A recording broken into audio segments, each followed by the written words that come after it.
focused on gaining strength and 248-539-9797 for some strange reason. I was wondering. The day 8/8, today, August 8th. Real quick. But 1988. Who's the worst Lions quarterback in your life? Cranium because it was the first scheduled night game at Wrigley Field. And look, I have a lot of weird quirks as well. So we were asking, what sports state sticks in your mind? Let's go to Dale in Bloomfield Hills here, 97 on the ticket. Well, thank you very much for taking my call. 9, 10, 11. John should know that one. 9, 10, 11. So that would be 2011. September 10th, 2011. If he said John should know, it has something to do with Michigan football. Did they lose to Toledo? No. It was the first game under the lights. Michigan Notre Dame. Oh, there you go. Yep. Yeah. And that was also the day our son. That was also the day our son and daughter-in-law got married, and so we caught some flack for that. You know, we'd established a day prior to knowing that it was going to be that game. But anyway, we're out at Pine Lake. You know, the dance floor is next to the bar. The bar had a TV on. Everybody was enjoying everything, and then the band played "Hail to the Victors" after the victory. And our daughter-in-law was dancing on the bar in her wedding dress. Very nice. Yeah, hey, good. Yeah, sounds like it. Thanks, Dale. Appreciate it. Greg, we have some texts. Sure we do. But now, before we get to the text, I would like to share the one that I have. Very under the radar, underrated sporting event, but people remember. So this was April 24th, 1996. Now, early in the day, my grandmother had passed. We were really close to her. So what I remember this is that was the same day as Penguins, Capitals, Game 4. Game goes into quadruple overtime. Peter Nedved scores the game winner for the Pens. Wow. And because that was the same day as my grandmother passed, I'd always remembered that. Yep. Now on to the text. Understandable. 248-539-9797. You know what? Before you get to the text, it reminds me of something. I don't remember the exact date. I think it was June 21st, but Father's Day, 1964. Jim Bunning of the Phillies former Tiger Jim Bunning pitched a perfect game against the Mets. And the morning, I believe, my grandfather passed away. And then like a year later, I wrote an essay, A Sad Day Made Happy. Oh, my God. Are we changing the topic here? People that you knew that died, and then what happened in sports later that day? No. Well, Greg mentioned, yes, exactly. Greg started I knew with Stoney we might get down this road. Well, Greg started it. Yes. Greg Go ahead, Greg. Yes. All right, 11-26-23. I was there, and it was incredible. Go Blue. That's from Noah in Hamburg. Oh, that was 11-26-23. That was at Columbus. Correct. This is 23. Oh, so it'd be That 22. Yeah. No, 22. What did I say? Unless you're making a He's prediction. going back to the future. How about 2/22/1980? That's the Miracle on Ice. That's from Matt and Metamora. Yeah. A lot of I figured some people would have that. 10-17-15. Whoa, he has trouble with the snap. Oh, yeah. We knew we were going to get that. Yeah. You guys may have remembered that was the last play of the game. 10-27-06. Tigers lost the World Series. My grandma passed the same day. Here we go. But this is why you remember these dates, to their defense, to my defense. Also, with all due Tigers and Grandma pass away. What happened, 11. what happened in sports the day your kids were born? Like Connor, Eddie Bonine had a no-hitter deep into the game in Chicago. Correct. Oh, my God. Eddie You knew Bonine. Connor's birthday, Greg? Yeah, 12-22-12. Calvin broke the receiving record. June 13th, 1997, a week after the Stanley Cup, the limousine accident with Vladdy. That's from Scott in Farmington. I actually think I might have passing that on. The one sports one that might – it doesn't rival March 26th, but, 11/22/63. 11/22/63. Oh, that was the day that William Clay Ford Sr. got majority ownership of the Detroit Lions, the same day JFK got assassinated, right? Yeah. I do remember the Super Bowl here in Detroit was February the 5th, 2006, because that was the expected due date of Lucy. Oh. She ended up coming on my birthday, which is the 28th, And I just remember and hopeful that year that I was going to have to make that very important decision. Do you play in the Super Bowl, or are you there for your first child's birthday? And would have had to see the video of the birth. Yes. Gov's also got that hoodie, so it makes it easy to remember the date. A few more here on the Ticket X I do want to get to. 1198, Go Blue, #1. That's from John, currently in Allen Park. Yes. 10-14, I was there. 2006. Dan Dickerson's call. Manning in the deuce. The Tigers are going to the World Series. I always remember Jack Morris's no-hitter, which is 4-7-84. And what about 12-31-83? 12-31-83.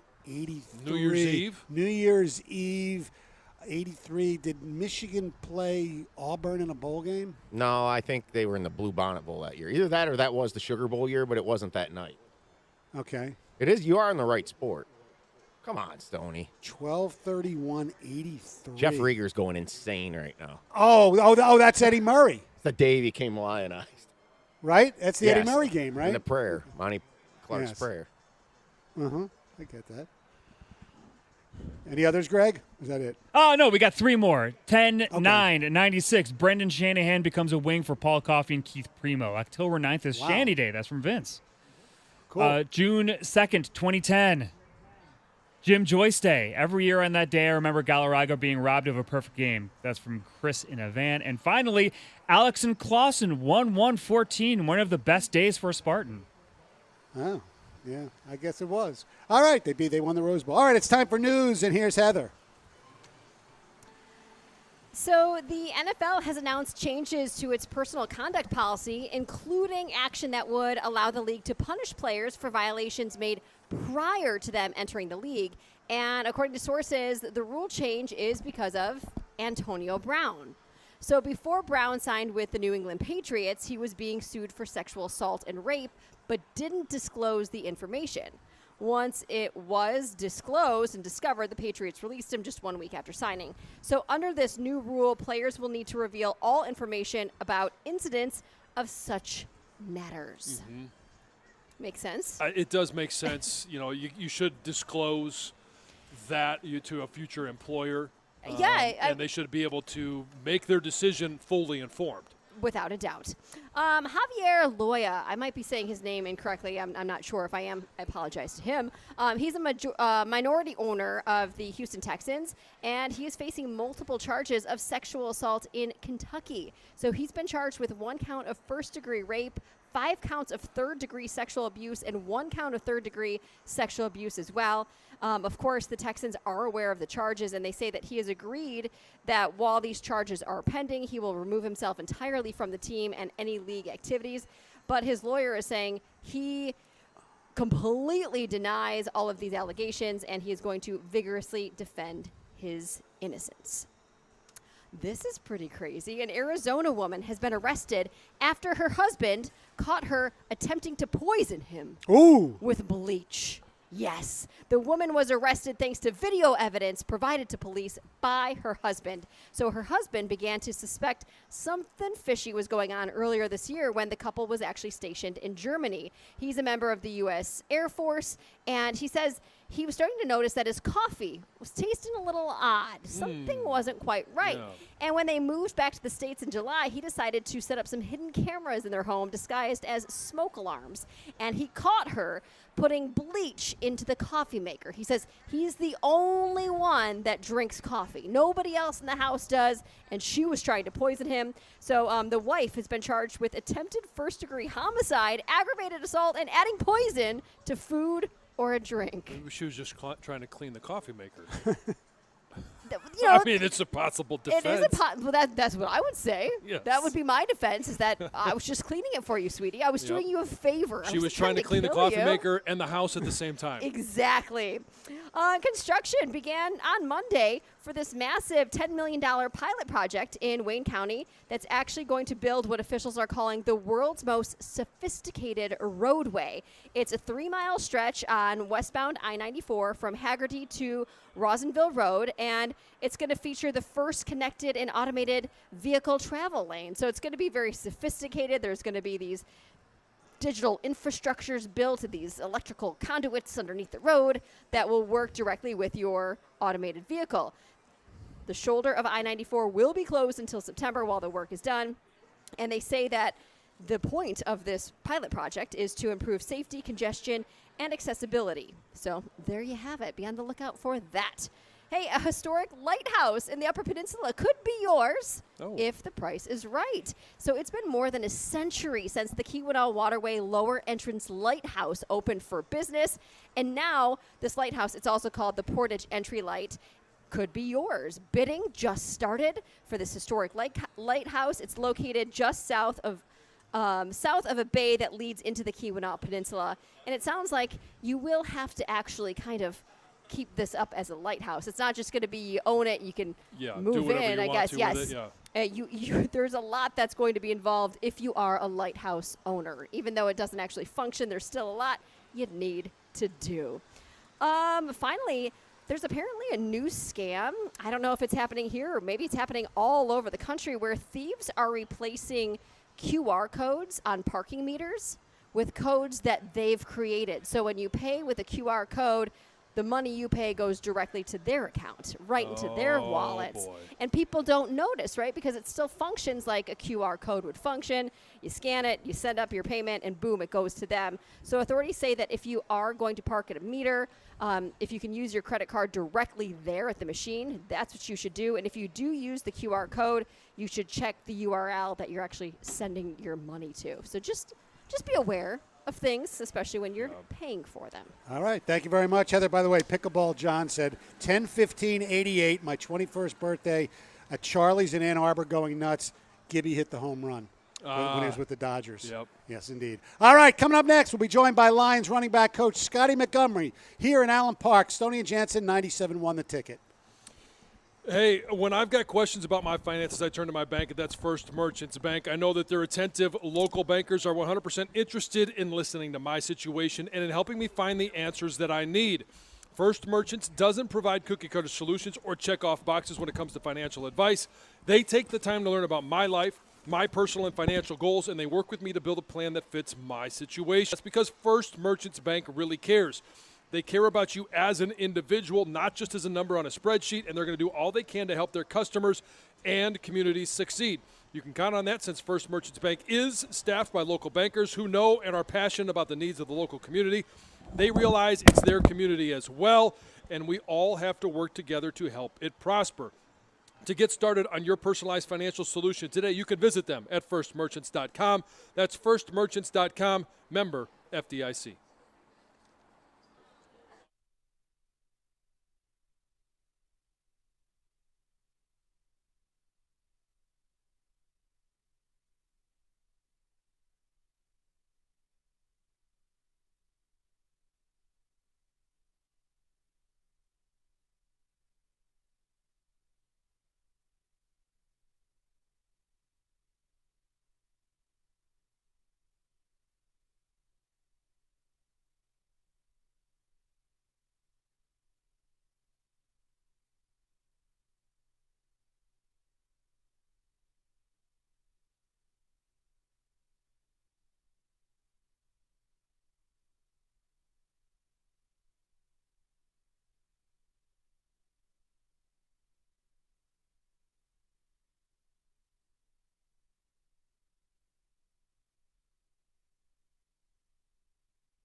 All right, we're live here at Allen Park. We're joined by the running back coach of the Detroit Lions, new to us this year, and it's Scotty Montgomery. How are you? I'm doing fantastic. The weather here in Detroit, of course, is beautiful, so we're ready to go to work. You love not having the sweltering heat of many training camps, right? You know, you like it some days, but, you know, it's a blessing just to be able to come out and watch football in a great atmosphere. The surface is great.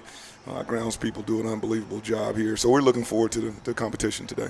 Speaking of the weather, when I came from Washington and I had my first day of training camp here, it was night and day. It wasn't hot, humid, 100 degrees.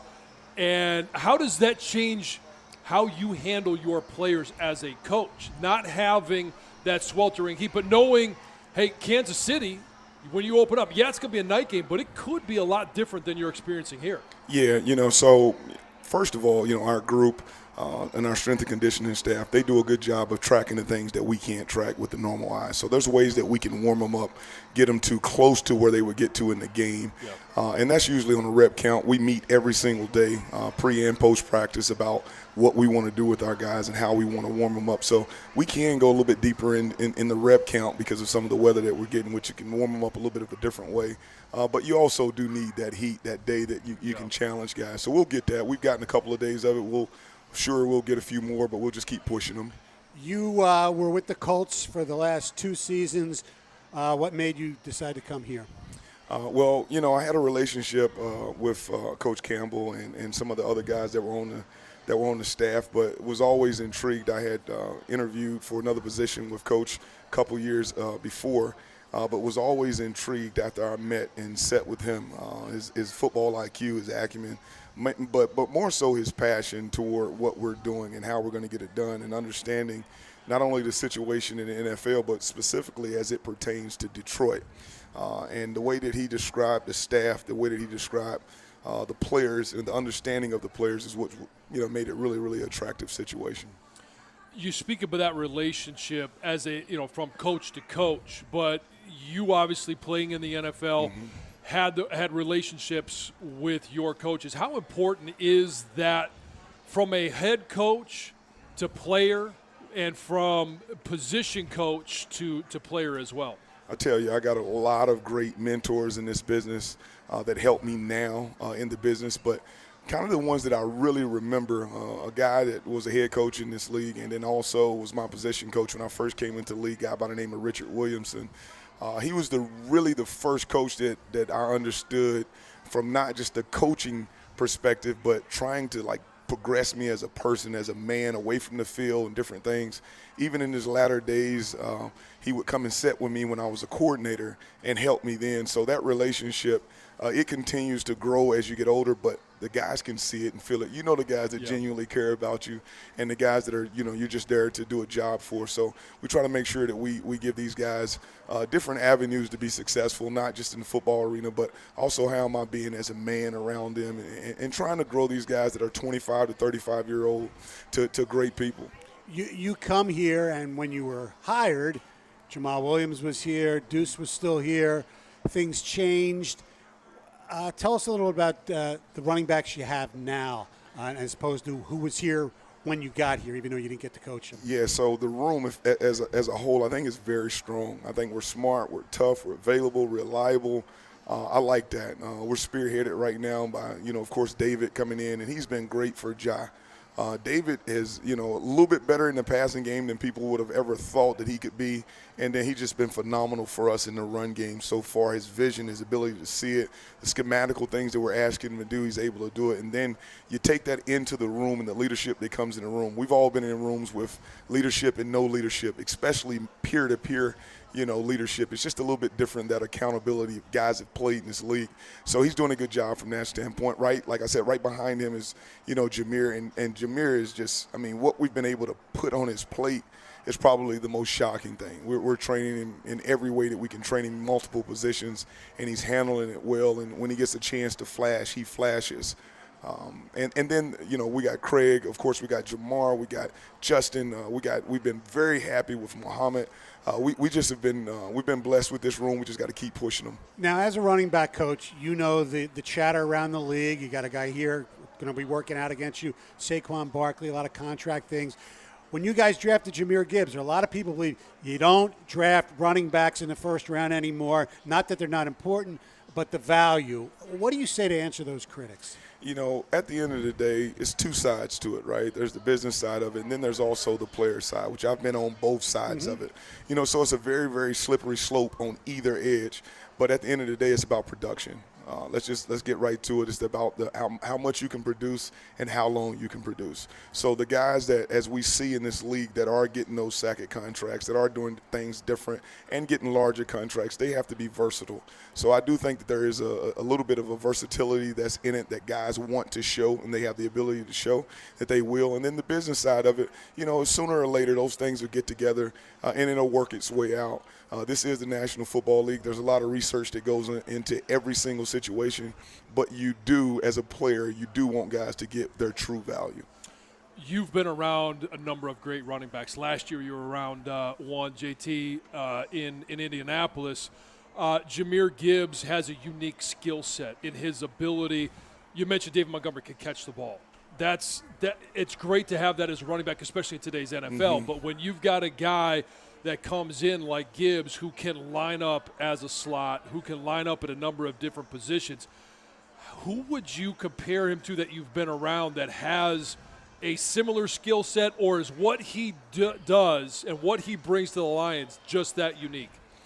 I think it's very, very hard to find the exact match for him, because what people like to hear, you know, is he a Naheem Hines? Is he a guy that can run routes and all these different things? But there's another facet to him that people don't really see. He's a hell of a ball carrier, right? So when you combine those two things, you know, they don't just send nickel out when he goes out there, right? Because we can put him in the backfield and do whatever we need to do from a backfield standpoint.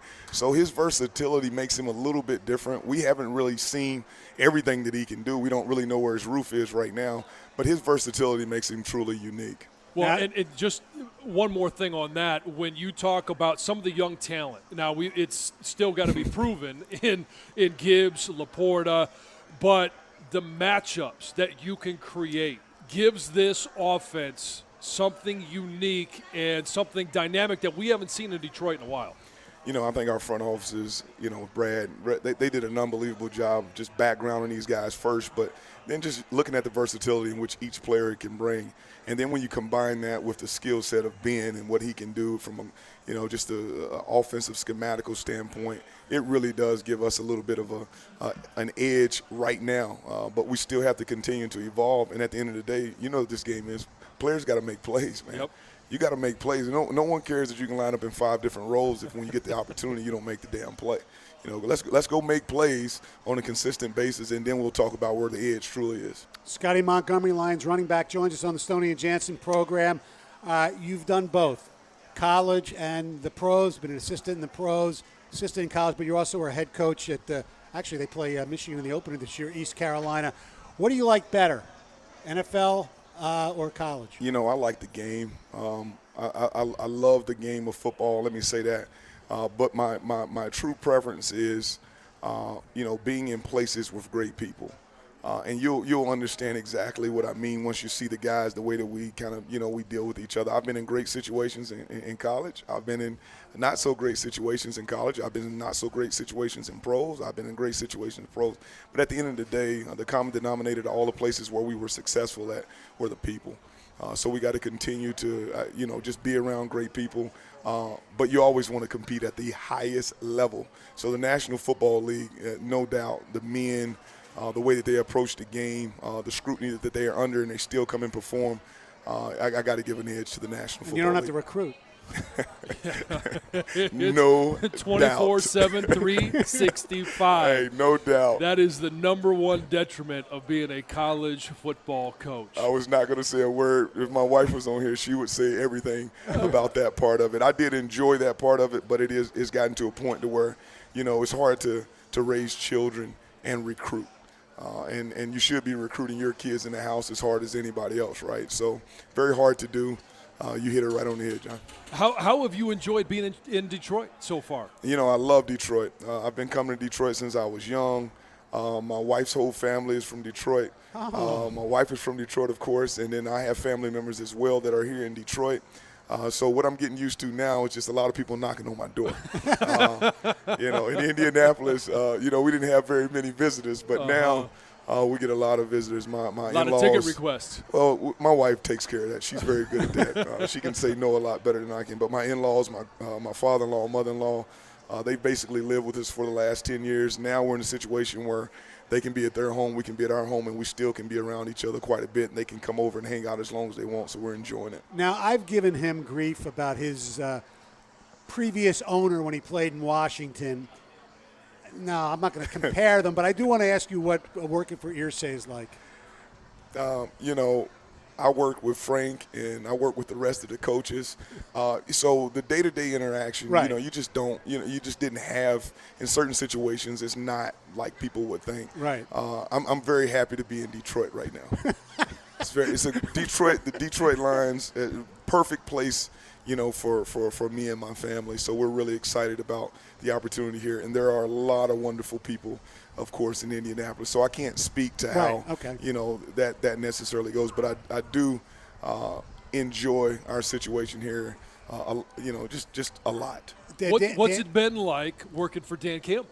A guy that played, a guy that has, from an outsider's perspective, looks like he's a great leader, a great motivator. What's it been like for you being in staff meetings, but also in the meetings with the players that Dan's leading? It's a learning process. Like I'm learning something new, a different view of something every single day. He brings a lot of different ideas that I haven't been around. So the first part of it is the learning experience.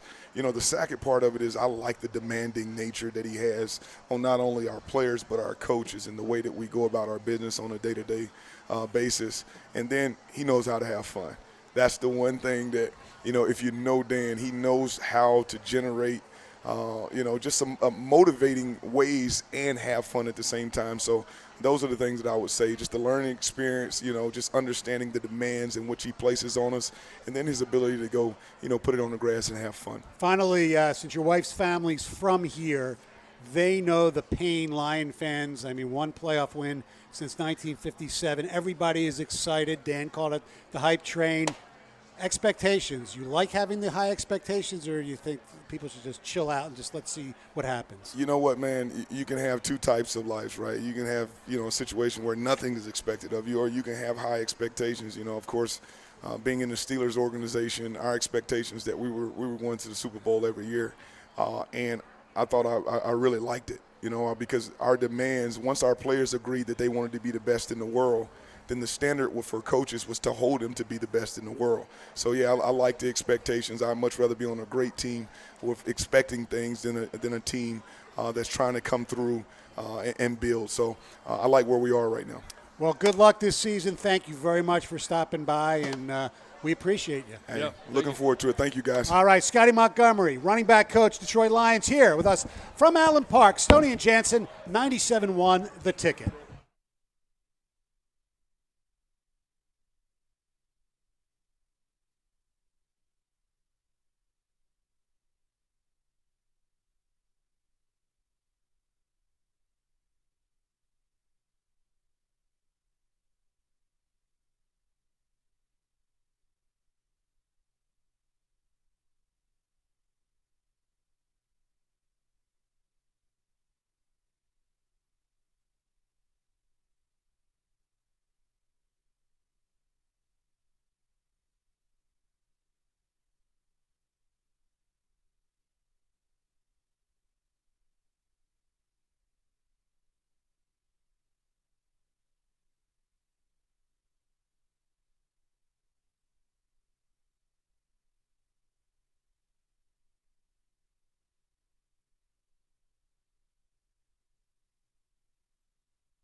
All right, 248-539-9797. That is the telephone number.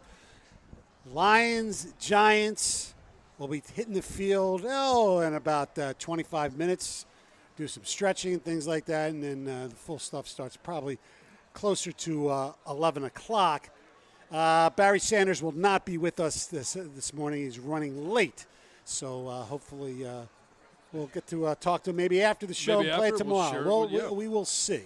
Anyway. When the Lions take the field today. Yes.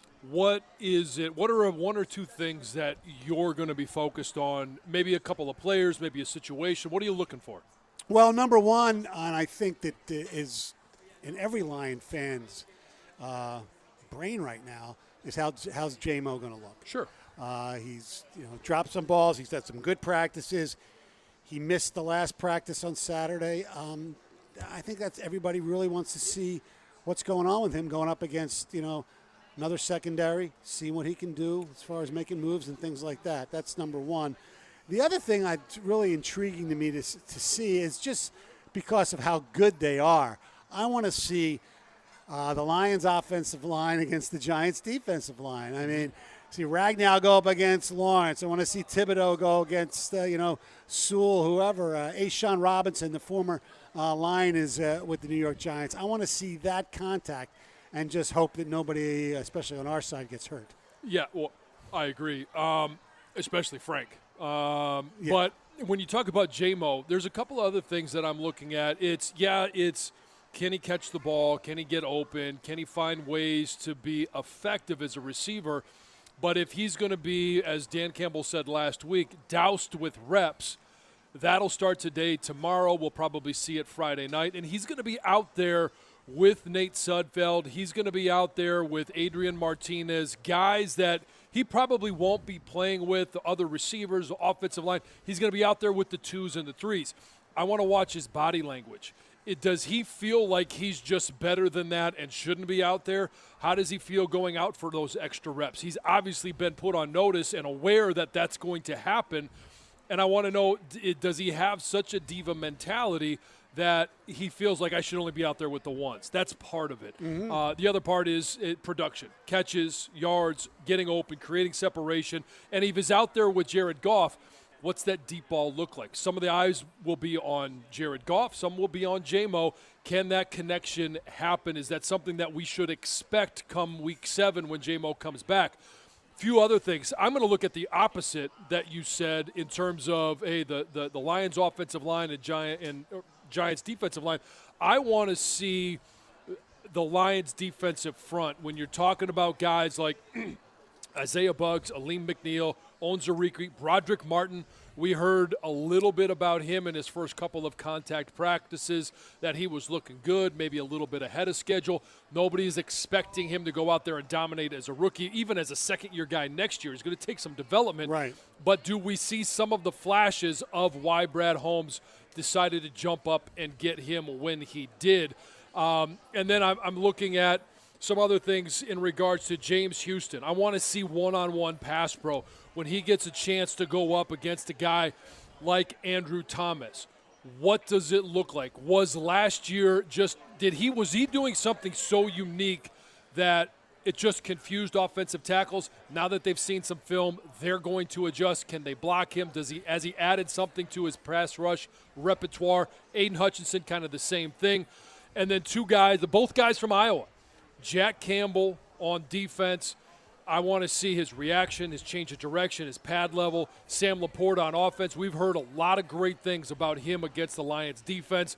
I want to see him block on the edge, backside. Can he get his head where it needs to be? And then route running. Can he find a way to get open? Can he catch the ball? Can he give himself an opportunity and Jared Goff a good target, but also, hey, it's not a catch and a tackle. It's yards after the catch as well. So to the uninformed, naive idiot like myself. Okay. Well, you mentioned the term pad level.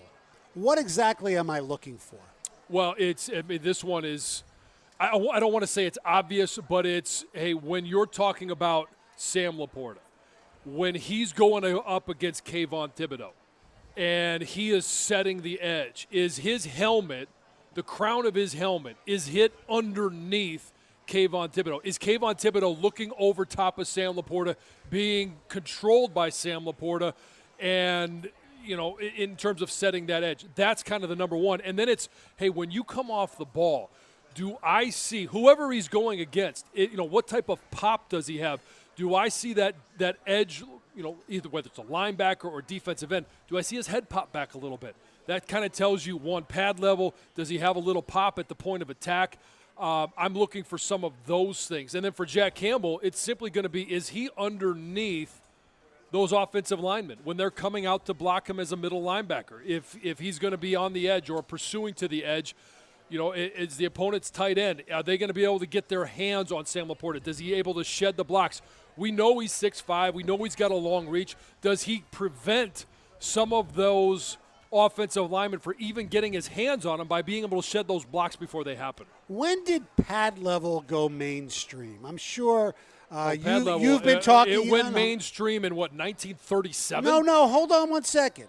The term pad level as far as to the public, I was going to say you probably talked about pad level for a long time. But to me, the first time I ever heard the term pad level publicly was when Marinelli came here, because he would harp on pad level. I never heard the term before because it was never used except for those who actually played the game like yourself. That's all I'm asking. Have you ever heard the term low pad wins? That's the same thing of talking about pad level. But it didn't become, I don't know. It's a fixation with media, things like that. That's what I'm talking. I'm not saying it's a made up. Right. No, this has been a part of football vernacular since the game was invented. But I'm sure there's stuff that they use verbiage today that people who played the game know about, and then 15 years later, they're gonna bring it out publicly and use it, and somebody say, what the heck's that? And guys, the you of now are going to sit there and say, wow, yeah, we've been knowing about that for a long time. Well, it's low pad wins. It's the same thing as pad level. I'll give you another one, flat back and hat speed. When you come hat off. Hat speed means helmet to me, right? Is that Yes, okay? flat back and hat speed. So when you're in a 9-on-7 drill, all right, it's full line run. Everybody calls it something different, but it is basically, hey, tight end to tight end, no receivers, no defensive backs. It's 9 on offense, 7. It's the front 7 on defense. When you have an offensive lineman, it's a run drill. You don't even have receivers out there. You're not throwing the ball. Everybody in the world knows you're running the ball.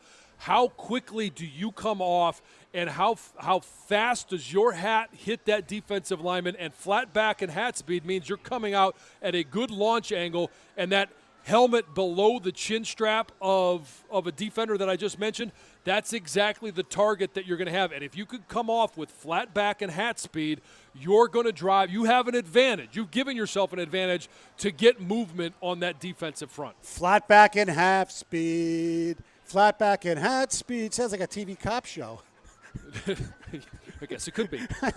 But see, that's why I asked, because people, look, I've been following this game for a long time, but I've never heard that term before. Right. Because it's not. It's not talked about. Right, in and that's the way pad public. level was to me until Rod Marinelli became here and just harped on pad level. Yeah, it's just playing lower than your opponent. I get it. And this is where, if you have a guy that's playing against you, say it's Laporta against Thibodeau, and Thibodeau is a better athlete, he's a better football player, he's just better, all right, as a general rule. If Sam Laporta can come off with good technique, good pad level, and he's lower than Kayvon Thibodeau, he puts his hands on the numbers. Now, I know there's only one number on Kayvon Thibodeau, but he gets them in there and is able to move him around, use that steering wheel that is the shoulder, breastplate of the shoulder pads. That's how you beat better players. That's how you beat guys that are just physically more gifted than you. You use technique, and one of those is being able to play with good pad level, but along with good balance. If you have flat back and hat speed, your hips are underneath you, you're lower, you're playing with good balance, and if a guy steps out of the way, you're just not going to fall on your face. All right, coming up next on the Hunchback and No Speed show. The Hunchback of Notre Dame? Yes, exactly. We're not a good football player. We're live from Allen Park, 97.1 The Ticket. Hey, you've heard me talk about injury attorney David Feminilio, and I've told you when you get injured in Michigan, you get David and you get paid. Well, David has informed me that there have been recent change in the law that allows victims of slips or trips and falls to recover. So here is what you need to know. If you've been injured in a slip or trip and fall within the last 3 years, you may be able to recover financially for your injuries, but you must act quickly to preserve your rights. So if you or someone you know has been injured, you need to tell them to call David Femininio at 855-65-CRASH or go to his website, getdavidgetpaid.com. That's 855-65-CRASH, getdavidgetpaid.com.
Here are the defensive players that were amongst the list of 10 players who stood out early in camp.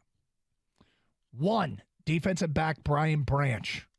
First-round talent that dropped to the Lions in round 2. Branch has come to Allen Park with a chip on his shoulder and something to prove. Branch is already working himself into first-team reps with his ability to play both in the box and cover equally well. If Branch continues on his trajectory, it's going to be hard for defensive coordinator Aaron Glenn to take him off the field, especially on passing downs. Okay. That would be useful. 248-539-9797. Carson Anderson. The guys in the secondary seem to always get hurt, and they get hurt often. Yep. Whether it's for a play. We do want to play the audio from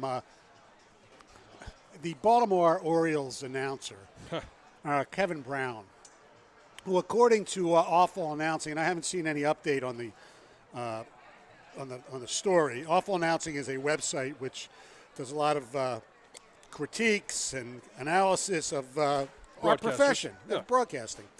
And they broke the story that Kevin Brown, not the former starting pitcher, but Kevin Brown, who's the play-by-play voice for one of the Orioles outlets, was suspended by the team for allegedly some really negative comments about a team that is really doing well. Well, pardon me for being suspicious, but these comments that you're about to hear are not negative. They were just pointing out the facts of the history of the Orioles' recent history playing the Tampa Bay Rays at Tropicana Park. So let's listen to this, and I can't believe that this guy got suspended for this.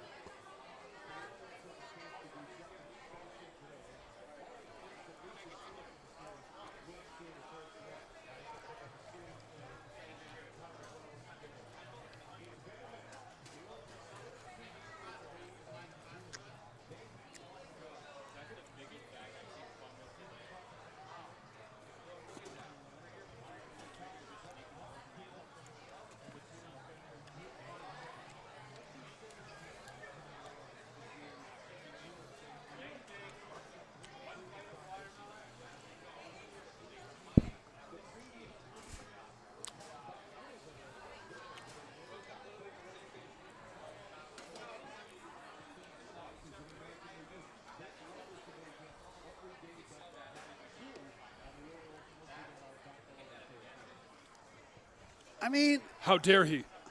How dare he contrast how good they are now to how bad they were 6 years ago? It's incredible. Like the Angelos family who owns the team, they've always been accused of being cheap and not knowing how to do anything. And obviously they had a few decades where they've been bad. But now things are really good. They built a great farm system. Their top choices, unlike some of the Tigers, have excelled where the Tigers haven't. Well, and they've got like 8 in the top 100. We were hoping that's right where Erod was going to go so we could get some of their prospects. Right. It's unbelievable. Yeah, and to me that was a guy that was very gently saying they've been bad for a long time, but now they're producing. They're very good. And I saw that not as a hit piece, but more of as a positive in how they've turned things around. I can't believe he was suspended for it. It's unbelievable. Now, Awful Announcing reported Brown, and it has been confirmed, was taken off the air over his comments, and he was only on radio on the Phillies series thanks to another issue. So there might be some other issue that we don't know about as well. But on the surface, that is just absolutely absurd. It is. And obviously it sounds like there's more information that hopefully will come out at some point, but he's been good. You've heard him on, I'm sure, maybe you didn't notice, but you've heard him on college football broadcasts. He does a lot of work in the DMV area, and I didn't see that as anything other than positive. No, there was nothing negative there. No, I mean, they struggled. It's not like they didn't. No. He was just stating fact. He wasn't giving his opinion. He was simply stating the fact that, hey, They have not won a series here since 2017. They've only won 3 games there over the course of the last 3 years, but now they have an opportunity to win more than that and actually win a series. It just seems ridiculous. By the way, the Bianco buses have pulled up with the Giants, so I guess they dress at their hotel or whatever and then come over here. And a fan in the tent said to me, he goes, I'm surprised there's no New York media here. Well, if you look where the Giants backdrop is, there looks like there is a ton of New York-type media talking to Brian Daboll and others as well. So you don't have to worry about New York-type media. What can you give us a classification of what New York-type media is? It's just a swarm of negativity. Okay. And those people? Which is not a bad thing. I mean, that's... Unless you're just always negative. Right, exactly. Like the New York Post, I believe, is the best sports section in the country. I mean, I wish we had... Sorry, Woj. Yeah, well, he knows that. And I wish we could have headlines like they have headlines. It's fun. That stuff doesn't exist around us. All right, is the Gator there? What's up, Gator? How are you? I'm well. How are you? Wonderful. It's a beautiful day out here. I know we're going to see you here tomorrow. You guys excited to be out here? Yeah, I want to get a look at these guys, right? Yes. I don't mind being at Lions practice. I want to see what's going on. How's the location? Location is good. Sometimes they put end zone up view. End zone view. Okay. Sometimes they put up these little boxes that I don't know how to describe them. What they are? They're radio boxes. Okay. They like to play music, but that only happens when it's Lions only. I don't think you're going to have that. Good. No crowd noise emulation today. Good, because you'll get a great view from here, where the broadcast facility is. All right, Gator, it's time for the $2,000 Slam. Our contestant got 7 correct. I think you will at least equal that. All right. No, don't give me the all right. Yeah, you're going to be all right. Be confident. You ready? I am ready. All right, here we go. Who do the Lions play Friday night? Giants. Who's the head coach of the New York Giants? Brian Daboll. Who's the current main host of Family Feud? Steve Harvey. This Lions offensive lineman wears jersey number 58. Penei Sewell. This team currently is in first place in the American League East. Baltimore. Who played Coach Norman Dale in the movie Hoosiers? Gene Hackman. What's the capital of New Jersey? Trenton. The San Jose Sharks traded this defenseman to Pittsburgh on Sunday. Carlson. The Atlanta Falcons drafted this running back 8th overall last April. Bijan Robinson. What team won the World Series last season? Houston. There we go! Hey, 10 for 10. He wins Mega Millions. Yes! Yes. Woo! I told you had nothing to worry about. Wow. I was in the zone. I put myself in a zone. Yeah, absolutely. All right. Way to Okay. go, Gator. That's what a way to start off the day. Yes. Yes. That's what we're here for. Yes. Put you in a good mood. Yeah. Awesome. What do you guys got going today? Oh, man. We're just going to bask in the glow of this victory for a little bit. We're going to talk about how Kang hoodwinked Doug, and then we'll get into some line stuff as well. Certainly, we got some interest in what's going on this week, and matchup-wise, I think got some interesting questions we want to ask. All right. Carson Anderson coming up next. We'll see you tomorrow here live from Allen Park as well. Stoney and Jansen, 97-1 the ticket.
and just sit there and kind of call some practice, what we're seeing. 2 teams out there battling, guys fighting for jobs. Can't wait. Can't wait. Love going to practice. Well, I'm looking forward to seeing the team. There's so many new players that just you've got a smile about before the season begins, and I just think about our show and when it came to the draft, how we were all pretty satisfied when it came to the draft, right? Yep. Jack Campbell for you. Brian Branch was a guy that Kang and I really liked, but Kang more so than me, even though I really liked him, and I was a Hendon Hooker guy. So, and then you add in players that we're going to want to see. We're going to want to see Sam Laporta, right? We're going to want to see Jahmyr Gibbs. Broderick Martin. I mean, we're all these guys. We're going to want to see these guys, so I'm excited about it. Yeah, and we won't see Teddy Bridgewater. Dan Campbell saying this morning that Teddy Bridgewater won't be debuting likely until next week. But, man, they got Teddy Bridgewater. Yeah, that happened, right? Yes. We haven't seen details on it, but that happened. I mean, I love this because we go into the offseason and we're talking about the needs for this team. And there were obvious needs they had to address when it came to the secondary. There were obvious needs when it came to the backup quarterback. I mean, that seemed like it was a screaming need. And when free agency came and went, the first big wave of it, the Lions weren't in on the quarterbacks, or at least they didn't sign one at that point.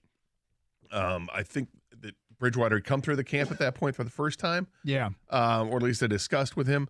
And he did not leave signing a contract. So he was still out there. And we get through the draft and, some mini camps here and there. And we're like, okay, so what needs to happen now? Well, they still have a need for the backup quarterback. We're hearing good things about Sudfeld, which you'd only expect. You're not going to hear bad things about it. But we're still waiting on it. And then the news came, what was it, a month ago, 5 weeks ago? Hey, Teddy Bridgewater came in. And in the way that Dan Campbell addressed that situation led me to think that they're going to get him, because you don't normally hear a coaching staff talk about a pending free agent signing. They don't talk about him specifically. They talk in generalities. And he said, specifically talking about it back then, we went open and honest with Nate about this and what we'd like, and there's a lot to like with Teddy Bridgewater, and they hadn't signed him yet. And that's the kind of language they were using. So it was just a matter of time, right? Iron things out, wait and see if other opportunities arose for Teddy Bridgewater heading into training camp, first week of training camp. Okay, no major injuries to quarterbacks. I can now decide where I'm going to go. I'm a little surprised he didn't wait longer. I thought Teddy Bridgewater, the only hesitation that and you just mentioned it, is he's looking for a starting job. And even if he's not ready to go for week one, if somebody gets hurt in one of these preseason games, somebody gets hurt in the next 3 weeks of training camp, like Joe Burrow did. I mean, when Joe Burrow went down, Teddy Bridgewater's agent must have been on the phone with the Cincinnati hospital trying to get them immediate update to find out how serious this was. Exactly. And then they find out that he'll be fine. Mm-hmm. And then okay, well, what do I want to do? We'll look at all these opportunities. I think if you're a quarterback and a veteran quarterback like Teddy Bridgewater, there comes a point where you're like, I got to get somewhere because I got to bury my nose into a playbook. It's not easy to understand and decipher all this stuff. I got to learn it as fast as I can, and I got a short window. I guess Dan Campbell said this morning that one of the advantages of Teddy Bridgewater, he's played in so many systems, and he was in New Orleans when Dan Campbell was there, that he has familiarity with everything the Lions are doing. He just needs to get the verbiage. And he said he'll bury his head in the book and he'll be ready to go. And I think he could have waited. I mean, look, I'm happy as hell. Don't get me wrong. I'm just sound upset. Well, the funny thing is you texted. Was it you or Kang? It was you, right? That texted the Teddy Bridgewater signing. No, it was Kang. My bad. I think. I was ready to. I was literally trying to hook up the link from X. Suffice it to say, to let everybody know, I was ecstatic and pleasantly surprised, because I would have expected Bridgewater to carry to just have the long runway waiting for someone to get hurt. There's 32 teams. All it takes is one injury to one starter, which I suspect somebody's going to get hurt over the next month. Yeah, I was happy to see it, and I'm curious when we're actually going to see him playing. I can't imagine he's not going to play on Friday. But no, it's next week. They said he'll be in uniform next week. So, how does this affect the quarterback room?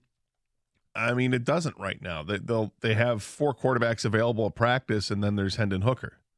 So I imagine we're going to see a lot of Martinez and Sudfeld on Friday night. Mm-hmm.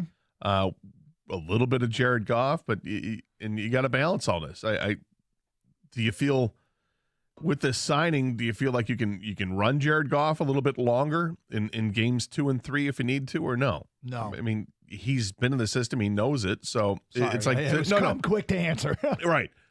But it's the right answer, I think. I mean, because it's like, right. Well, no, games 2 and 3, I'm expecting a lot of those reps to go to Teddy Bridgewater to get him up to speed anyway, and then there'll be a cut, and I imagine it'll be Martinez gets cut, and we'll see. I mean, that's so now the battle is between Martinez and Sudfeld, and see who wins that battle to be the third quarterback on the roster.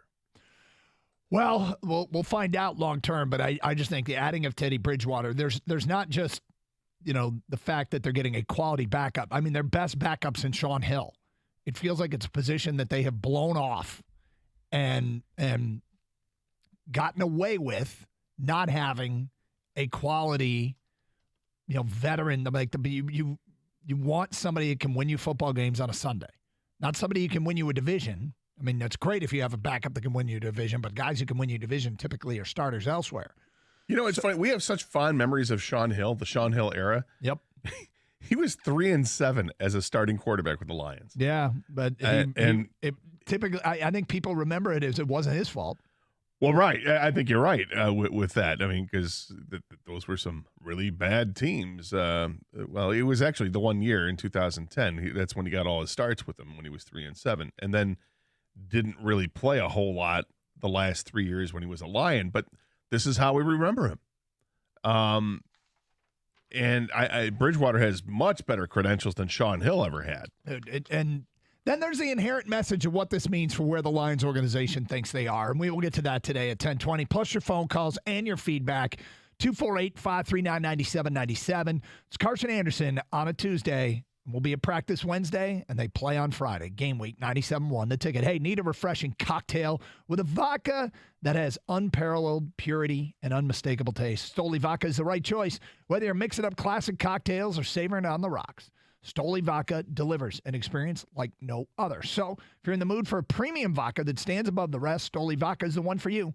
Make your moments memorable. Raise your glass and let the spirit of Stoli ignite your senses. Remember, folks, life is all about embracing the extraordinary, and Stoli Vodka is here to elevate your every celebration. Grab a bottle today and experience the spirit that has captivated that were amongst the list of 10 players who stood out early in camp. It's the taste of excellence. Defensive back Cheers. Brian Branch. First-round talent that dropped to the Lions in round 2. Branch has come to Allen Park with a chip on his shoulder and something to prove. Branch is already working himself into first-team reps with his ability to play both in the box and cover equally well. If Branch continues on his trajectory, it's going to be hard for defensive coordinator Aaron Glenn to take him off the field, especially on passing downs. Okay. That would be useful. That's very useful, and I know Gator subscribes to this, is the guys in the secondary seem to always get hurt, and they get hurt often. Yep. Whether it's for a play, a week, or a month, you have to have depth there. And if you have quality depth, that's huge. Because going against someone's – what happens in a game, Doug, when a starting cornerback goes out of the game and they replace him with someone off the bench? That guy he's covering immediately gets targeted by the other team. Okay? So to have Brian Branch or anybody, Jerry Jacobs, whoever it is, ready to go if they don't start, that's huge. Also off the defense, who else has stood out? Defensive lineman Aiden Hutchinson. Hutchinson focused on gaining strength and polishing some movement skills this offseason. The results have him looking like... So I was wondering, 248-539-9797, real quick, who's the worst Lions quarterback in your lifetime? Well, that's a terrific question. And in your Lion fandom. Unfortunately, there are many to choose from. And if how far are we going back? We're just going 30 years? My lifetime? Your lifetime. Okay, all right. I got to believe at near the top of that list would be one Ty Detmer. was 1-3 as a starter, threw 3 touchdowns, and that's where the positives end, 3 fumbles, and had 10 interceptions. This all being, let's go back, 1-3, 4 games. Yeah. I mean, what was it, 6 or 7 in one game? I think he had 6 6 against Cleveland. That was the first game after 9/11. And he had another one that was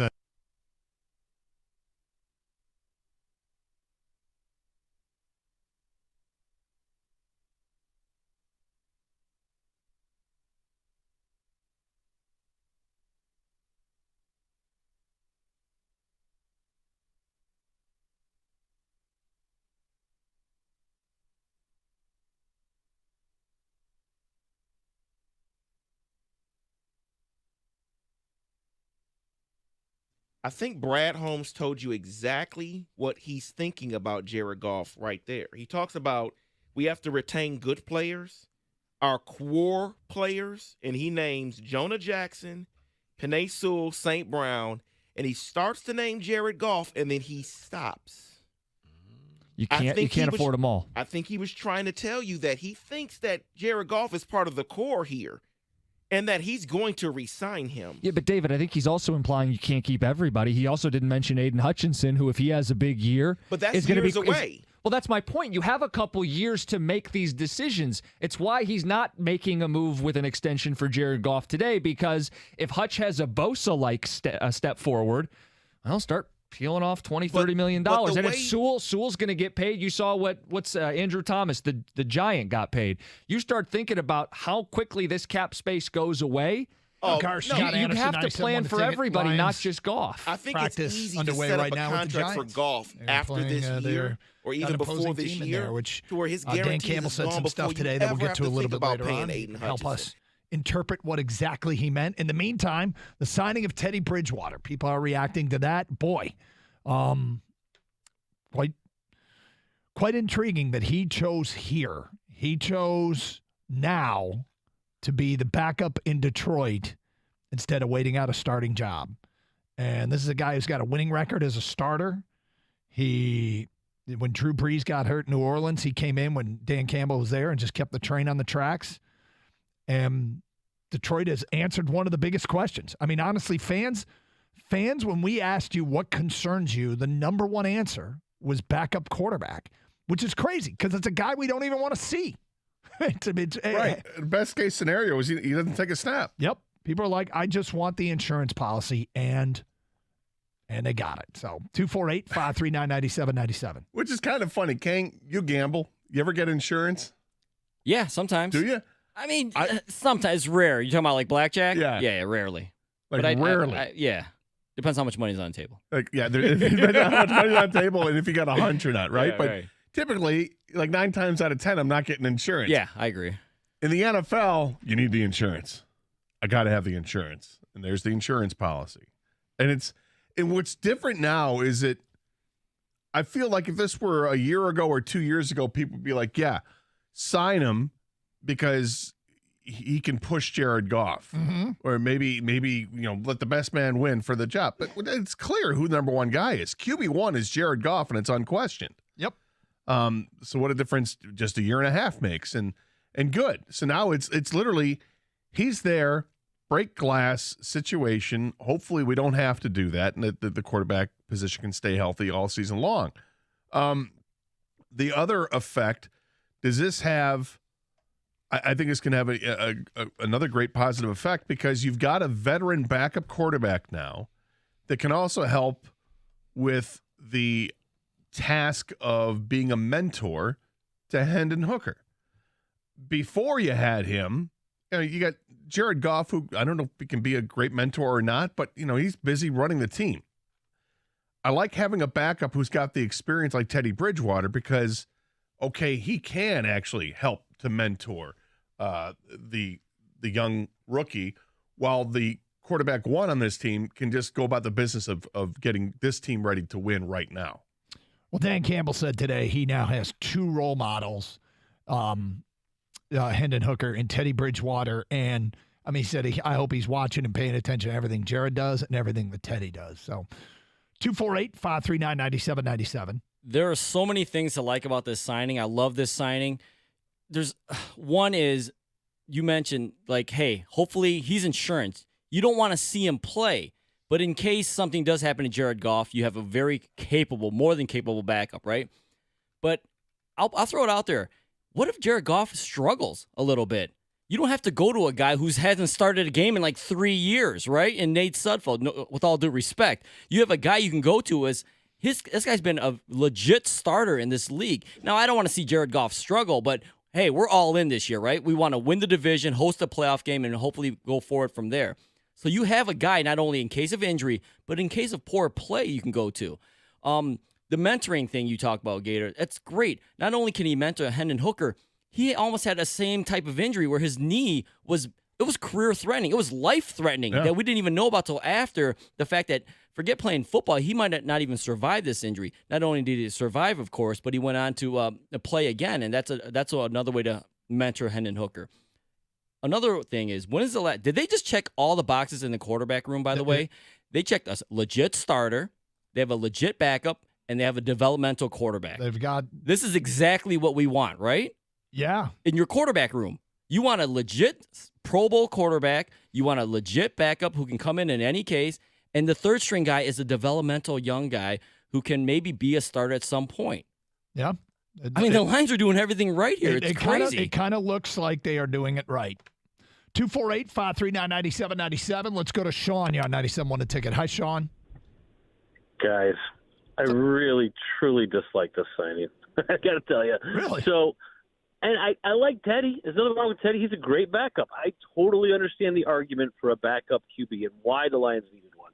That's all agreed upon. But you can only acquire so many assets, and I don't want to see another game like the Carolina game where we get gutted in the run. And I don't – people are forgetting that happened in the first half of the season repeatedly. Like, what did Kenneth Walker do to us? What did Dalvin Cook do to us the first time, right?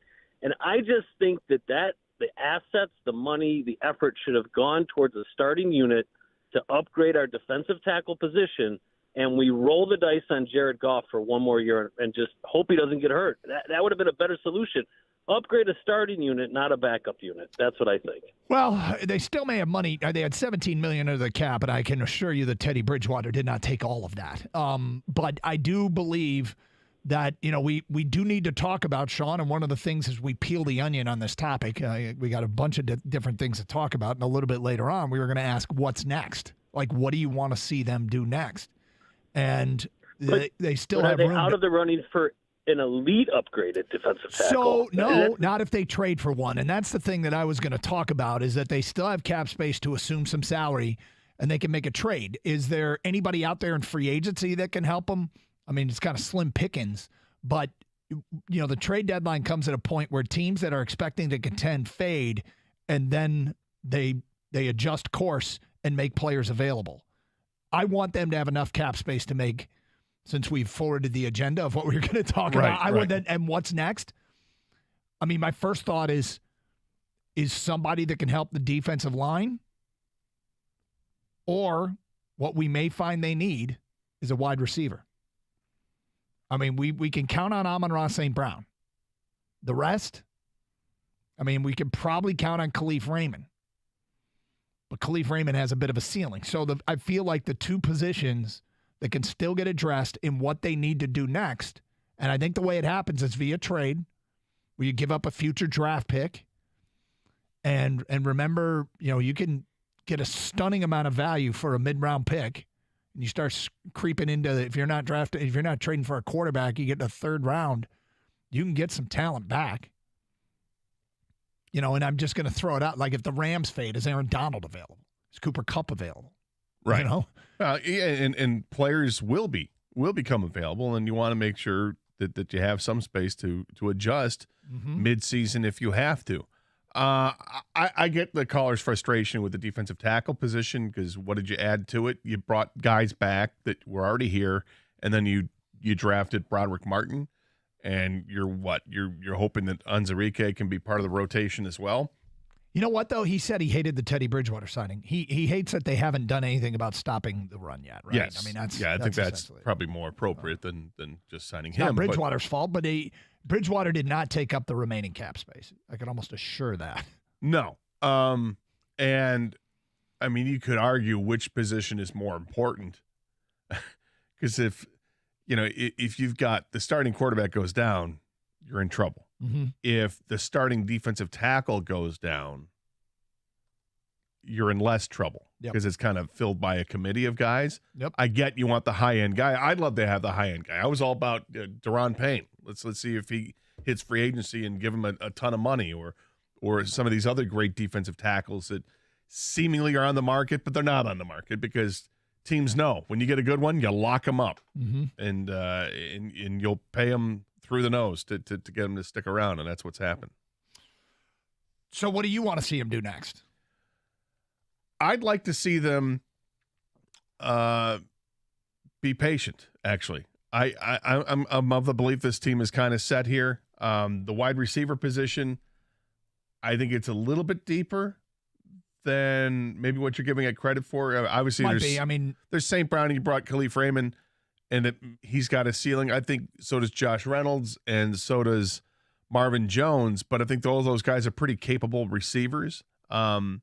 Raymond and Reynolds have already built the rapport up with Jared Goff, so having a triumvirate with St. Brown, I think that's a good area of trust to begin with. Mm-hmm. And then Marvin Jones is just a professional. So when he comes back to this team, that's what I expect, and I expect him to be available where DJ Chark wasn't.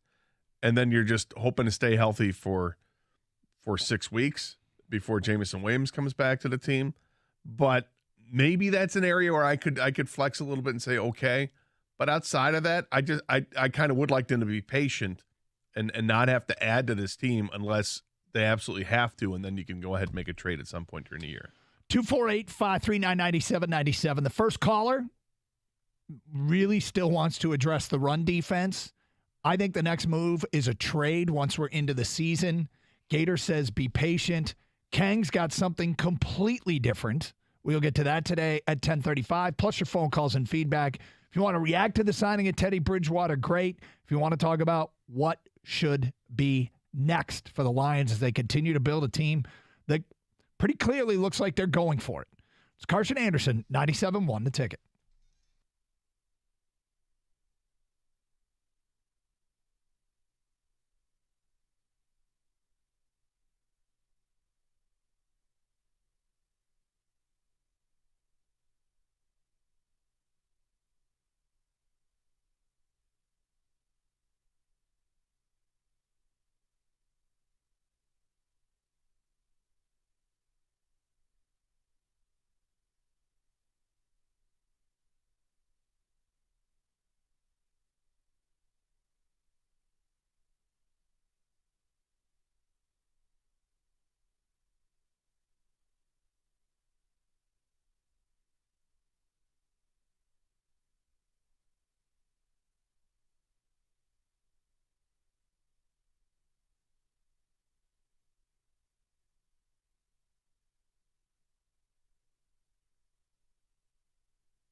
Doug Karsh, Scott the Gator Anderson, Kang behind the glass, Kenny answering phones. Glad to be with you here on a Tuesday and reacting to the news that the Lions have agreed to terms with Teddy Bridgewater, which checks one of the huge boxes that fans wanted to see checked. They were not comfortable with the Lions' backup quarterback situation. Was one of the biggest complaints that fans had, and I understand why. I completely understand why. And Gator, I'm amazed that this got done when it got done. I thought Teddy Bridgewater would wait out the entire preseason to try and find a place where a quarterback got hurt and he could go start, but he decided he wants to be here. And welcome, Teddy. Love it. In the meantime, we're asking fans, what's next? What do you want to have happen next? We'll get to Kang's answer in a minute because it's different than what I said, which is trade deadline, give up future draft capital, and fill whatever need is there. I suspect it'll be wide receiver or defensive front, and teams will change course 4 or 5 weeks into the season when they're 1-4, and start thinking, all right, time to tank for Caleb Williams. Crap for Caleb. Let's hope not. Well, we hope other teams do. Well, yeah, certainly don't.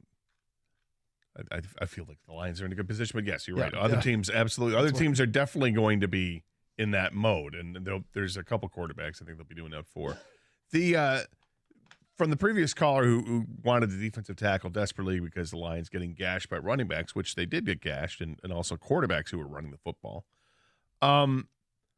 Maybe the solution, it's not defensive tackle. The solution might be Jack Campbell. Oh, might be. It might be a combination of, of the linebackers taking a step forward with their game. I mean, keep in mind what happened last year. You had a second-year linebacker in Derek Barnes last year, a rookie linebacker, Malcolm Rodriguez, and then, of course, the veteran in Anzalone. Now you're adding another rookie linebacker to the mix, but this is a rookie linebacker that has all the credentials. I mean, he's a first-round pick for a reason. And then you're giving these other guys another year of experience. That part of the game might just be better because the personnel is better. I feel like if I'm going to in-house, if there's a run stopping player on defense in-house, I would bet on Aleem McNeil. I would think that all the offseason work he put in and the fact that he's, been in the league now a few years and kind of at the point where players start to reach their ceiling in the trenches, I think Aleem McNeil would be the guy I would go to as the answer. And I mean, it's probably more of a combination of all of these things, but Kaminsky could be interesting too because when he played last year, the Lions won games, right? But he also played hurt, and they still won games. Starting the season, knocking on wood, he's healthy. So what does a fully healthy Kaminsky mean to this defensive front? Well, when he was in the lineup, they won. They were 8-2 with John Kaminsky in the lineup. 248-539-9797. Cliff, you're next on 97.1. What's up, Cliff? Hey, how you doing? All right, Cliff. Listen, I'm a 73-year-old Detroiter. So my pain goes back to Milt Plum and Roger Brown and Alex Karras, okay? Well, your credentials are in order. I'm all in with this crew, the Brain Trust. I'm talking GM, Sheila, Chris Spielman, and we can't leave out Big Dan. In terms of what they need, I don't know. I would say not receivers. I mean, we drafted the so-called best tight end in America. The tight ends that we had from last year, we didn't even miss it when they let what's-her-name go to Minnesota. So I got no concern. You got the guys that are already there. So, no, I'm good. I don't know if we need anything other than the luck of not getting hurt. Well, something will emerge as a need, and that's why I'm intrigued to see the Bridgewater contract because I want to see how much of the roughly $17 million in cap space they have it takes up. Hopefully as little as possible, and of course Bridgewater is looking for as much as possible. So they agreed to whatever number it is they agreed to, and he is a commodity. And I understand why the Lions perhaps maybe even pay a little bit more than we're comfortable with because they're trying to win now. But I want to see enough cap space that they can make an in-season trade and get a guy that can help them and fill whatever needs they have. Because when you go get Teddy Bridgewater, okay, that's not a move for down the road. That's a move because you are trying to win now. That's all that they are trying. All the other teams have been rebuilding and rebuilding and rebuilding. The Lions of all of our teams are obviously the first to reach that point where they're trying to win now. And getting Teddy Bridgewater is insurance for that for a team that's hitting the accelerator. I still think there's probably more work to be done in terms of the roster.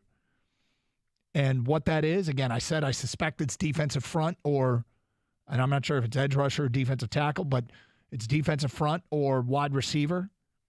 And whatever cap space they have left, I want to see them trade to fill those needs when one emerges, if one emerges. Yeah, something else to keep in mind, too, is if you're looking at a midseason trade and for somebody who's going to be substantial, that I think if you're the Lions, you would have to look at somebody who's a rental because they've got money they're going to have to spend for long-term deals coming up real soon here. They have to start war chesting that money. They've got a decision to make probably on Jared Goff at the end of the season, if not at some point during the season. But for me, I'd wait to the end of the season to do that. But that's where money's going to get tied up. So if you're going to take somebody on, you may not want to take somebody on who's got 3 years left on a deal at a high price. So the market might be smaller, but then again, the price isn't as big for rentals either. So it's one of these things you're just going to keep your eyes open, your head on a swivel. Okay, who's available here? Who's available here? What do we need to do to keep, to improve this team or not? Because every other team that's contending is doing the same thing. All right, Kang, you said your next move is different than what anybody else has said. What do you got? Go get me Robbie Gould. Go get me a legit kicker who's done it in this league, who I can trust from short, mid, deep. The man's kicked in Chicago and San Francisco, two of the harder places to kick in this league, and he's done well. You bring him in a Ford Field where everyone seems to kick well, and I know we do play road games. I'm confident he'll be fine on the road. Robbie Gould, all due respect to Patterson and Romo, the kid, was it the XFL or CFL, wherever he's from? Yep. I think this is the next move. I mean, it's clearly Brad Holmes and Dan Campbell believe in this roster. They can continue to upgrade, and they believe in this season. And they're kind of, quote unquote, going for it, right? Mm-hmm. This Bridgewater move tells me they're going for it. The next move for me, go get me Robbie Gould. Go get me a legit kicker, and I can trust that you don't have to be like, oh, can he do 50 yards? I'm not sure, right? How do you do in practice? And my guess is they're going to wait on this and see how the two kickers they have on the roster do in the preseason. But I'm sorry. I'm ready to go make the next all-in move, which is Robbie Gould. Don't apologize. He last year went 7 of 11 between 40 and 50, but 2 of 2 from beyond 50. Hit, I gotta see, 27 of 32. He's 41 years old is the question. Is he losing a step or losing a little bit on the cannon? And, I'm surprised he's still out there. It makes me wonder if the league has interpreted that he's lost a little bit on the cannon. But I mean, this guy's kicked in San Francisco in high-pressure games the last couple of years. If you ask me, am I more comfortable with Robbie Gould lining up from 47 yards out to win a game than Riley Patterson or what's Romo? Romo. What's Romo's first name? Yep. Yeah, and one of those guys. I'll go with Robbie Gould. Robbie Gould wasn't the guy who missed all those kicks in the one game at Ford Field, was he? Was it with the Bears? Was it a Bears kicker or was it a Green Bay kicker I'm thinking of? You talking about Mason Crosby? Mason Crosby, you're right. I'm sorry. I was somebody in the division. Well, the thing, I think Robbie Gould's out there still for a couple of reasons. One, age could be a factor, of course. He's 40 years old. The other is this guy, he knows his value. When he got released by Chicago, he wouldn't lay off of what he was making, and they wanted to save money. Then the Niners stepped up and paid him the money. The Niners saved money this year. They're like, we're going to draft a kicker. They drafted Moody. The league doesn't want to pay a ton for kickers, and I understand that to an extent and to a point, but you got to find the right situation. I think the Lions are the right situation to, hey, we had the cap space. We're going for it this year. We don't have a proven kicker. Go get one. Yeah. Feedback coming into the Carson Anderson inbox, and we're asking, first of all, reaction to the Teddy Bridgewater signing here with the Lions. Second is what move is next. An unnamed texter writes in, huge sigh of relief knowing we have a legit backup quarterback to come in if Goff has to miss any time. We never really had a capable backup quarterback here for a long time. The Lions never were able to make shrewd signings like C.J. Gardner-Johnson and Bridgewater. Holmes really is the best GM the Detroit Lions have had in terms of player acquisition. I am It looks very that way. encouraged by Brad Holmes' work. I'll wait and see the results, but yeah, I feel like that's going to be a statement that will end up being true. But but it's true for a couple of reasons. One, the bar is set really low when it comes to player acquisition in our lifetime as Lions fans. That bar is low. But that being said, I think he's done a hell of a job in the 3 drafts that he's had and the 3 cracks at free agency. I like how they've built this team. They've built it's a young team that they built through the draft. The free agent signings they've made have been smart ones. They haven't overspent. Most of them have been 1-year deals. Kind of prove it, and if you prove it, they'll bring you back.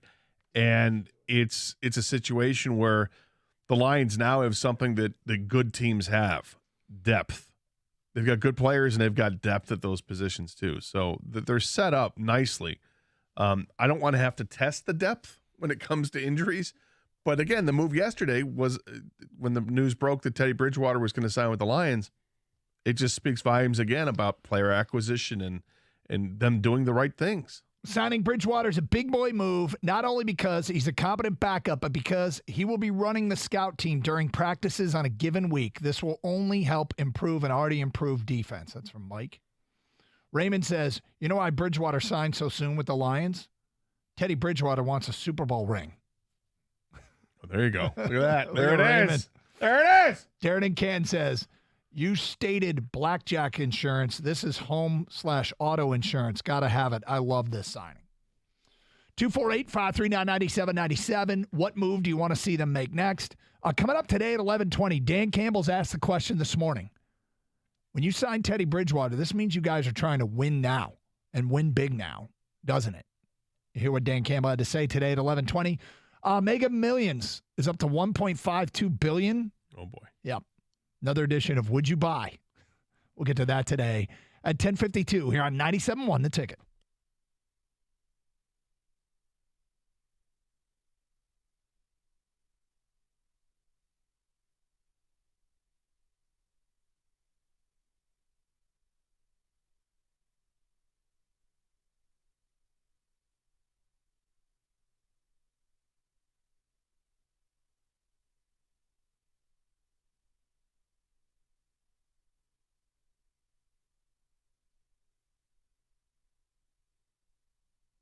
Here are the defensive players that were amongst the list of 10 players who stood out early in camp.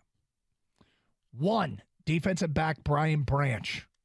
First-round talent that dropped to the Lions in round 2. Branch has come to Allen Park with a chip on his shoulder and something to prove. Branch is already working himself into first-team reps with his ability to play both in the box and cover equally well. If Branch continues on his trajectory, it's going to be hard for defensive coordinator Aaron Glenn to take him off the field, especially on passing downs. Okay. That would be useful. That's very useful. And I know Gator subscribes to this, is the guys in the secondary seem to always get hurt, and they get hurt often. Yep. Whether it's for a play, a week, or a month, you have to have depth there. And if you have quality depth, that's huge. Because going against someone's what happens in a game, Doug, when a starting cornerback goes out of the game and they replace him with someone off the bench? That guy he's covering immediately gets targeted by the other team. Okay, so to have Brian Branch or anybody, Jerry Jacobs, whoever it is, ready to go if they don't start, that's huge. Also off the defense, who else has stood out? Defensive lineman Aiden Hutchinson. Hutchinson focused on gaining strength and polishing some movement skills this offseason, and the results have him looking like... So I was wondering, 248-539-9797, real quick, who's the worst Lions quarterback in your lifetime? Well, that's a terrific question. And in your Lions fandom. Unfortunately, there are many to choose from. And if how far are we going back? We're just going 30 years? My lifetime? Your lifetime. Okay, all right. I got to believe at the near the top of that list would be one Ty Detmer. Was 1-3 as a starter through 3 touchdowns, and that's where the positives end, 3 fumbles, and had 10 interceptions. This all being, let's go back, 1-3, 4 games. Yeah. I mean, what was it, 6 or 7 in one game? I think he had 6 against Cleveland. That was the first game after 9/11. And he had another one that was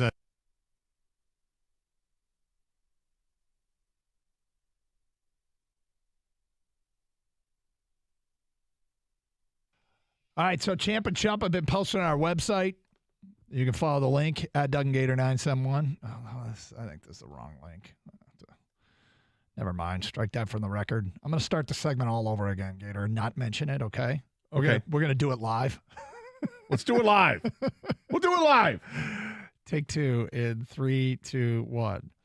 Champ and Chump are posted on our website. You can go to 971theticket.com. Shortly, there will be a link tweeted out from our Twitter page at Doug and Gator 971. Okay, so here we go. Lions signed Teddy Bridgewater. What move do you want to see happen next? And yeah, Dan Campbell asked about everything you guys are doing. You're acting like a team that's going for it now, that you're trying to win the Super Bowl now. Hear what Dan Campbell had to say today at 11:20. Let's get back to your open line calls. We go to Matt on 97.1. Hi, Matt. Hey, guys. How are you? All right, Matt. Thank you. Good. So I'm kind of with Gator, and if you hang in with me a minute, I'll explain why. I have complete faith. I can't believe I'm saying this. I got complete faith in the Lions. I didn't think this day would ever come. But if you look at what Brad Holmes is doing, he's putting on a clinic for the rest of the NFL. They are going to look back at this and see what he did. He's putting together a roster, and he's doing it with having cap space like you wouldn't believe. He's not mortgaging the future. He has $40 to $50 million next year. These guys coming in on a one-year contract, they're doing it and then backfilling it with young guys with lesser contracts that could take over that spot. It's absolutely amazing. We could bring in anyone outside of a starting quarterback this year and work it into our cap. I guarantee if you watch Teddy Bridgewater's contract, it's going to be about $6.5 million, and half of that will go to next year, which we still have $40 to $50 million next year to deal with. So this idea that, we need to fill this defensive tackle position, if they needed it, I have complete faith that they're going to evaluate that in camp and say, hey, we're going to go get a guy. And by the way, the guy that could go get about mid, they're doing well, is still available, and that's called Sue. We could bring him back and put him on the tackle spot. You know, it's funny. I recently heard, it's interesting you brought him up because I recently listened to Ndamukong Suh in a podcast with Ryan Russillo. And Ndamukong Suh, I wouldn't trust Ndamukong Suh at this point in his career, personally. Trust him for what? He made some comments about how he loves where he's at in his career because he doesn't have to go to training camp and do all the work. He can just parachute in and play. I don't think that would work here. Well, I would say this. I think that's probably something. I might be stretching. I want to be fair to him. That might be a bit of a stretch. I apologize for interrupting, but I don't think a guy that is actively saying, I want to parachute in late in training camp and play is something that they'd want here. I think that's something that veterans normally say with an inside voice. Yeah. They don't say with the outside voice. I think all veterans are like, you've been in the league as long as he has been in the league. He doesn't need, honestly, does he need training camp, or is that a guy that can honestly just kind of parachute and make sure you're in shape? As a defensive lineman, there aren't a whole lot of reads you have to make, right? I mean, you're set up in a formation and you shade this side or shade that side. You have to recognize if it's a run or a pass, and you go. Or if you're in Ndamukong Suh, you just pin your ears back and just try to get to the backfield anyway. I'm not advocating going for him because I'm not sure if there's as much left in the tank, and I don't look at Ndamukong Suh and think elite run stopper. I think Ndamukong Suh was a guy who just wreaked havoc in the backfield and tried to get after the quarterback, and I don't know if that's what the Lions – I don't think that's what the Lions need from that position, so that's why I would pass on him. But as far as I think him making a statement about parachuting in, I think most veterans feel that way. I think you're probably right. I mean, a lot of it has to do with when I hear Ndamukong Suh talk, I just hearken back to a time where I was like, this guy can't get out of here fast enough. Yeah, it seems like there's always another agenda. This guy can't be more measured and careful about what he is saying, but his actions spoke volumes about his desire to be here. And look, we're not for everybody. Right. And he doesn't strike me as the kind of guy that wants to join a team because he loves the game. And like, hey, I love the game. I'll sign for the league minimum, or I'll sign for $2 million for the. I just love the game. Right. That's not a Ndamukong Suh, and that's kind of what Dan Campbell is looking for. I don't think it's a fit here to get Ndamukong Suh for a bunch of reasons. And all those feelings came flooding back when I heard this interview. I'll be honest. Well, Sue's at a point in his career he can pick and choose. He's not going to sign it anytime soon because he doesn't want to go through preseason and training camp and all that stuff. He will not sign with the team until the season starts. I guarantee you that. And then he'll pick and choose which team is closer to playoff success or a Super Bowl because that's where he's at in his career. And as far as Lions' needs are concerned, yeah, I guess we possibly could need a defensive tackle, but you guys are right. He's not necessarily a run stopper because that's kind of what he needs to be at this point in his career. He was causing, havoc attacking quarterbacks. That's how he came in the league. That's how he made his name. But now, I mean, he doesn't have that speed, anymore. Not that he was fast, but he's not as strong. He's not as fast. He's not as in shape. He's just a bigger dude with some veteran leadership. I want to make sure we tell the whole story, and just because there's something that happened just now out at Lions, and is this a whoa? No, it's not a whoa. I want to make sure we share this with the audience. You know who the first player on the field was today for practice? I do. And Jameson Williams. Good for him. Yeah. Good for him. Like, remember the old adage? All our players need to get here early, stay late. All they do in their off time is eat healthy, sleep, and work out. Nothing but football. Football. We like guys that get on he's the first line on the field today, Jameson Williams. That's good. That according to Lions beat reporter for Pride of Detroit, Jeremy Reisman on Twitter. So wanted to share that. Jameson Williams, first line on the field. Okay. Are you ready for another edition of Are You Going to Buy? This is when you or Kang win the $1.5 billion and take the cash out, the $7.572 million buyout, the largest Mega Millions drawing ever. Do you have your tickets yet? Not yet. Post-show, you're going to get them? Yeah. Kang, post-show, or you got them already? No, post-show. I went to buy them yesterday at Meijer, and the service desk was closed because I was doing grocery shopping, crap. decided to do it after, and then I'm like, what? Come on now. Give me my tickets. So what we'd like to do is, if you won, would you buy? Okay?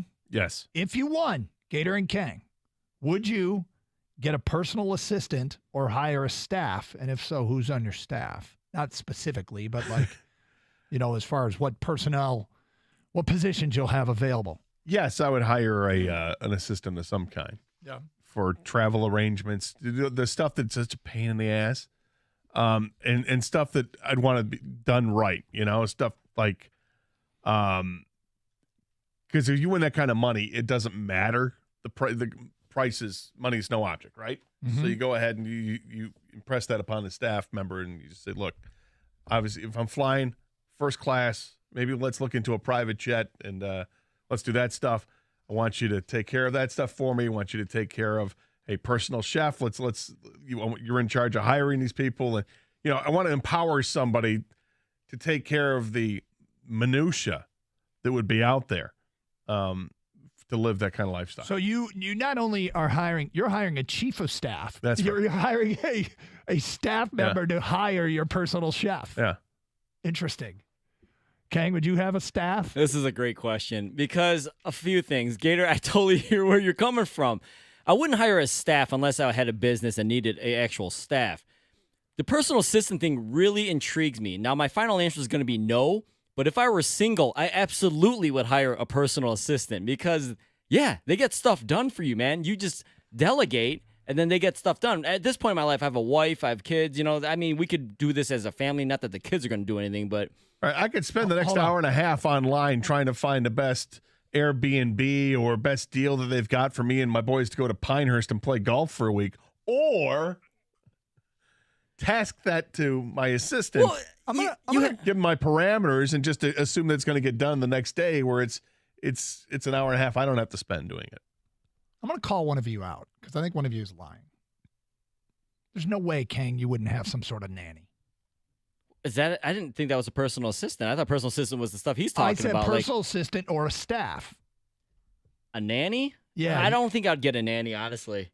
Babysitters are going to be easy to come by. Hey, we're paying up to, whatever you want. That's not a problem. But a nanny, and this is No, Kang would have a staff of babysitters. yeah, exactly. But I don't want. This is just my personal opinion. You raise your child or children how you want to. I don't want someone else raising my kid for me. That's that. me. Yeah, I you know, like that. I don't need to be like, hey, I'm going to Italy for a month to watch my kid. No, I think you will have. I think you would have a part-time nanny, and it's not just to raise your kid. I think it's to do a lot of the kids' stuff that you don't need to be there for. I don't know, man. I love spending time with my kids. Honestly, I want to be super present. I think you have to keep this in mind. I think if Kang wins, Kang's done working here. Yeah. So Kang's got some free time on his hands that he actually enjoys. Now, maybe a year or two down the road, he's going to want to do something else and want to have some more of that free time, and then perhaps. But right away, someone on retainer. Let's just say that. I mean, dude, date nights would be plenty, and all that stuff. But I'm not hiring an au pair or anything, maybe on vacation. I'm trying to think, if I go on vacation for a week, do I bring somebody with me? Maybe, because if that a night or two we want to go out, me and the wife, and someone's there to literally watch the you got to kids. get a dog sitter. Yeah, right. That ain't happening. All right, next up. We could literally win $1 billion. I'm not getting a dog. All right, here we go. Next question. You win the Mega Millions, $757 million buyout. That's the immediate payout, a $1.5 billion pot. You win the Mega Millions. Would you buy a truck? Does SUV count as truck or no? Are you talking pickup? We're talking pickup. I'm right? just talking pickup. I'm not talking SUV. I'm just talking a truck. No. You're not getting a truck? No, I had a truck for 3 weeks. I was doing promotion years ago, and I was given a truck to drive around for 3 weeks. Mm-hmm. I'm not a truck guy. No, I thought maybe I thought this was going to be something that pushed me in that direction, and I'm not. It wasn't long after that my brother got a truck for the first time, and I'm like, "There's no way," and that he's driven nothing but since. Loves the truck. Why are you not a truck guy? I don't know. I don't know. It's just sitting up too high. I get annoyed with the way people park the trucks. Well, you kind of have to back in all the time because it's easier to get out, right? I guess that's what they say, but I don't need the truck. It's too big. I kind of want to buy a truck, Doug. I don't know if I'm a truck guy or not. Maybe I turn out to be like Gator, where I own a truck, and I'm like, you know what? I'm not a truck guy. But I do want to buy a truck, and I think I would. I'd buy a badass truck, or Jansen would be totally jealous of. Then everyone's asking for favors from you. Oh, you got a truck. Hey, can I borrow that truck? And, I had that thing for 3 weeks, and I was asked favors all the time. I know, but you just have a member of your staff do their favor. Right? True. No, I don't want a truck. All right, we'll do it again before the show is done. In the meantime, Dan Campbell asks a question. This Teddy Bridgewater move reeks of a team that's going for it, trying to win now. Hear what the head coach of the Lions had to say today at 11:20 here on 97.1 The Ticket.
I think Brad Holmes told you exactly what he's thinking about Jared Goff right there. He talks about we have to retain good players, our core players, and he names Jonah Jackson, Penei Sewell, St. Brown, and he starts to name Jared Goff, and then he stops.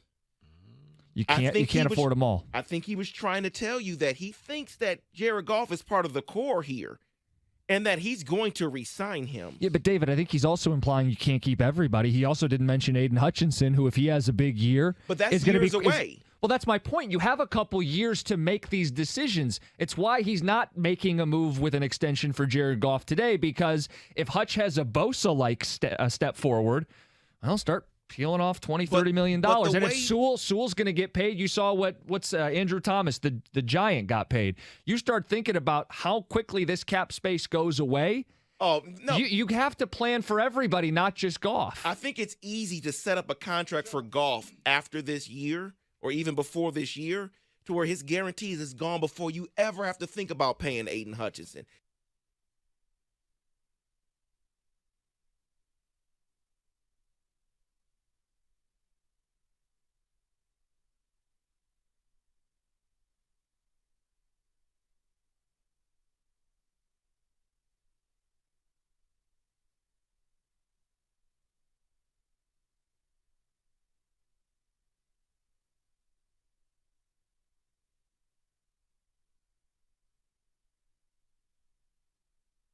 Season ticket holders and Marshawn Lynch on hand at Allen Park as the Lions begin their first joint practice sessions of the preseason. Dan Campbell finally taking the podium this morning and was pretty fired up for his players to go face-to-face with the Giants today and tomorrow.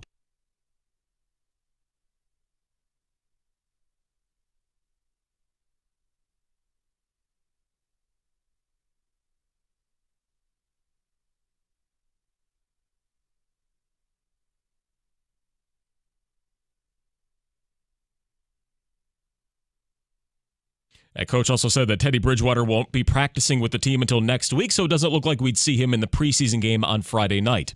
An Athletic interview with Dave Dombrowski dove into the specifics of the Phillies trade for Michael Lorenzen from the Tigers. The ex-Detroit executive said that the GM assistants for both teams exchanged around 100 texts leading up to the deadline.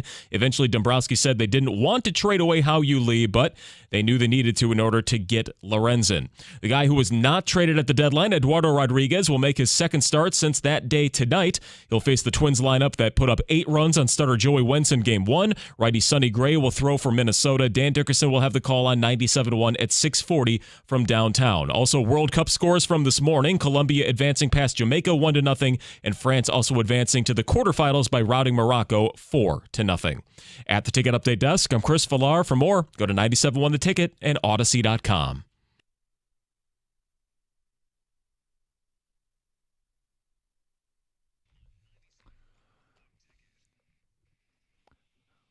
Colombia over Jamaica in the Women's World Cup.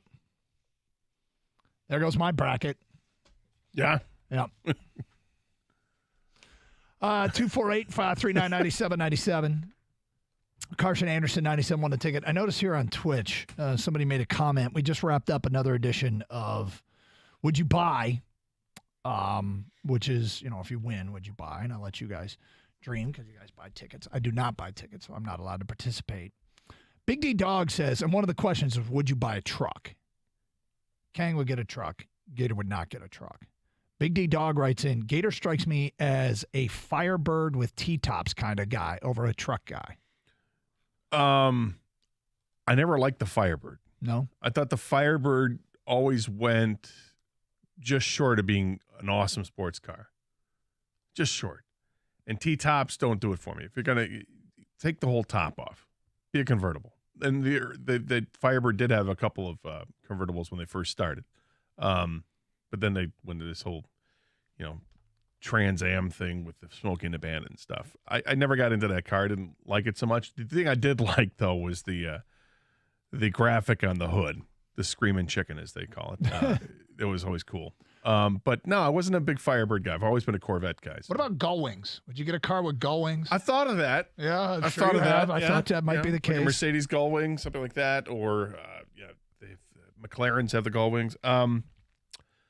No, I don't need it because the sports car. I like a convertible, so I'm going to drive it when it's nice out. Mm-hmm. It's going to be a convertible, so I don't. The gull wing takes that out of it.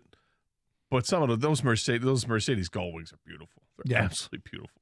Yeah, I thought there was a chance you'd say yes to that. So, okay, so we're reacting to the news of the day, which is Lions. I do want to mention the Tigers. I think it was 13, 14 pitches last night before I went, I'm watching Severance. That was really bad. Joey Wentz struggled. What he finished with 10 hits in 3 innings, 8 runs. It was not good. It reminded me, you know what that reminded me of? That was like vintage bad Porcello. Porcello would have a few games like that a year. Yeah, it was, and Porcello being a pretty decent pitcher. I know. But it would have, you're right, every once in a while, it was like against the Angels. He'd have Porcello go 1 2/3, 9 runs, 11 hits, 2 walks. But with, I don't know, with Wentz, it's like sometimes he shows he's got talent, and then he just has no idea how to harness it, or the pitches, there's not consistency with the break and the pitches, and he was hanging pitches all over the plate last night, and the Twins just took batting practice against him. It was ugly. It got ugly again in the 8th inning, bringing Alex Lang, and he walked 3 batters, hit a batter, and I think struck out the other 3, if I'm not mistaken. So not a single batter put the ball in play, and he got out of the inning, but gave up the one run. For those of us that coach youth baseball, that's a very familiar inning. Yeah, exactly. But that's just, you don't want to expect to see that from a major leaguer, much less one who, to start the season, was well on track to be an all-star. He was outstanding for the first 6-8 weeks of the season, and now the last 8 weeks, he's been awful. 248-539-9797. Tiger fans, you want to keep talking. In the meantime, more texts regarding the Teddy Bridgewater signing and what you would like to see the Detroit Lions do next. From an unnamed texter, I agree with Kang. I would love to see the Lions add Robbie Gould. But another one, I would really hope the Lions would consider adding Chase Young.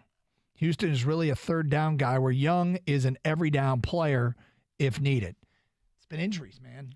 He's got to show he's healthy. I like what the Lions have at defensive end. I think they've got a number of different ways they can go, and they're all, if they stay healthy, you can have a really solid rotation there. Just keep bringing guys in. Charles Harris, James Houston, Okwara. You know, Pascal moves to the outside. Kaminsky can move to the outside. You've got a whole host of guys, and let alone Hutchinson is going to be out in the field for, probably 80% of the defensive snaps.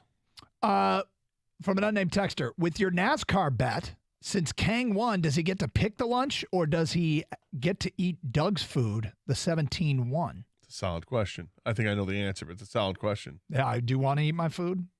Do I want to eat your food? Yeah. No, I don't want to eat your food. What I brought in for lunch is very good But maybe today. I could pick what you eat instead of you buying me food. Oh. No, that's changing the terms. What? That's changing Come the terms of the on! deal. If I knew that going in, I might not have been so quick to say. But people missed Leave it up yesterday. to a coin flip for chance? People missed it yesterday. The Firekeepers 400 was starting up. I offered Gator to bet, and just for fun, I said, pick odds or evens. And if the car number that wins the Firekeepers 400 is an odd number, and you picked odds, and you win. If it's an even number, I win. And Gator felt you were trying to pull a fast one. I wasn't on him, at all, yeah. and so I just turned to you. Plus, and I just didn't care. Kang said, I'm in. Did you care once you knew? Yeah, of course. Yeah. You heard me. Well, it wasn't very dramatic because the 17 held off the 19 with the 11 finishing third. Brad Keselowski, you let me down with your 4th place finish. But Chris Buescher in the 17 held off Martin Truex in the 19, so I will buy you lunch. Probably not today, but soon. Or you could just eat what I choose. So wait a sec. You want like a Philly steak sandwich? All right, hold or- on. Let me stop. You want to give me the choice that either I buy lunch or you buy lunch, but I have to eat what you choose. Can't be careful here. You have to eat it all. This isn't like a one bite and, done. I want to hear what Gator has to say. See, go back to what he said. You want Yeah, where I buy where he lunch, yeah. buys lunch. Mhm. Okay, so that means he's going to choose where he gets it from. No, you're going to buy me. Oh, you do whatever Kang wants. Well, that's the normal lunch bet, right? Yeah. Typical bet. I mean, within reason. I'm not looking Yeah, to I mean- No. We getting a understand. spread from Andiamo's delivered here or something. Be I nice. want the entire left side of the menu from Twin Peaks. Oh, small taco bar, whatever. Yeah, So you're saying, just so I understand this, Yes. Kang has a choice of either. No, I'm not agreeing to these terms. He suggested these terms, and I'm not I haven't said anything about whether or not I would do it. We all know Doug's not going to do it. I get it, but maybe. The F Maybe just maybe? The F I am. There's no way in hell I'd do that. But I will buy King lunch, again, within reason, from wherever he wants. All right. Let's pick a day, and we got to find somebody to go pick it up. God, the intern era was great when we had interns. It was great. Except the one day. I feel like remember the one. Should we tell the story on the air? The one that we felt awful. Oh, what the kid had to do to get here? Oh, Doug's told it. Yeah, before we had no idea. He was taking like 3 buses to get from the far side of Detroit. He was leaving his house at like 6 a.m. We had no idea. No. And it was just like, oh yeah, hey, taking lunch orders, and we always say, whatever you want to, we'll pay for it, and for your lunch as well. And gave the kid the order, and it's like 2 hours later, we're like, what the hell, man? And then he shows up, and he's like, well, yeah, I don't have a car. Like, what? We didn't know. We had no idea. We're like, we wouldn't have done that to you, my man. No. And this is well before Grubhub and a DoorDash and all that stuff. Right, yeah, So we felt awful, absolutely awful. But I learned something that day. That kid was special, right? Yep. And he came by a few years ago and was doing really cool things. Good things, yeah. Yeah, really good things, and very proud of him. And you could tell back then there was a different kind of ethic, Well, he was tired a lot too. I remember that. Yeah. We found out why. Yeah. The kid was as dedicated an intern as we ever had. Yes. Moving on. Kang with the deep 3, bang. Honestly, solid idea. Robbie Gold. I'm not sure we can trust these guys beyond 50, but he is older, but I'm down for it. That's from Eric. From an unnamed texter, here's my ideal next move. A rental of an elite defensive player at the deadline. Someone like Chase Young for a playoff push. I mean, look, the guy's got to prove to be healthy, right? He's got to prove to be healthy. And I mean, maybe you take the chance now at the right price. But, okay, Dan Campbell. You're acting like a team that's going for it now. It's trying to win a Super Bowl. Hear what the Detroit Lions head coach had to say today at 11:20 here on 97.1 The Ticket. You've heard me talking about Flying Ace Bourbon for a while. It's a tribute to the American airmen of World War I and Michigan's rich history of producing some of the finest aviators and airplanes in the world. Flying Ace is a bourbon that pays homage to both. It is delicious. It's a blend of aged whiskeys. It's got notes of caramel, toasted rye, vanilla, and ripe stone fruit. And it's a versatile spirit. You can have it any way you want. You want to do shots with your boys? Go ahead and do that. You want to drink it on the rocks or just have it as an everyday sipper? That works too. Or, hey, you know what? Don't worry about any side-eyed looks you're getting from people because you're going to mix it with ginger ale or cola. It's up to you however you want to have it. It's delicious either way. Plus, at only $30 a bottle, it's not going to bust your budget at all. It's a perfect everyday drinker. It's as smooth as it is unpretentious. There's no gimmicks. It's just great, approachable American whiskey for the Maverick at heart. Give them a shot. Try it yourself. It's a small batch American-made bourbon blended in Holland, Michigan. And yep, you got it. It's part of the Coppercraft family, so you know it's quality. It is delicious. It's what I've been drinking for the last 8-10 months now. I love Flying Ace Bourbon. Follow at Flying Ace Spirits on Instagram to stay up to date on their upcoming releases. And as always, please drink responsibly.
Here are the defensive players that were amongst the list of 10 players who stood out early in camp.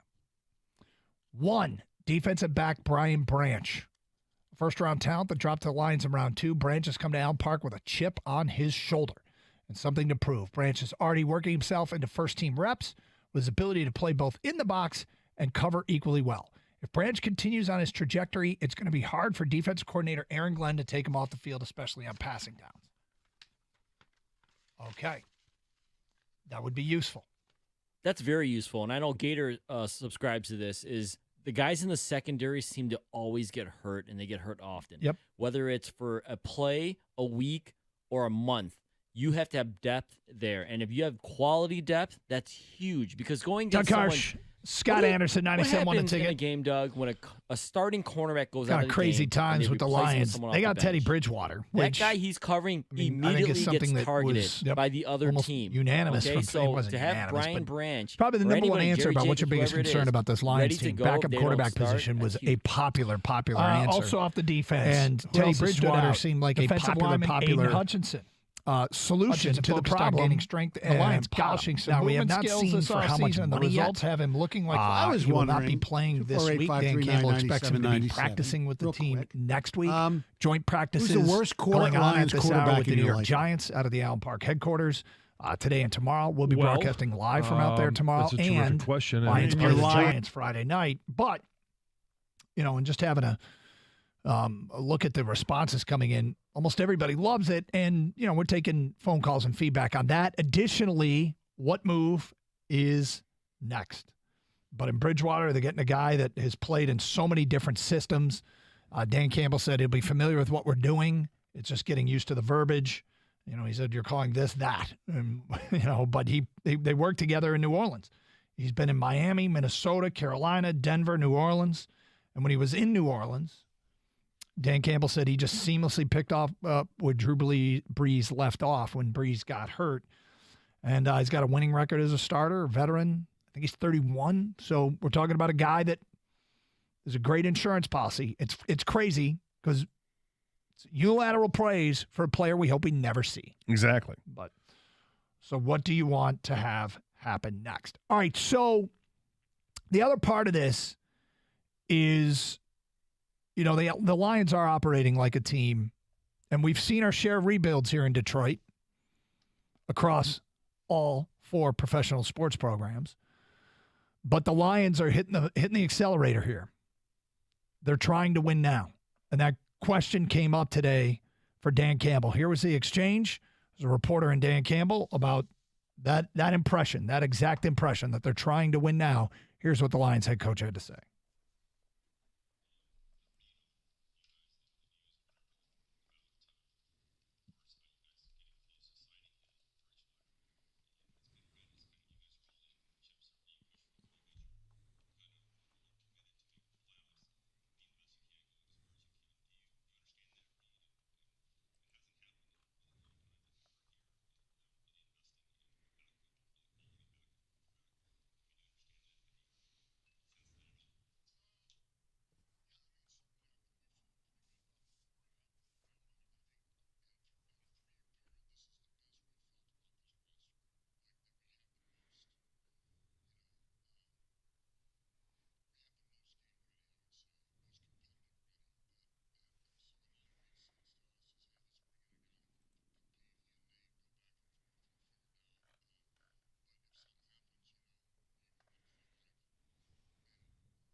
You don't want Jared Goff's an injury of any kind for 1 week, 3 weeks, 5 weeks to mean that you pen in 5 L's. Right. You want to have a fighting chance. And look, it's crazy. We took a call yesterday from somebody who was all on board with Nate Sudfeld. Sure was. One day later, Nate Sudfeld is potentially on the outside looking in here. These games, these preseason games, might be able to keep him a spot on this roster. I don't know if they have an extra spot for a third quarterback with a fourth that's going to be injured and recovering. Or Nate Sudfeld's putting something on tape for somebody else. But, Teddy Bridgewater is exactly what you want in a backup quarterback. And in fact, at some point I want to see the rankings of backup quarterbacks because I think we got one of the best. I think we do too, which is it's nice to have. Like we said, it's that insurance policy. I suspect Sudfeld will be here all season long. You think? Yeah, because I don't think Hendon Hooker is coming off the injured list anytime soon. And if he does, it'll be at the end of the season. And at that point, I don't know if you've been able to put anything on tape if you're Nate Sudfeld. But Nate Sudfeld will get plenty of action in the 3 preseason games, I would expect. Mm-hmm. I would not expect to see a ton of Jared Goff. I think we'll see a little bit of Teddy Bridgewater, but for the most part, it's going to be Nate Sudfeld and Adrian Martinez running the show here. I think what'll make Lions fans feel a lot more comfortable about any kind of discussion when you start talking about backup quarterbacks is if they're able to run the football like we think they are. If the running back room is truly better than what it was last year, if the offensive line does what they do, they open up holes, and there was meat left on the bone last year that the running backs didn't chew on, but these guys will, I think we'll all feel a lot better because that means that this team can run to win, which we haven't seen in a while.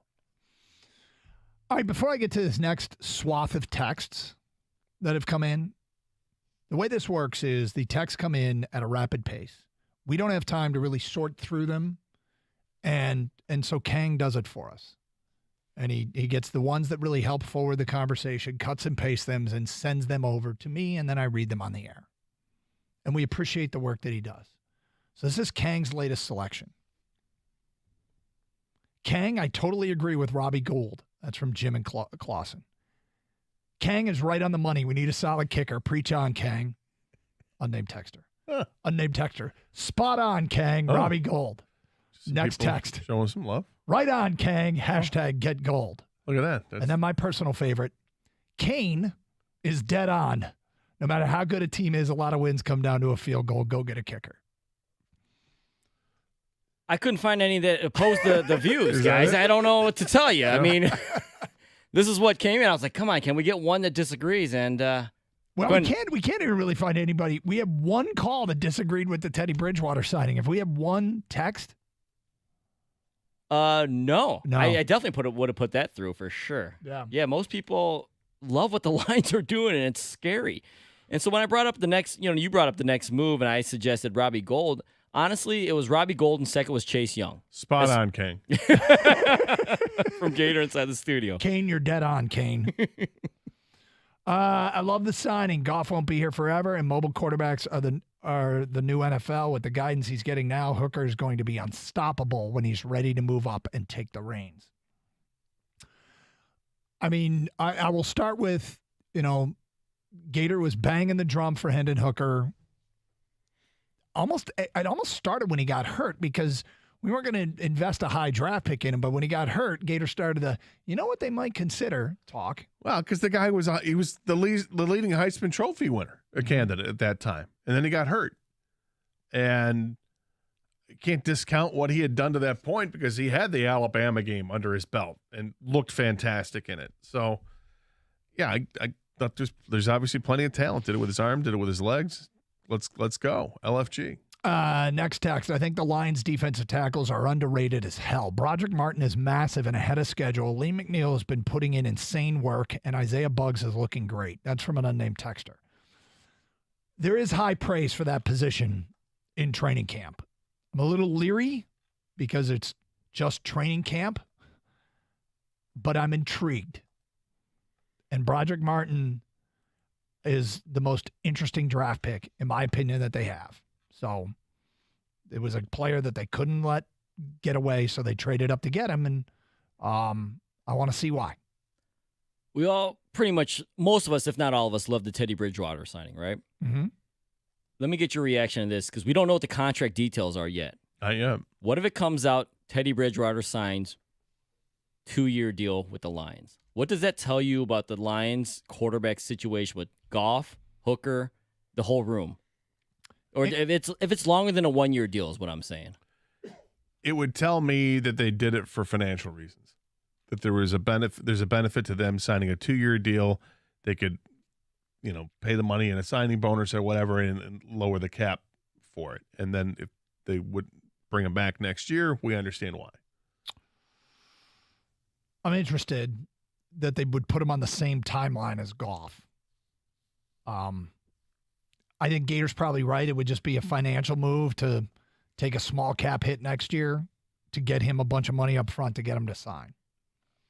But I would be surprised. I would be very surprised. Because I think all three of us are expecting a 1-year deal here, right? Yeah. Yes. Yeah. All right, straight ahead. Lots to get to, including, before the hour is done, the trade the Tigers made with Michael Lorenzen.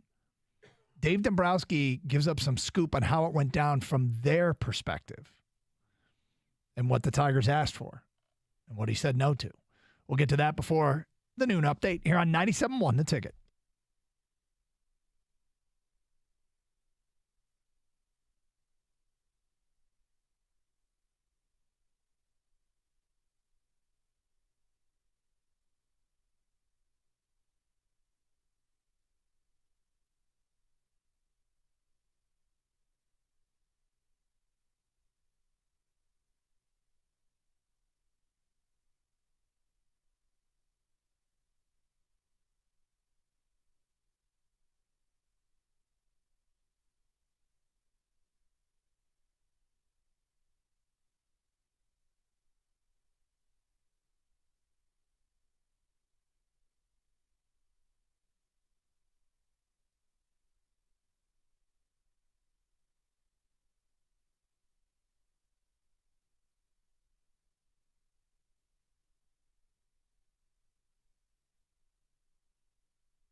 All right, another edition of Would You Buy? Okay. Mega Millions, $1.5 billion. Cash out for $757.2 million. the largest Mega Millions ever. Gator, you're getting tickets, Kang getting tickets, so you guys are afforded the right to dream. If you won the Mega Millions, would you get a wave pool or a water slide?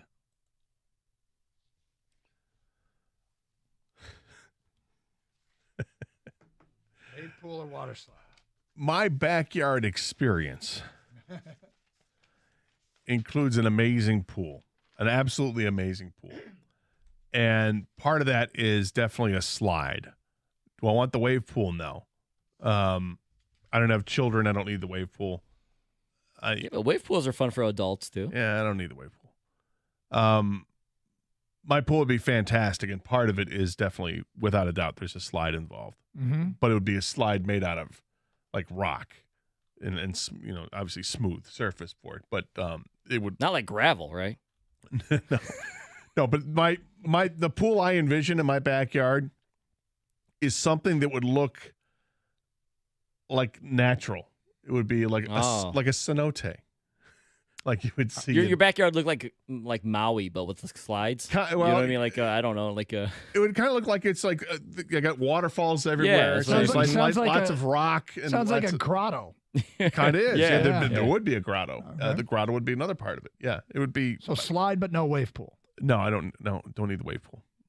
I've thought about the lazy river. Oh, I want the lazy river. As natural as gators would look, Doug, mine would look as unnatural as can be. It'd look like Kalahari back there, okay?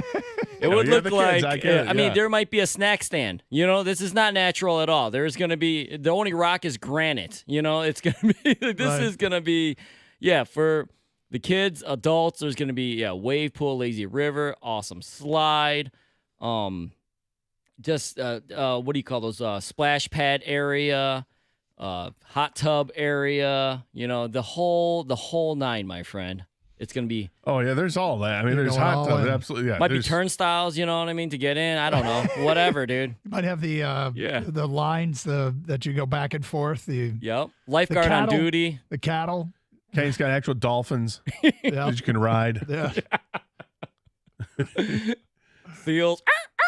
It's going to genetically engineer a seahorse to get it to be like a 6-foot-long seahorse. So you just put a saddle on that thing and go. Yeah. Aquaman. That's the kind of money you got. The Little Mermaid would sing to the children. Wait. Would Aquaman be on staff? Yeah, of course, obviously. All right, next. Largest Mega Millions ever, $1.5 billion. If you win, would you buy a concert venue? I'm looking at you, Anderson. No, I'm not buying it. I mean, well, I say that quickly, like no, and yet I wouldn't buy a concert venue. What I would do is buy out a concert venue to have my friends' bands play there, like a nice venue. You buy it out or you rent it? Rent it out. Okay. Yeah, for the night, whatever, and put on my own show. Gator Productions present Gator Palooza. The Mugs with special guests, local heroes, and the Jody Refool Band. Ed Sheeran, if you have time.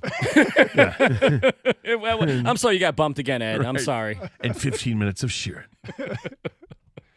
What about you? Would you buy a concert venue, Kang? No, I wouldn't. I enjoy music. I actually enjoy recorded music. You know what I mean? I don't need live music. I appreciate it because those guys are insanely talented. But I don't go to a ton of concerts anyways. I don't mind just listening to it through my speakers and at the very best edited, right? Would you get a recording studio maybe? Maybe to record some sweet dude, you got to cut your own album. Karaoke? Yep. No, probably not. I thought about the studio. Have you? Yeah, you definitely need to. I thought about having it just to have my friends record there. Yeah. What about you? You got the guitars? Yeah, I've got the guitars. Maybe you will rock. You will. That was on last night. Was it? Yeah. I flipped it on at perfect timing, too, during that scene. It was great. You'd have to get a recording studio, Kang. Why? So you could be Big Daddy Kang. Oh, see right there. Wow. By the way, I forgot to tell you something. I've been meaning to tell you this since I got back from vacation. We were driving back. We were in southern Ohio. I was driving along, and, we weren't on an interstate. It was one of these these 4-lane roads that you kind of take through from West Virginia through to Columbus. And you know what I saw? I saw a Rax. Like the restaurant? Was that what it was? Fast food. I was like, Rax? R-A-X-X? Yeah. Or something? Why do I remember Rax? Because they were around. They were a rival to Arby's. I'm pretty sure they were a roast beef place. I think you're right. And I'm like, that's a Rax. Huh. Yeah. I just was. How do you spell this? I think it's R-A-X-X. I think it's 1X. Or maybe just one? I think it was 1X. But it was. Yeah, it's 1X. And I was somewhere in southern Ohio, and there it was. I was like, I wonder if Gator would go to Rax after he went to Orange Julius. You know what's funny is I don't even recall Orange Julius. I know what Orange Julius is, right? Yep. But I don't recall ever seeing it in the mall. I remember getting like orange whip type drinks that weren't from an Orange Julius. Maybe like knockoffs or something like that. Mm-hmm. But Orange Julius was like that. It was a mall staple, and yet I'm not certain that they were in our malls. Yeah. Rax are. I vaguely remember Rax. The restaurant chain that I remember when we would make our treks to Florida to see my grandparents every once in a while, way back when, and we would drive. We go through, Cincinnati and get down to Atlanta and wherever, right? Just straight down 75 or whatever it was Stuckey's. We would always joke about getting stuck at Stuckey's, and yet we never ever stopped at Stuckey's. My brother and I would be in the back seat of the station wagon of the cruiser, and be like, "Hey, let's go to Stuckey's." Mm-hmm. Dad's like, "Nope, all right, we're not going." I've never heard of Rax, so I looked it up. That's why I asked you the spelling. It's 1X. Yep. This looks fake. Like, if this was real, you guys had one Right? of these. This was the rival to Arby's. This is hilarious. I don't think I ever ate there. I just remember they've gone through multiple bankruptcies. No way. Yeah, well, I've never heard of them, but I guess there are still some. They said 10 in Ohio, and that's there you it. go. There you go. I saw one of them in southern Ohio. And I immediately thought, I wonder if Gator remembers Rax. Lancaster, Ohio. Speaking of which, we're going to have an Are You Going to Eat That coming up next hour. And this is a special edition. We're going to do something we have never done before. And Are You Going to Eat That? Just wait. Coming up at 12:30. Breaking new ground with Are You Going to Eat That? Gator looks very suspicious. I wonder. You should be concerned. I kind of am. All right. So we're at the time of year. Trade deadline just took place in baseball. I mean, the Tigers, I think, are hanging on.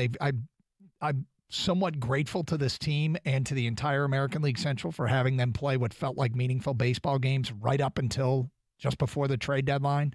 Then they started to fade, and now I've shifted completely back into the mode that I thought I would be in at the beginning of the season, which is before I even look at the score of the game, I look at the box score to see how Torque and Green did, any young pitchers did.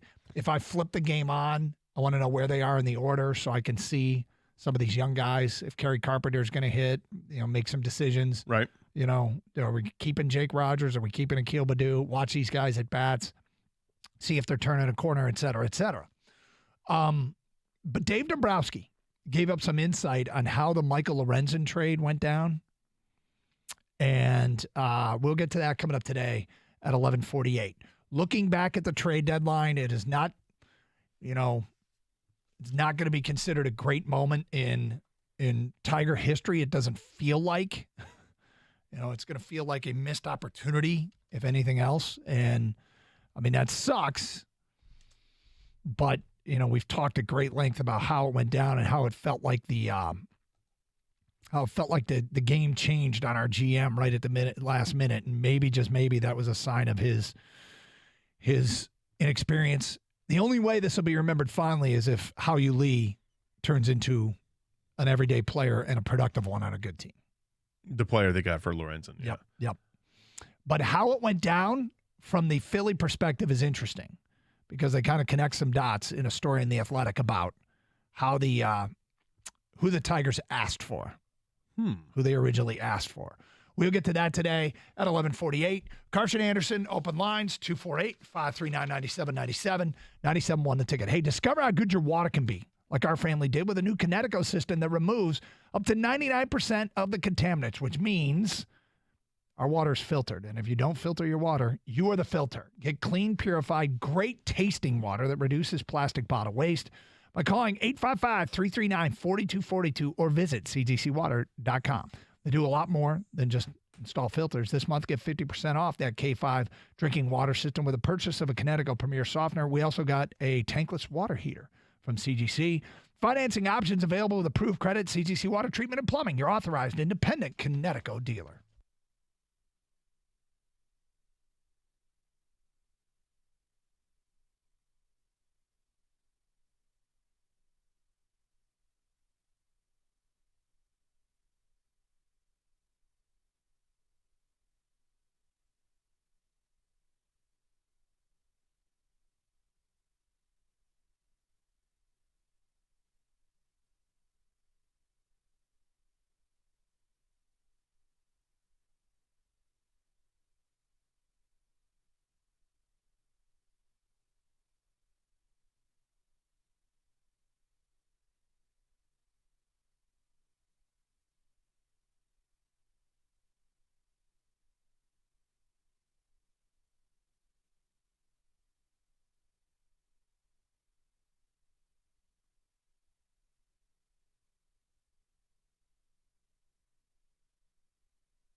Doug Karsh, Scott Anderson, 97.1 The Ticket.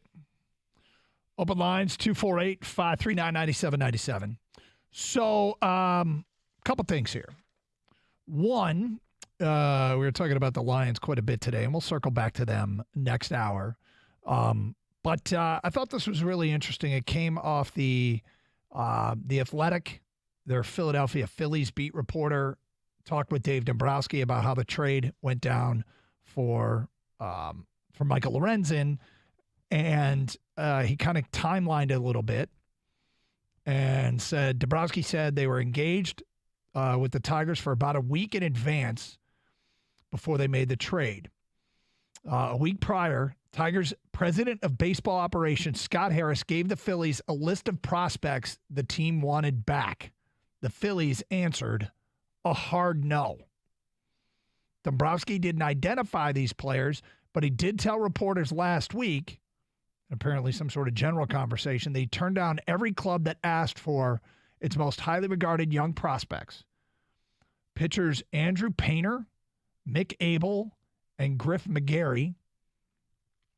Center fielders Johan Rojas, who's already in the big leagues, and Justin Crawford. The story goes on to say it's an excellent assumption that the Tigers asked for those players on the list. I mean, I'm intrigued. If you ask for one of 3 pitchers or one of 2 center fielders, seems like a decent ask, because the organization you're asking for them from doesn't need 2 center fielders. I mean, it's good. You always want depth, and not everybody pans out, but it's a little bit easier to the sting of losing a player when you know you've got another one right behind him. So do you have the Phillies prospect list in front of you? All right, so it was Andrew Painter, Mick Abel, and Griff McGarry were the pitchers. Those are 1, 2, and 4 on the prospect list. And Johan Rojas, who's already 5. And Justin Crawford. Number 3. So the top 5. Yep. So apparently that was Scott Harris's ask. Well, hey, ask for it. Yep. You know, Lorenzen, what hurt Lorenzen's value is that he didn't have a track record of being as good as he's been this year. Like he's only been a starter. I guess he started his career as a starter, didn't work out, went to the bullpen, and then went back to being a starter last year. And then this year he's been great. Mm-hmm. The best he's ever been. You know, mid-3 right now with his ERA. So, but it's lack of a track record and the fact that he's a rental. Those are things that go against you when you're trying to get this done. So the story goes on to say when they reached the final hours last Tuesday, it still took until the middle of the afternoon to come to an agreement. Dombrowski said because even early in the morning, the asking prices were different, and he asked a couple of people, the Phillies weren't going to give up. So people were still asking for those prospects. When we finally narrowed it down and said, okay, push comes to shove, I knew they really liked Lee. We really liked Lee. We really didn't want to trade him. But again, we have to give to get. And that's when we were finally able to consummate the trade. Wasn't Lee their 10th best prospect? I was going to say, it's not like Lee was, I mean, that's not that highly thought of. He's reasonably highly thought of, I guess, if you want to say he's the 10th best in the organization. Yeah. And he's done well in the minor leagues for Philadelphia system. The brief time that he's been there, there's they say that his bat will actually develop into being a bit of a power bat, that he does have some sock in it. Okay, great. Well, we'll see. And he's slow out of the gate here now he's with the Tigers at Lakeland, I believe. I thought it was a double-A. Maybe when he's not double-A. It's Lakeland or West Michigan. I forget which he's at. But we'll see how that works out. But apparently has a lot of things going for him. I looked at that move by Dombrowski to get Lorenzen as if he was like, all right, I feel like there could be a whole mess going on. They need to get their guy. They didn't give up a ton to get him, and they got ahead of it before maybe teams had to settle on Lorenzen. If they wanted to get Rodriguez, then maybe there could have been a big market for Lorenzen. Dombrowski got this done. If he didn't get it done, it would have been interesting to see if the Tigers could have parlayed Lorenzen to the Dodgers for the similar package that they tried to get for Rodriguez. But didn't work out that way. Dave Dombrowski took care of his business earlier in the day, and it is what it is. All right. I think I've got, since he has come to the Tigers organization, Hao Yu Lee is 3 for 11. He went 1 for 4, 1 for 3, and 1 for 4.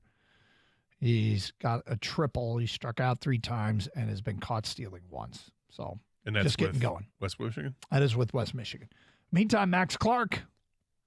Yeah, Max Clark. He's got another hit today. He's 1 for 2 today with a walk. He scored a run. He's hitting .333 on the season. Yep.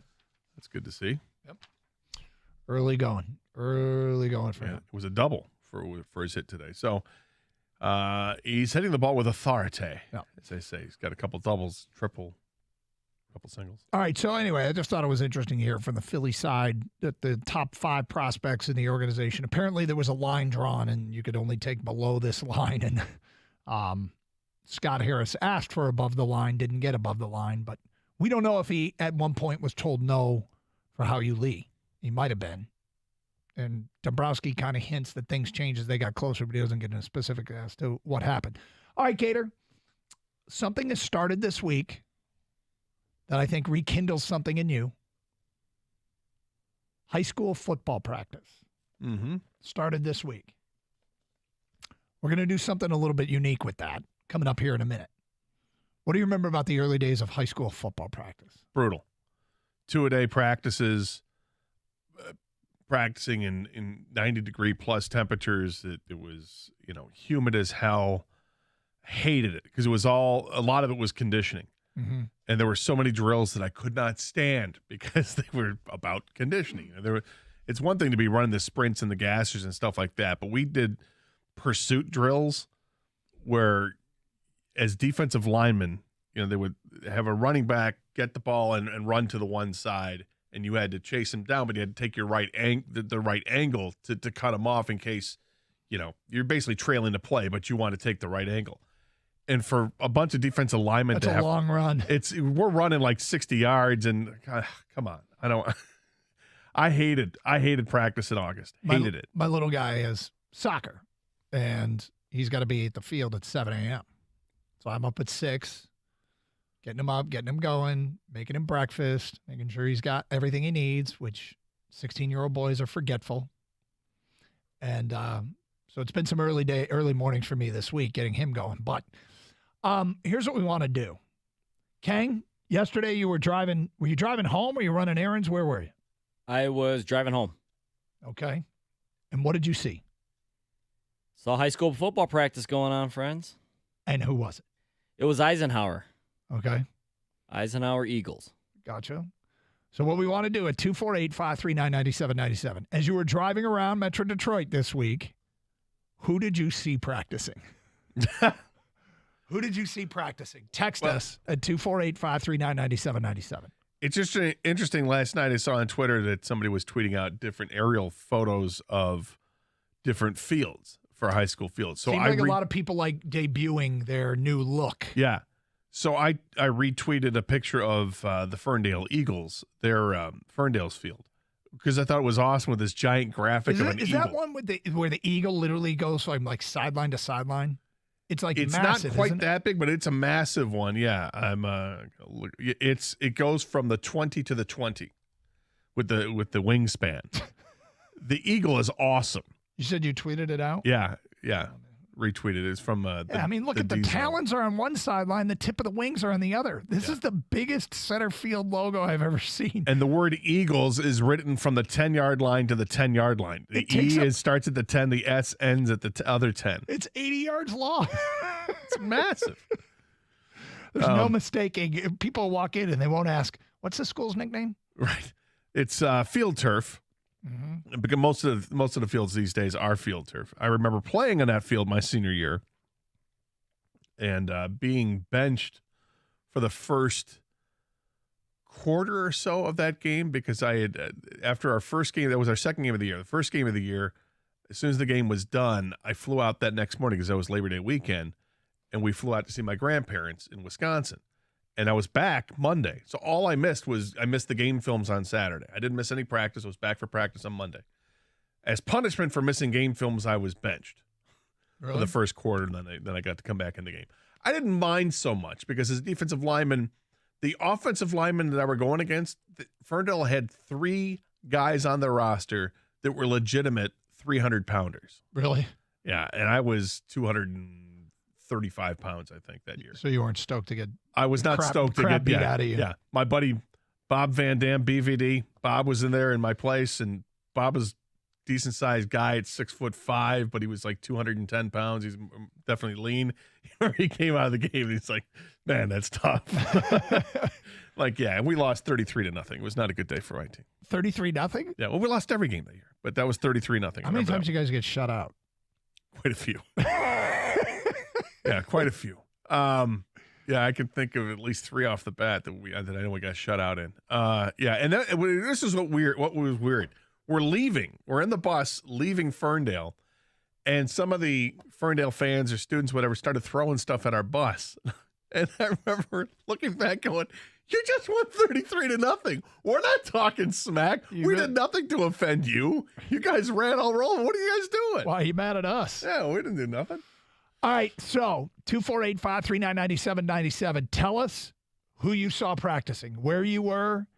Do you hear the whistles blowing? Do you hear the band practicing?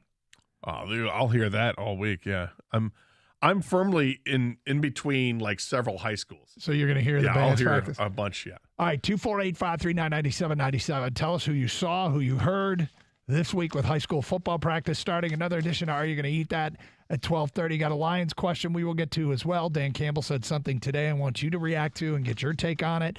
All that coming up second half of the show here on 97.1 The Ticket.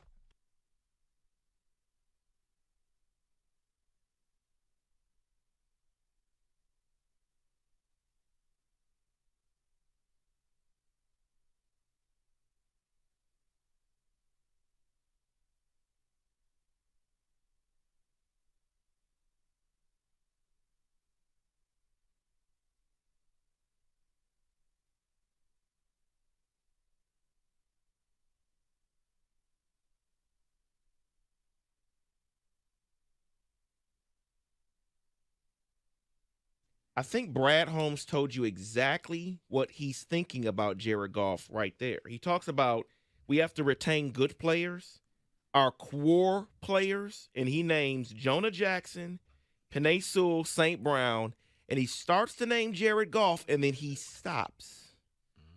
You can't afford them all. I think he was trying to tell you that he thinks that Jared Goff is part of the core here, and that he's going to re-sign him. Yeah, but David, I think he's also implying you can't keep everybody. He also didn't mention Aiden Hutchinson, who, if he has a big year, but that's is going to be away. Well, that's my point. You have a couple years to make these decisions. It's why he's not making a move with an extension for Jared Goff today, because if Hutch has a Bosa-like step forward, I'll start peeling off $20-30 million. And if Sewell's going to get paid, you saw what's Andrew Thomas, the Giant, got paid. You start thinking about how quickly this cap space goes away. Oh, no. You have to plan for everybody, not just Goff. I think it's easy to set up a contract for Goff after this year or even before this year to where his guarantees is gone before you ever have to think about paying Aiden Hutchinson.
It's amazing to be living in the time we are with great athletes that can do what they're doing.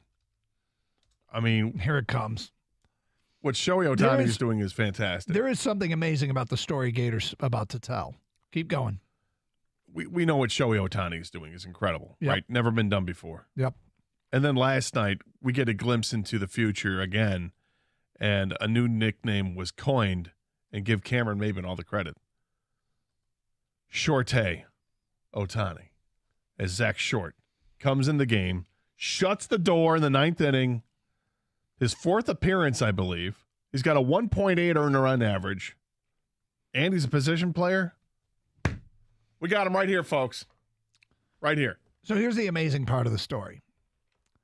The Tigers fell behind 8-0 in 3 innings. They were down 9-0 going to the ninth. And Gator was still watching. Kang, that's my number one takeaway from this. God bless you. Well, what else was I going to watch? I'm not watching Severance. Why? I need to get into it. I watched the end of the game. He was still watching. I was actually technically I was working on the show, and I had the game on in the background, and then I happened to hear the zinger that Cameron Maben put out there. I'm like, oh, that's good. I like that. It is an amazing fact that Gator was still watching that game, Doug. But, watch whatever you want to watch. You and I won't tell anyone what to watch. I mean, that's what you want to watch. Yep. But baseball season died for me when the trade deadline was over, for the Tigers at least. I've moved on. I'm full into football mode. The Gators still coming at it with the baseball. It's on life support, my friends. Gator was still How long doing before math. you bail, man? The thing is, I'll never. I don't think I'll ever bail. I mean, I'll bail on games. Like I'll watch it part of the game, and if it's not going the way I want it to, and if something else is of importance to me to watch, I'll watch that. But I still have it, man. There's stuff I'm watching for. I still want to see Riley Green at bats and Spencer Torkelson at bats and Kerry Carpenter at bats. I'm waiting for the wave of minor leaguers to get their shot. And though it's not like it used to be when you call up everybody from the farm, I want to see some guys come up. And then you get something like last night. Zach Short pitches the ninth inning, gets him 1-2-3, lowers that ERA to not 1-2-3, give up a hit. Lowers the ERA to 1.8. It's funny, his strikeout to walk strike to ball ratio was 9-8 last night. So it's not like he was really dealing. But 1.8 earned run average. Then he comes up in the ninth inning, has a base hit, scores a run, comes in on the Maton home run. Yeah. No, it's a great line. Shortay Ohtani. Give all the credit to Cameron Maben. But, Gator, more importantly, you need to tell the people what just happened. So Max Clark just hit his first home run in the Florida Complex League, and it was a 3-run walk-off home run after he'd already hit a double and had already walked in the game. So Max Clark, that just happened. I don't know. What are we thinking? Another day down there, and he goes and just plays for Lakeland? Yeah. You think September call-up is in the future? I can't see why not. Dude. So remember, Doug, you asked us the question, like, which player hasn't played yet that you want to see? Yes. There's one guy out of the three of us that said Max Clark, all right? Yeah. This guy. Yeah, okay? Bring him up now. Call him up. We have seen enough. I've seen enough. Yeah. I've already forgotten about Colton Keith. I've read enough. What's the goal next year? Get him to West Michigan? Park him to West Michigan for the whole year? That'd be great. Well, I think he'll start the year at Lakeland, but yes. He's going to finish this year at Lakeland, Gator, and then go to West Michigan next year. Let him tear it up wherever he's at. Okay, we asked for your text. Who did you see practicing? Who did you see practicing? Nick in Dearborn says, Dearborn Fortson, go Tractors. One of the great nicknames. There's a great nickname. Saw the Macomb Mustangs getting after it last night at practice. Shout out to the little dudes. From an unnamed texter, I work down the street from MLK High, and they've been practicing for a few weeks. Well, not officially. They've had captain stuff. But unnamed texter. They've usurped the rules for weeks now. I saw Royal Oak High School practicing. I don't miss those two-a-days. Worst. There's a certain smell, too. There's a smell that gives you those sense memories of having to practice in this heat and humidity. It's it's not good. It includes a mix of sweat, of equipment, freshly cut grass. Sometimes the water, like from those water, those springy water tanks. They fill it up with a hose. I mean, that's what we're getting. It's not like when they fill up those water bottles, they're not going straight from the a purified tap. I mean, you don't have the Brita filter in there. Unnamed texter, Ann Arbor Huron, boys looking good. J.R. and Warren says Warren Cousineau. Dano the Mano in Rochester says Rochester High School. Joe in Oxford. I saw the Oxford cross-country team running. They looked fast. Mickey in Garden City. Didn't see Belleville because they opened camp with midnight practices. That'd be fun. You prefer that to the 7 a.m.? Well, yeah. I mean, practicing under the lights. That'd be a lot of fun. Got to get used to the Friday night lights. Unnamed texter, Dexter Dreadnoughts, go Dreads. They just broke like a 30-year losing streak to Chelsea. Way to go. Yeah. So anyway, just wanted to know where you were and who you saw practicing. The high school practice underway. Scott writes in, drove past Rochester High yesterday. Looks like they were running. It's so awful. Yeah, that's a lot of what goes on. It's like, but I did ask my little guys, again, played soccer, and he was like, yeah, all we're probably going to do is run these first few practices. The worst part is when the coach makes you run in pads. Like at the end of practice, sometimes they'll say, okay, take off the pads, and you're going to do a lot of sprinting and a lot of running, and it sucks. Yep. But it's infinitely better to do it without the pads. You keep those shoulder pads and the helmet on. Oh. Mm-hmm. Make me vomit right now. Yeah, I played 1 year. 1 year. And that was it. Freshman year. I wasn't good. Remember my career stats? Yes. Yeah. 20 carries, 30 yards. With a long of 19. It was a sweep left, and I went right. Quarterback David James just kept spinning until he saw me and threw it to me going right, and the whole team was going left. Anybody with any talent would have scored. Well, I got 19 yards. I was not all in as a football player. I played my freshman year and then came out my sophomore year. I made it through 3 2-a-days, and I'm like, I don't want to play. So I quit on the spot. Yeah. And right before practice, I told the coach I was going to quit. He got pissed at me. And then I didn't come back to play again until my junior year with 4 weeks left in the season. One of the assistant coaches saw me in the hallway, says, we could use you. I'm like, all right. So in fact, I pulled an Ndamukong Suh. Yeah. Except I was nowhere near any kind of shape at all at that point. So I was huffing and puffing after 3 plays in practice. And then I played my whole senior year. Yeah. Okay, so Lions are practicing with the New York Giants out there. There is a report regarding how things have been going. It came from Dove Kleiman.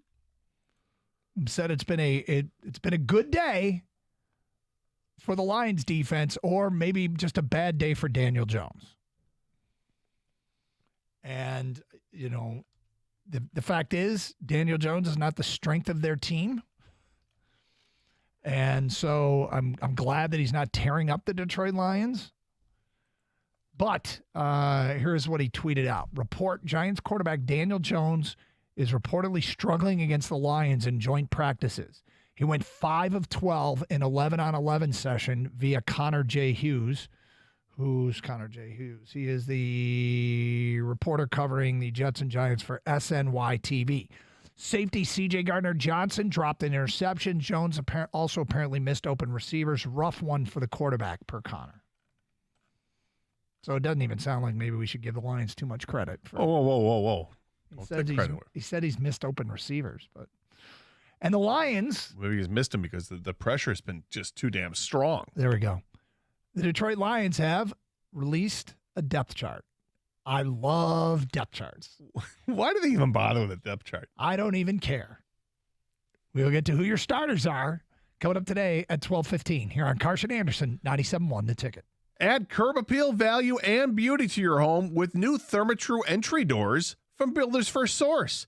The experts in door installation. Therma-Tru Doors, the brand preferred by building professionals, offers durable, energy-efficient doors in a variety of beautiful styles, and then you can have your new Therma-Tru doors installed properly the first time with the expert installation team from Builders First Source. Find their 2 Metro Detroit locations in Clinton and Shelby Townships and at buildersfirstsource.com.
I just want to do a favor for some friends, help coach my kids.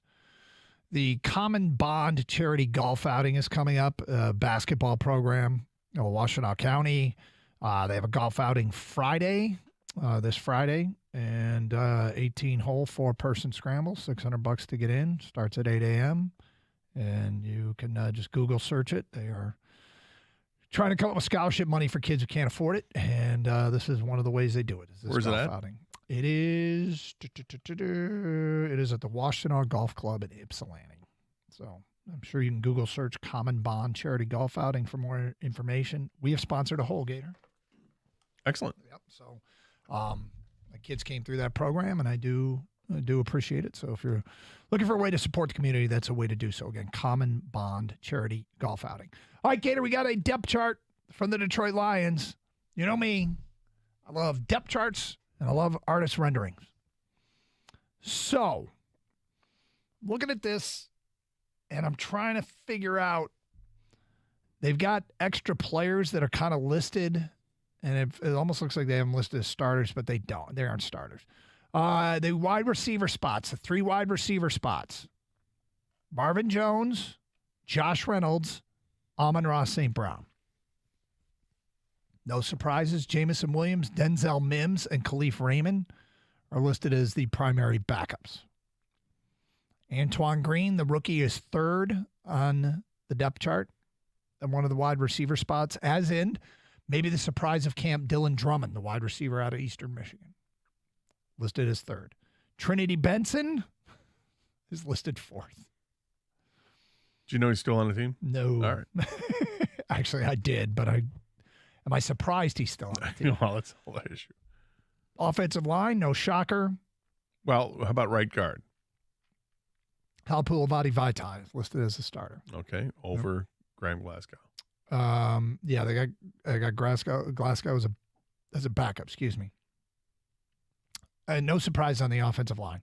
Tight end. What do you think is listed as a starter? Sam Laporta. Brock Wright is listed as a starter. Sam Laporta, number 2. James Mitchell, 3. The quarterback, again, Jared Goff, Nate Sudfeld, Adrian Martinez, Hendon Hooker, Teddy Bridgewater, not yet assigned to the roster. David Montgomery listed as a starting running back. Jahmyr Gibbs, 2. Justin Jackson, 3. Craig Reynolds, 4. Jamar Jefferson, 5. Mo Ibrahim, 6. Jason Kabinda is listed as the starting fullback. Defense. They've got a 4-2-5 defense listed here. The ends, Charles Harris and Aiden Hutchinson. The backups, John Kaminsky backing up Harris, Pascal backing up Hutchinson. James Houston and Julian Okwara are your 3rd stringers. The starting tackles, Aleem McNeil and Isaiah Buggs. The backups, 2 fascinating guys. Broderick Martin. Yep. And Levi Anzarike. That is correct. Really interesting to see. I feel like these are 2 high-ceiling guys. I feel like Anzarike is a high-ceiling guy whose career has never gotten off the ground because of injury. Broderick Martin's a great mystery to me, but he is listed as a backup, as 2nd string. Starting linebackers, there's 2 of them. Anzalone. Yep. And Derek Barnes. Correct. With backups Jack Campbell and Malcolm Rodriguez. The corner spots. 2 corners. All right, so you got Jerry Jacobs. Yep. And free agent that got Sutton. Cam Sutton, well done. Your 2 backups. Starling Thomas is listed as a 2nd stringer. This is a guy who was an undrafted free agent out of UAB that we talked about after they signed him as a guy with real potential to make this team. He and Chase Lucas are listed as the primary backups. See what happens when Emmanuel Mosley is healthy. It's a little concerning that he's not ready to go yet, isn't it? A little bit, though. He says he'll be back real soon. But I am getting a little nervy about when he does come back. I want to make sure he has plenty of time to get acclimated. I'm sure he's working out and doing some running and stuff like that. So hopefully he's in shape when he comes back. The nickel cornerback. The starter is C.J. Gardner-Johnson. Brian Branch, the backup, Will Harris, 3rd string. Starting safeties, Tracy Walker and Kirby Joseph. With Ifeatu Melifonwu and Savion Smith, your backups. Here's what's interesting. They list a starting kicker. I'll just give it a huh. As you gave it a I'm not going to give it a whoa. Riley Patterson is listed as a starting kicker. Parker Romo, 2nd string. Things that stand out here. Obviously, it feels like in spite of all the talk of rookies starting, I'm not sure the Lions wanted to hand any rookie a starting spot in their first unofficial depth chart that they hand out. Romeo Okwara is listed at 4th string defensive end. Do you think that's significant at all? I was going to ask where he was on the chart. Yeah. And I'm not sure. That's a question I'd like answered. And maybe the answer is simply, look, we're doing a whole bunch of rotation. This thing is I look. I already know the answer. This is a fluid situation. This is just don't read too much into the depth. Yeah, don't read into the depth chart. This is just what we're doing. But I am surprised a little bit that he's that far down on the one. It's obviously the two defensive end positions, but yeah. I mean, look who's ahead of him: James Houston, Josh Paschal, and then the starter Aiden Hutchinson. Well, according to this, they have 7 defensive ends. Romeo Okwara is 4th string.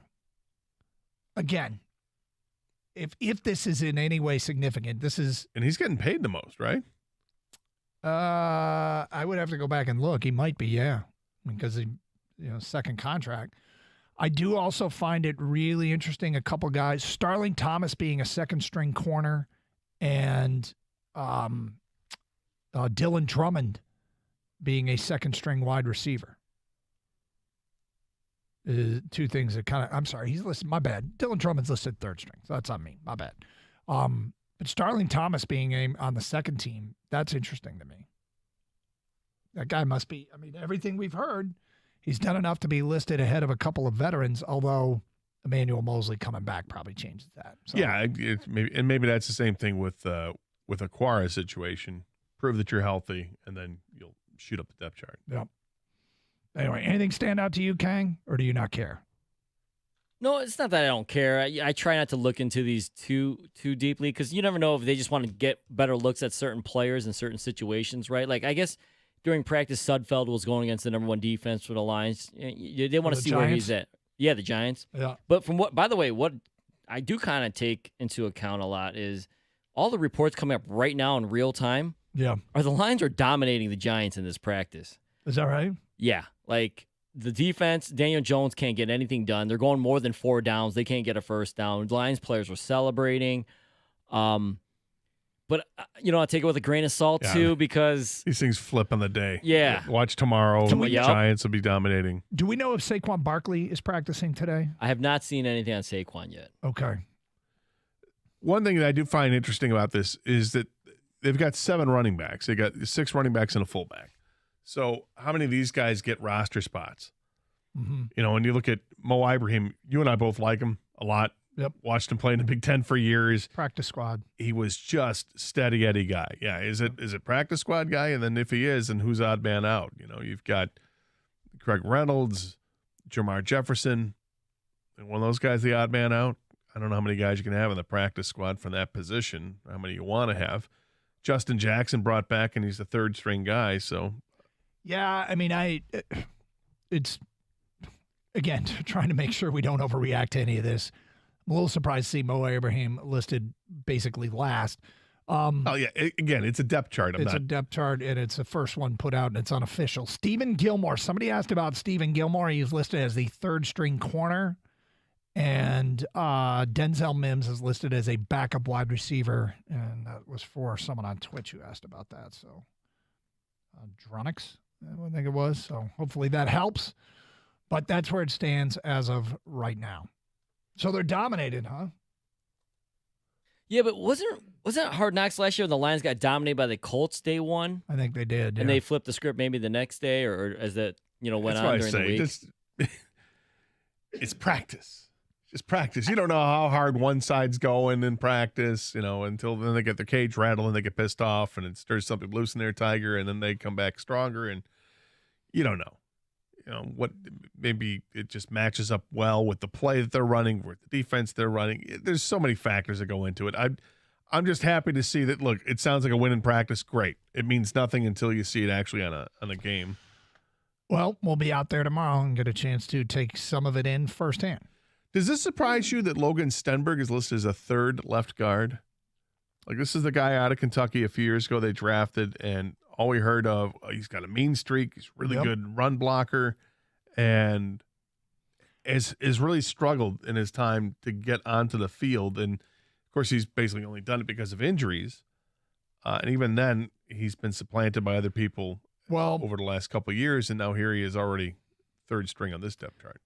He is listed behind Coyote Owasika at the left guard position.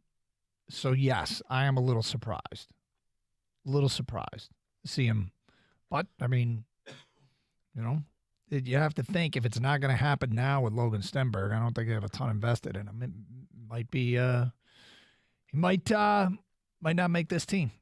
We shall see. All right, Gator, coming up, another edition of Are You Going to Eat That? We're going to do something unprecedented in the history of Are You Going to Eat That? People might want to stick around for this and maybe even log on to twitch.tv. It's Carson Anderson, 97.1 The Ticket. You know, we were talking about racks earlier, the roast beef place. The last thing I want to do is pick up my phone and start looking at scrolling through stuff and getting a bunch of ads for racks. They're not even around here, but yet I know it's bound to happen. So if you're tired of being tracked online like everyone is, do something about it. Download the DuckDuckGo app today. Help block those trackers when you're browsing and you're searching. Now, if you use DuckDuckGo as your browser, you're going to be able to conduct private searches with the help of tracker blockers that will help to prevent the spies on your searches. Keep your searches and your browsing activity more private. Don't delay. Download it for free today or visit DuckDuckGo.com.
Doug Carr, Scott Anderson, 97.1 The Ticket. Open lines, 248-539-9797. What do we got here? We got more feedback coming in regarding high school teams. Who have you seen practicing? A lot of people out there getting a chance to, now the practice is underway. I'm seeing their local teams practice. Here are the defensive players. My email just shut down. I can't put it up, so I apologize. I will get back to that. Here we go. My son's a freshman. Had to be at his first football practice at midnight on Sunday night / Monday morning. Plays for New Lothrop High School. Novi Catholic Central practice. Listen to this. Parking lot packed. At a time when participation is dwindling, CC has about 90 to 100 out for the freshman team.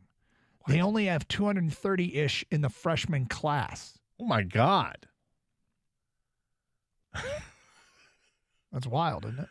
Well, when I consider that I think we had 15 on my freshman team. Yeah. 15. Everybody played both ways. Yep. That's why the coach, we almost convinced him to suit up for the last game. Yeah. Because we had injuries and we were down to like 14.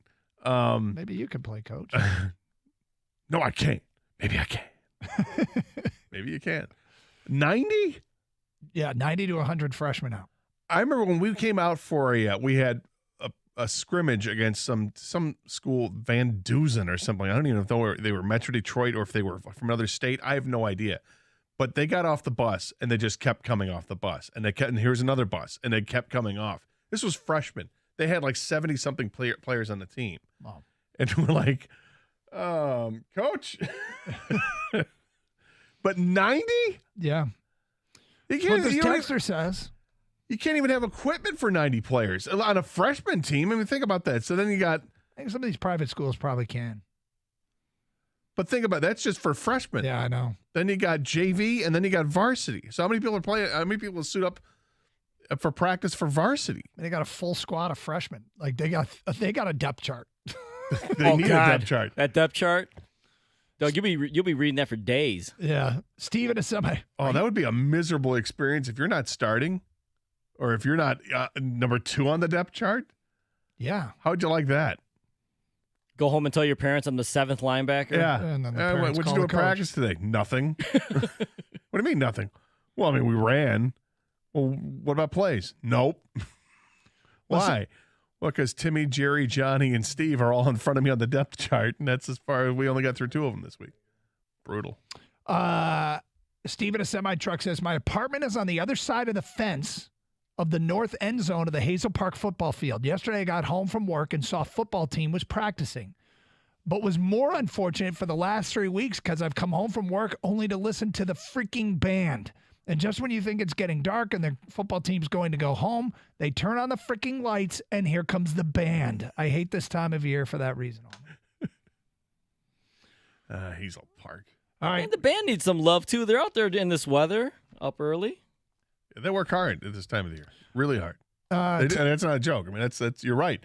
Imagine lugging around the any instrument, but just thinking about the tuba, you're lugging that thing around, or drums or whatever, and you're in full uniform, and you gotta pace it all out because the marching is no joke, and it's constant.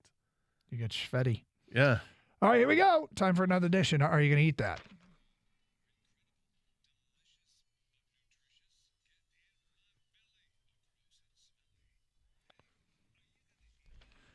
All right, Gator, got a bunch of stuff here. Let's get right into it. The Dairy Whip in Redford has come out with a couple of flavors this summer. They're exclusively on sale for only a week. I've heard of these. One is their Mountain Dew soft serve. It was very popular, but they followed it up this week with the Faygo Rockin' Rye soft serve. Yeah, hell yeah.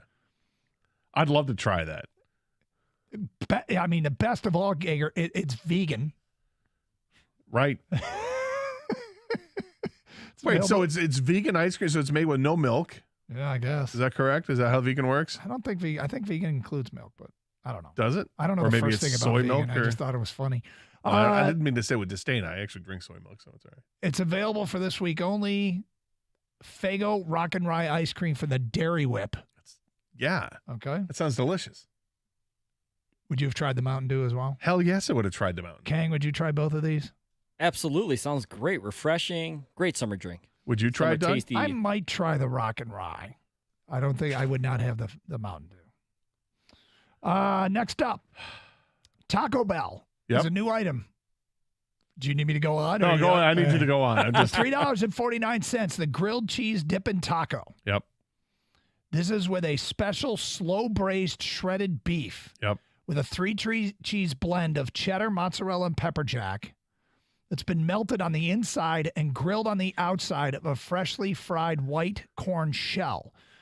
There is a creamy jalapeno sauce drizzled inside, and the taco is served with 2 dipping sauces, Taco Bell's red sauce and a warm nacho cheese sauce. I think Gator's going to go straight from work and eat that. But seriously, I'm thinking about it. I think what's funny about that one, of course I would eat, is the 3 cheeses mentioned. None of them have anything to do with Mexican. No. Cheddar, mozzarella, and pepper jack. I mean, it's not Chihuahua cheese or Oaxaca cheese or whatever. What do they throw on the Cotija? Cotija cheese. There you go. On the elote. Kang, you gonna eat this? Yeah, I'm gonna eat this. I'm gonna order it from my app right now. Yeah. Yeah, I'll pass. Be delicious. You'd finish that off with a rock and rye soft serve. Oh man. Gator starting Monday. Krispy Kreme is debuting their fleet of pumpkin spice themed donuts. Bring them on. 1, the pumpkin spice original is a glazed donut which brings just the right amount of pumpkin spice flavor for every melt in your mouth bite. Yep. Okay. 2, the pumpkin spice cheesecake swirl, a decadent pumpkin buttercream and cream cheese icing swirled with a topping of cinnamon sugar. Yep. The pumpkin spice maple pecan donut has a rich maple icing and topped with perfectly crunchy candied pecan pieces. Yep. And the old-fashioned pumpkin spice cake donut, crumbly cake donut, is glazed and packed with pumpkin spice flavor. Yep. All 4.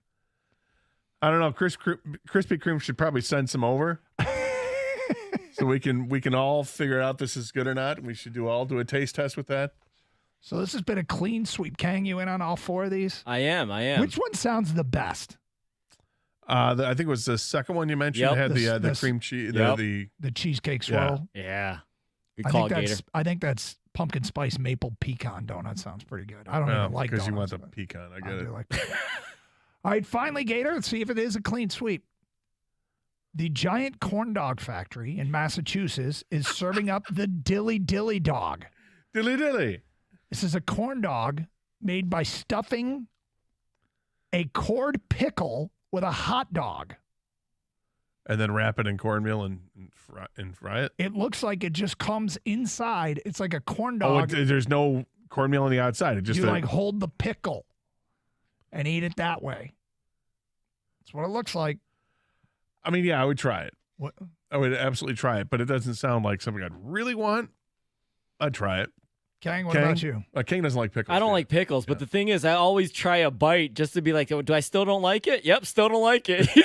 I have that problem. I don't know if you do the same thing with IPAs, Doug, or where you're just taking a sip and be like, nope, still don't like it. Hey, it's another year. Want to try Guinness? Yeah, right? I try it, and I try it like every other year. Yeah. I say, I got to give Guinness another shot. And I try it, and I go, nope. Not even close. Yeah, I wouldn't try that. But all right, Gator. And we had a listener send us something that we did on Are You Going to Eat That? Okay.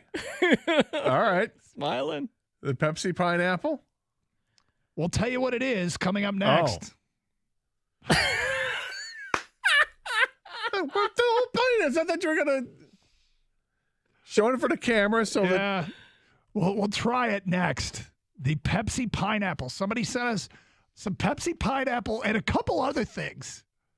Really strange. We'll get to that at 12:46. And also, Doug, Lions-Giants practice just wrapped up. I just saw the most amazing report. I'm reading stuff too. Is it a whoa? It's funny as hell.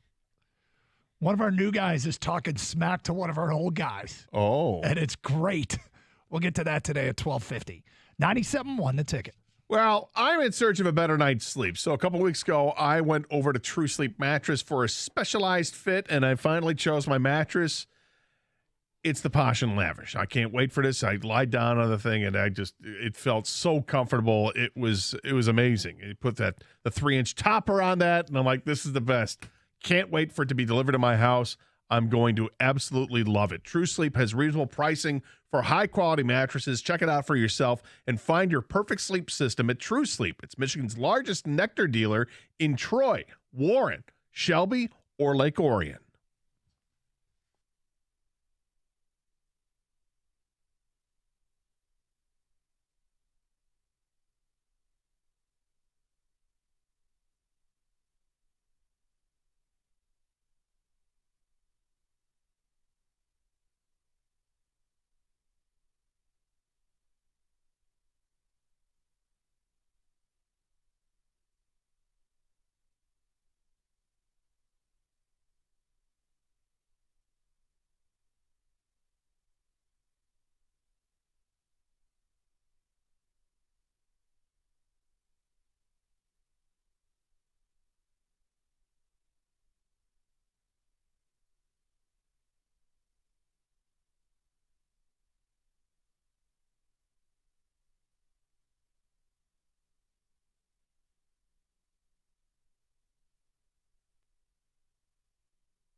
All right, we got a bunch of reports coming out of Lions-Giants practice, and we'll get you caught up in a minute, including some hilarious trash talk.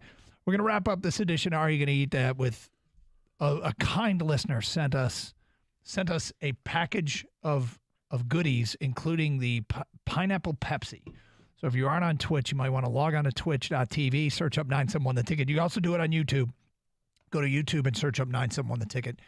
He sent us, the person didn't sign it, but he sent you one of these. So here's your pineapple Pepsi. Oh, it's cold. Well, I put it in the fridge. He also sent this. Skyline chili. Yes. Okay.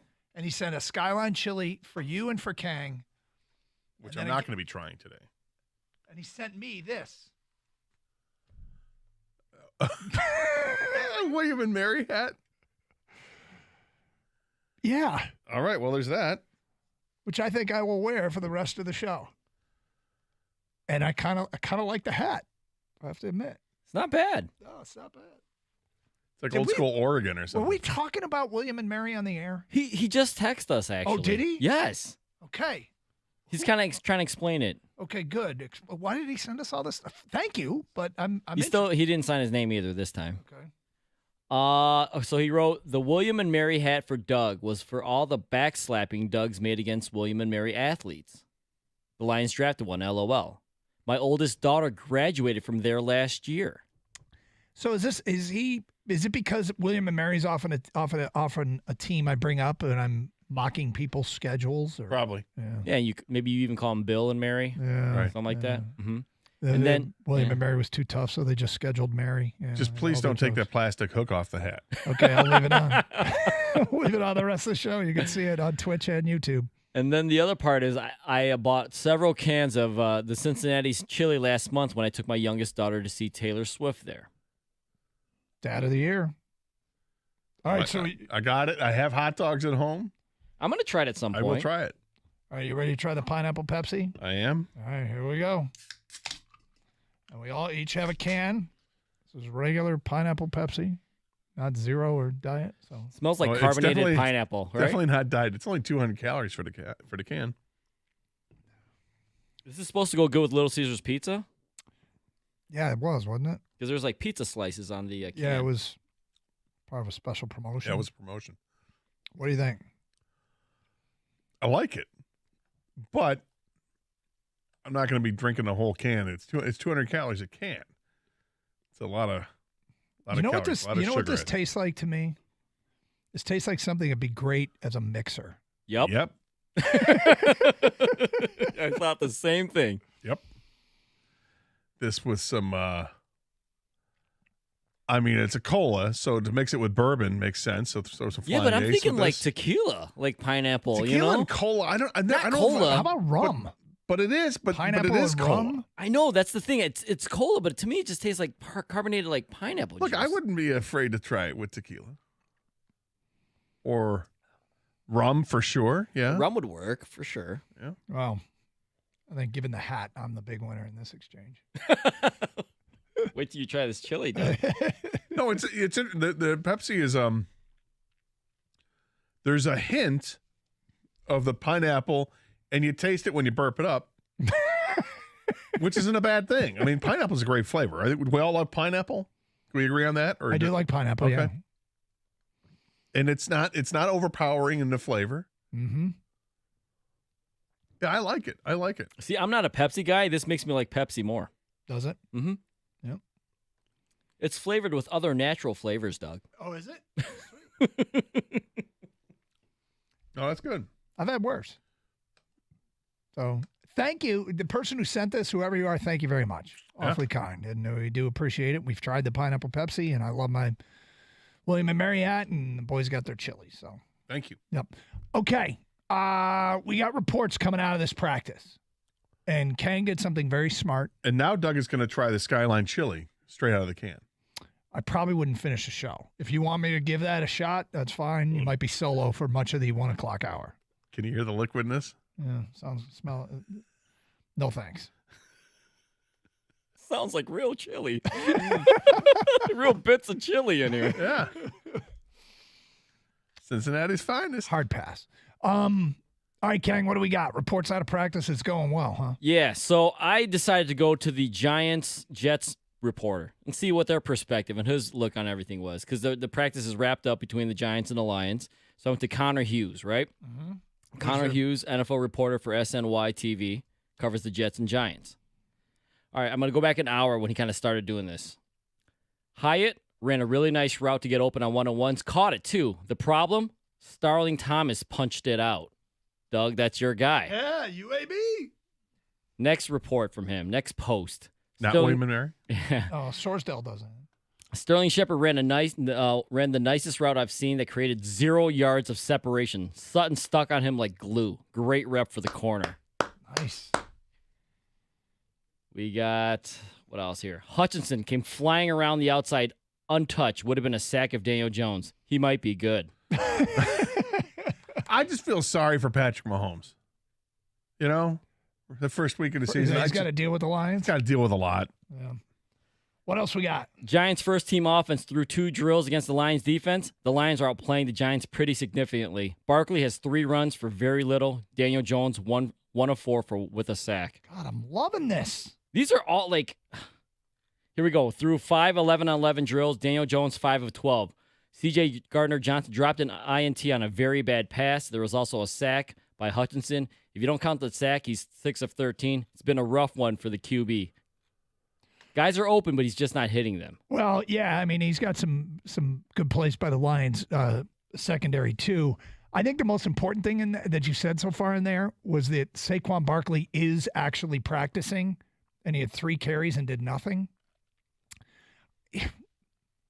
I mean, you have to add the caveat. We have to say it. It's only a joint practice. It's the first thing that they've done live against another team, but it's only a joint practice. But this is what I'd prefer to hear. I'd prefer to hear that we look great. Absolutely. So they switch sides, right? The Lions get the offense now. Lions go on offense. Okay. Lions offense just scored in the same drill. They have so many weapons. Feels like Goff has someone open every play. The Lions have so many weapons. Yep. Wow. I'll take it. Well, it starts with the weapon, Jahmyr Gibbs. He is a weapon. Okay, here he goes. He starts wrapping up. Good chance for a bounce back tomorrow. The Lions are also very good. I think today is a lot different if Jones just hits some receivers that were open. He was very off today. And so that's all for the first day of practice. According to a member of the New York media, the Detroit Lions are very good. Well, it's a good thing the Giants spent all that money on their quarterback. Well, I mean, like I said, I'd rather hear good things than bad things. I'm also not, we don't need to plan a parade route just yet, but know your surroundings. No, it's practice. It's a scrimmage. It is what it is. Just enjoy it, and it's a Tuesday. What moves the needle more here? Max Clark in the Florida Complex League hitting a home run, a walk-off home run, or the Lions dominating this practice with the Giants? Max Clark. No, I don't. That's a good question. It's probably the Lions, to be honest with you, because this is, we're seeing first team against first team, and it's practice, but take something positive away from it. In the timeline of the 2023 calendar year, neither of these things are particularly significant. On Tuesday, August 8th, they're both very significant. In the timeline of 10 a.m. to 1 p.m., they're about the best breaking news we've had. But in the timeline of there's a long way to go, I'm not going to go home feeling great just because the Lions dominated this practice. And I'm not going to go home feeling great if they dominate in the preseason. There's a non-negotiable here. All of the love is great. All of signing the right people and saying the right things, it's all fantastic. The non-negotiable is going out and winning on Sundays in the fall. It just has to happen. And or Thursdays. Or Thursdays. I think they got a Saturday and a Monday too. But winning in the fall is what matters. It does, of course. And we have no games to break down right now. We have no games to discuss, no games to praise or bitch about. So we play the cards we are dealt, and the cards we are dealt right now look pretty good. Yeah, they do. And things could change really quickly on public opinion based on the first 2 games. They're not easy games, playing on the road at Kansas City, and then you got Seattle's here, right? Mm-hmm. 2 playoff teams to start off the season. I almost feel like I want to just circumvent any negativity and think, okay, let's break this season down into quadrants. So the first one's the first 4 games. And of course, you'll have one that's odd because you have 17 games in the season. But that way, I'm not going to get too worked up. If let's say, for the sake of argument, that they start 0-2. Mm-hmm. Is it safe to say that in the first quadrant, they got to go 2-2. Pretty safe. I mean, they can come back from 1-3, but if they're worse than 2-2, then we're going to have a hard time convincing people that they're not the same old Lions. And I might not try, depending on how those games go. What are the circumstances surrounding it? 248-539-9797. All right, straight ahead. The Lions are offering something new. Fans, do you want it? We'll get to that today at 102 here on 97.1 The Ticket.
All right, lots going on in the world of sports television. And television in general. I watched Because the sports television last night, I found myself wandering away from the Tigers. What did they make you flip to? We do that as a regular bit here on the show. Like when a game gets off to a terrible start, you're hunkering down, you think you're going to be watching all night, and then they get off to an awful start, which they did last night, 7-0 at the end of 2, I think it was. But I flipped the game off in the first. You should have flipped it off. Anyway, so I went and watched 2 more episodes of Severance.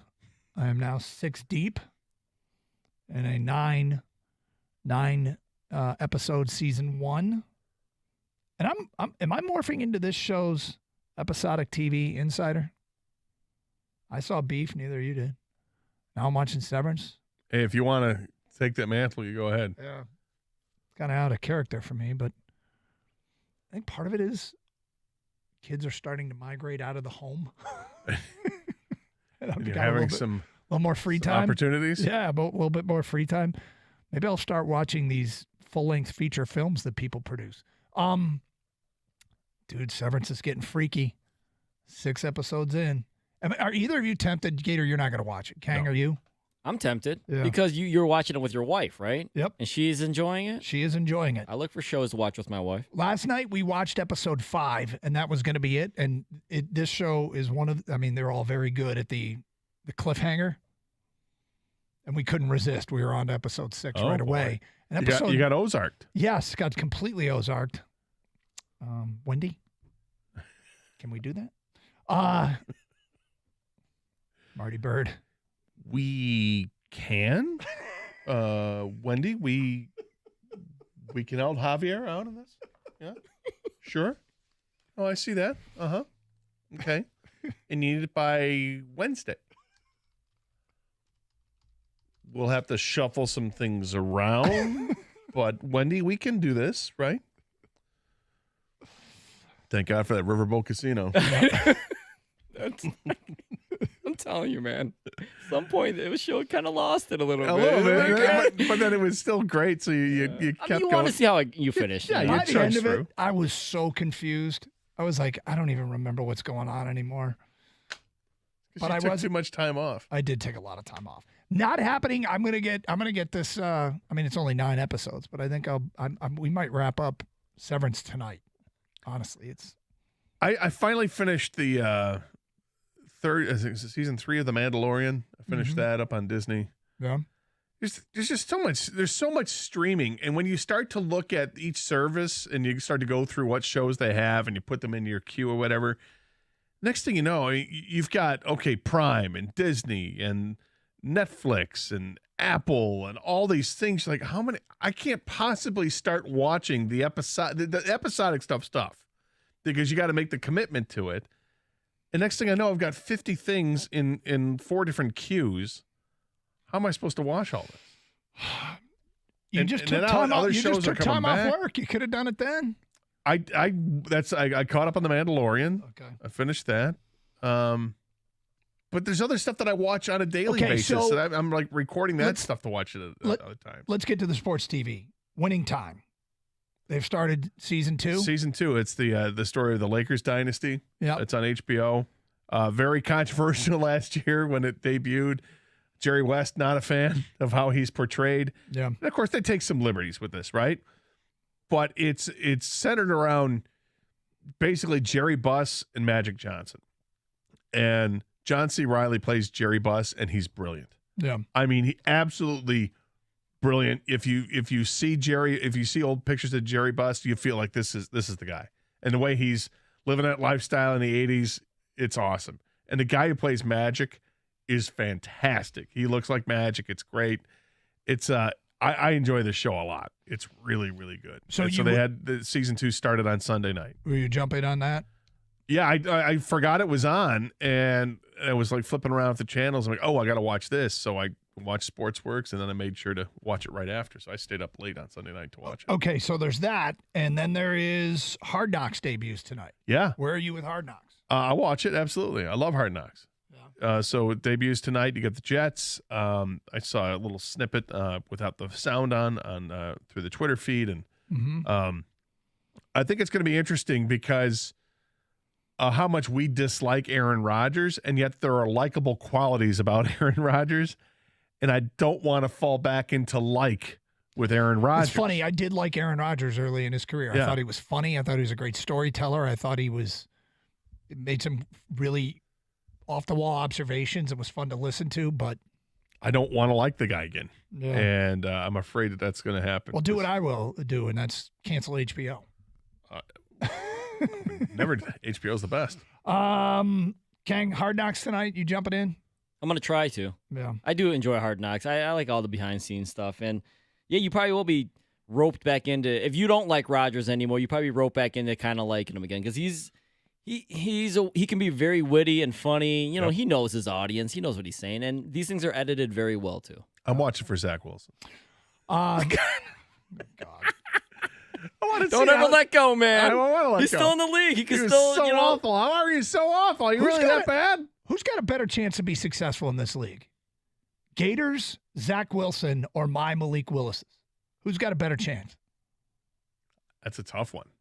I mean, right now you got to say Zach Wilson because he's at least going to make the team for sure. Willis, he's making the team. He's going to make the team. There were I don't know, man. Reports he could have been released. Yeah. Same thing with Zach Wilson. No. No way, right, Gator? No way, no how. No. All right. Finally, the Lions are introducing an alternate broadcast, streaming on their app or on their website. Friday night, Pete Schrager from the NFL Network is coming in, and while they play the game, he will have guests. We've seen these alternate broadcasts like the Manning Cast, and they do one for Sunday Night Baseball with A-Rod and is it Michael K? Is it? Oh, yeah, I think you're right. Pete Schrager's going to host.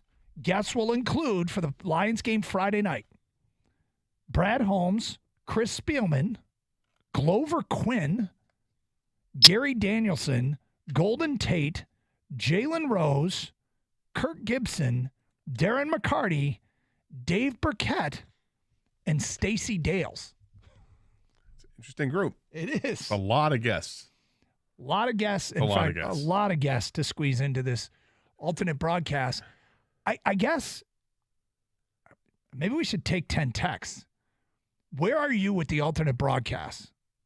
Do you like the alternate broadcast where people are just talking and not doing play-by-play of the game? Let's do the first 10 texts right now.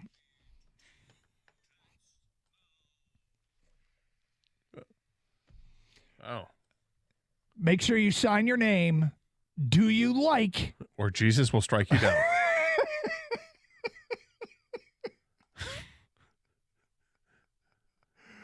Do you like the alternate broadcast? Do you like this concept? 248-539-9797. Do you like not upsetting Poseidon?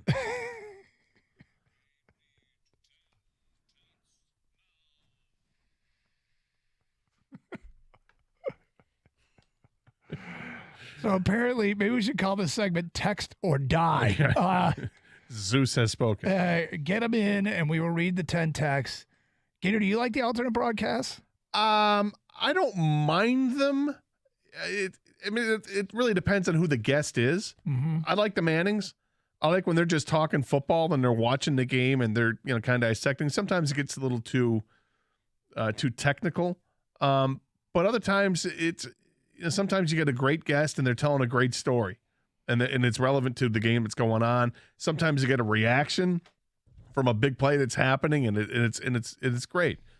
But I don't spend a whole lot of time watching them. I do spend some time watching the Manning Cast, but this one I don't have any real desire to watch this one. I mean, to me, I have to just not care at all about the game. Yeah, that's because the thing, it takes away. Because it does take away. I'm not paying attention to the game, and if I care about the game at all, I do not want an alternate broadcast. And Friday, I'm going to care too much about the game, not the outcome, but what's going on the field. I suspect, though, somebody's going to say something during this alternate broadcast that we are going to replay on the air on Monday. Somebody's going to say something really interesting or really insightful that we're going to want to share with the audience. But, Kang, you like the alternate broadcast? They're okay. I always like options. I put it that way. But when when it comes push comes to shove, I'm gonna most watch the regular broadcast. Yeah. I mean, because like you guys, I'm trying to pay attention to the game, what's going on. The one thing about the Manning broadcast was, even though they did like goofy stuff in the interviews, those guys played quarterback, won Super Bowls in that league, so they could tell you stuff that was going on. Like when Peyton's like, "Hey, hurry up, get to the line, call timeout," things like that. I enjoy, but if they're just gonna like interview Kevin Hart all the time or something, it's funny for a little bit, but then I gotta get back to the game. Yeah, I want to watch the game. All right, we'll get to your 10 texts. Also, Brian Daboll, the head coach of the Giants, just said something about the Lions that we need to repeat. We'll get to that today at 1:20. It's Carson Anderson, 97.1, The Ticket. Play, practice, and party the way that you want at 5-Iron Golf. It's the nation's leading indoor golf and entertainment experience, and now it's open in downtown Detroit. They've got 13 TrackMan simulators, certified instructors, and a full bar and restaurant to boot. The whole family can tee up the great times. Look, you can play Pebble Beach or 200 other courses. You want to play Arthur Hills up there in Boyne? Yeah, do that in a simulator. You can do that. It's pretty great. You can take a lesson, compete in a league. You can join as a founding member, or how about spice up your next date night? There's plenty to offer there beyond just the golf. Visit 5irongolf.com and you get 50% off your first booking when you mention me, Gator, at the checkout. That's 5irongolf.com.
Doug Karsh, Scott Anderson, 97 won the ticket. Feedback coming into the Karsh and Anderson inbox. We asked for 10 texts. Do you like the alternate broadcast? The Lions are making one available. DetroitLions.com and on their app. Streaming on Friday. And at the same time the game's going on. Hosted by Pete Schrager, the NFL Network. Guests will include Brad Holmes, Chris Spielman, Glover Quinn, Gary Danielson, Golden Tate, Jalen Rose, Kirk Gibson, Darren McCarty, Dave Burkett, and Stacey Dales. Do you like these things? Jacob in Wall Lake says, I like them, but this seems like too many guests. I would agree. Unnamed texter, no, I don't like them. I'm sorry, that's from Jeff in Farmington, my bad. From Dan and Hal, alternate broadcast equals annoying girlfriend yapping during a game. Oh, boy. Ryan at work says, I don't like them. I find them so distracting. Marshall in a truck says, yes, I like it. Matt in Oxford, it was fun the first time. Steve said, I often listen to music while watching games. So many broadcast crews ruin the watch. Alternate broadcast could be a great move. Dave in Southfield, I think the alternate broadcast just takes away from the game. Dorian in a car, I like the alternate broadcast for only a portion of the game. And Bill in Bloomfield Hills, wrapping up the 10 text, I'd rather have a colonoscopy for a week straight than watch the alternate broadcast. Like the prep? Or the actual procedure? The procedure's fine. The prep for a week straight, because the procedure is a nap. I'll take a nap. Yeah. That's fantastic. I don't think I want to nap for an entire week. But I know I don't want to do something else for an entire week. The prep was hilarious. Yes. It included some I didn't realize the prep would include some sprinting. Some light running. Oh, there's a little little sense of urgency here. Gotta hurry. Gotta get to the bathroom and go. Okay. Would it make more sense to watch the alternate broadcast for a preseason game? Probably. Because it means less? Probably.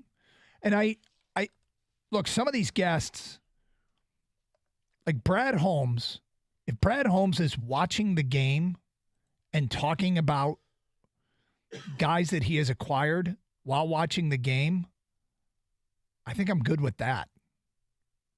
I think I'm real good with that. I mean, isn't that kind of like being the fly on the wall? It's almost like you're sitting in the luxury box of the general manager, and he's talking about guys if they're going to present it like that, he's talking about guys he drafted. That could be great. You know? Yeah, it could be very good. Yeah. Okay, before we get to our next thing we were going to do here, Kang, I just looked something up with Robbie Gould, the guy that we said, what's the next move you want the Lions to make? And I said, I want it to be a trade deadline move. I suspect it'll be to fill a void for a wide receiver or a defensive lineman. Gator said, just be patient. Kang said, go get Robbie Gould. Do you know what Robbie Gould is in the postseason, in the playoffs, kicking field goals? No. 29 out of 29. Is that good? Asking for Lions fans. Yeah. He is 4 for 4 from beyond 50, 11 for 11 from 40 to 49. And obviously perfect from everywhere else, but there you go. And do we expect the Lions to make the playoffs this year, guys? We do. Yes. We do. Go get Robbie Gould. Okay. Dan Campbell said something today, and I'm gonna tell you exactly what he said, and I want to know the first name that pops into your mind. Okay? Okay. First name. Should I close my eyes? Yep. Joint practices. And Dan Campbell said these will be different. He admitted he has guys that he will have eyes on. Guys he really wants to see how they perform. What's the first name that pops into your mind that you think Dan Campbell is going to have his eyes on, that he really wants to see how that guy performs? Sam Laporta. Ooh, good answer. Good answer. Mine was... I know who yours is. We all know who yours is. Jesus. It might not be who you think, actually. It's not Jack Campbell? Oh, okay. You do know. How do you get that, Gator? I don't know. No, I said Laporta because I think Campbell's a tight end, and that's just going to be where he kind of gravitates towards. And they used a high pick to get him. They want to see him compete and perhaps be the starting tight end when week 1 rolls around, and here's your first opportunity. That's why I went with Laporta. What about you, Kang? I think he's talking about Jack Campbell as well, Doug. Do you? Yeah, I think that's obviously it's a controversial pick to a lot of people, but I think that that guy screams football. That guy screams Dan Campbell guy, right? Yep. And so I think he's vested in that more so, at least for this first preseason game, than maybe a few other young guys. What is the first name that pops into your head when you hear Dan Campbell say that? 248-539-9797. He said, joint practices. There are guys I'm going to have eyes on, guys I really want to see how they perform. Now, obviously, it's multiple, and clearly the head coach is paying attention to everybody. But what's the first name that pops into your head when you hear that? All right, so I mentioned before the break that Brian Daboll said something I thought would be of interest to Lions fans. He's the head coach of the New York Giants. And this is according to Brad Golly of Channel 7, tweeted this out. Brian Daboll said the Lions have drafted really well, and the Giants did a lot of work on the players Detroit ultimately picked. He mentioned Jahmyr Gibbs first, then added a bunch of young Lions names to the list of guys he likes. Always good to get that praise from another organization. But if you're just joining us, the Lions dominated practice. Just dominated them. They embarrassed the Giants today. Kind of did. Yeah, I heard, the rumor is Giants won't even show up Friday for the game. That's what I heard. The Pac-12, the Pac-4 has rescinded their offer to the Giants. We're good. I mean, it's nice to hear. It's always nice to hear praise from the other coaches, but, sometimes people like to butter other people up, build them up. They do. There's take them no, right if you don't do it, you create a story. Yeah. You honestly do. The moment if you just unload on a team, that's all anybody's going to talk about. So people tend to go the other way. But still, just like we said, I'd rather hear that they had a good practice. I'd rather hear that Max Clark hit a home run in the Florida Complex League, and I'd rather hear the other coaches saying nice things about us than the opposite. It was a walk-off 3-run homer, Doug. It was a walk-off 3-run homer. His OPS is over 1,700 now. Is it? Yeah. He's played all of 5 games. That's enough. Call him up. It is enough. It's enough to next level. Check. Yep. Here we go, Max. So who is the name when Dan Campbell says he wants to see someone perform? He's got his eyes on players during these joint practices. Who's the guy that you think he's talking about? In the meantime, Gator and I are going to be out there tomorrow, broadcasting live. And if today's practice is the template for tomorrow, that means we'll be on live during the entire practice, and it'll wrap up before our show is done. So I really hope our broadcast location can see the field. And we can come up with our own hyperbole. That's right. For the practice. We don't have to. It's been a long time since we've been out there. Do you remember? It really has. It's probably been 5 years. Yeah. And one of the challenges is when trying to cover the team is they usually practice between 10 and 2. That is, and in years past, we've not had a great vantage point, or they've been finishing up practice by noon, and then they're off the field, and there's not a whole lot we get out of it, and then they bring out the landscapers, and they'll have the probability of there being a mower running right next to our broadcast location high. All of a sudden, the Lions band comes out for no reason. Like, what? We have a band? What? Right, exactly. Oh, only for today, guys. Yeah, they used to have a band in the Silverdome. Remember that the band they had at the end zone? Not really. Yeah. I went to a bunch of games there, but I don't remember that. Our music teacher in middle school, who also taught, I think, a little bit in high school, he was part of that band. 248-539-9797. Carson Anderson, open lines, 97.1 The Ticket.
Regarding alternate broadcast, Scott writes in, I check in with Peyton Eli a couple times a game. The one I love is the college playoff Skycast with just stadium noise and the view from behind the offense.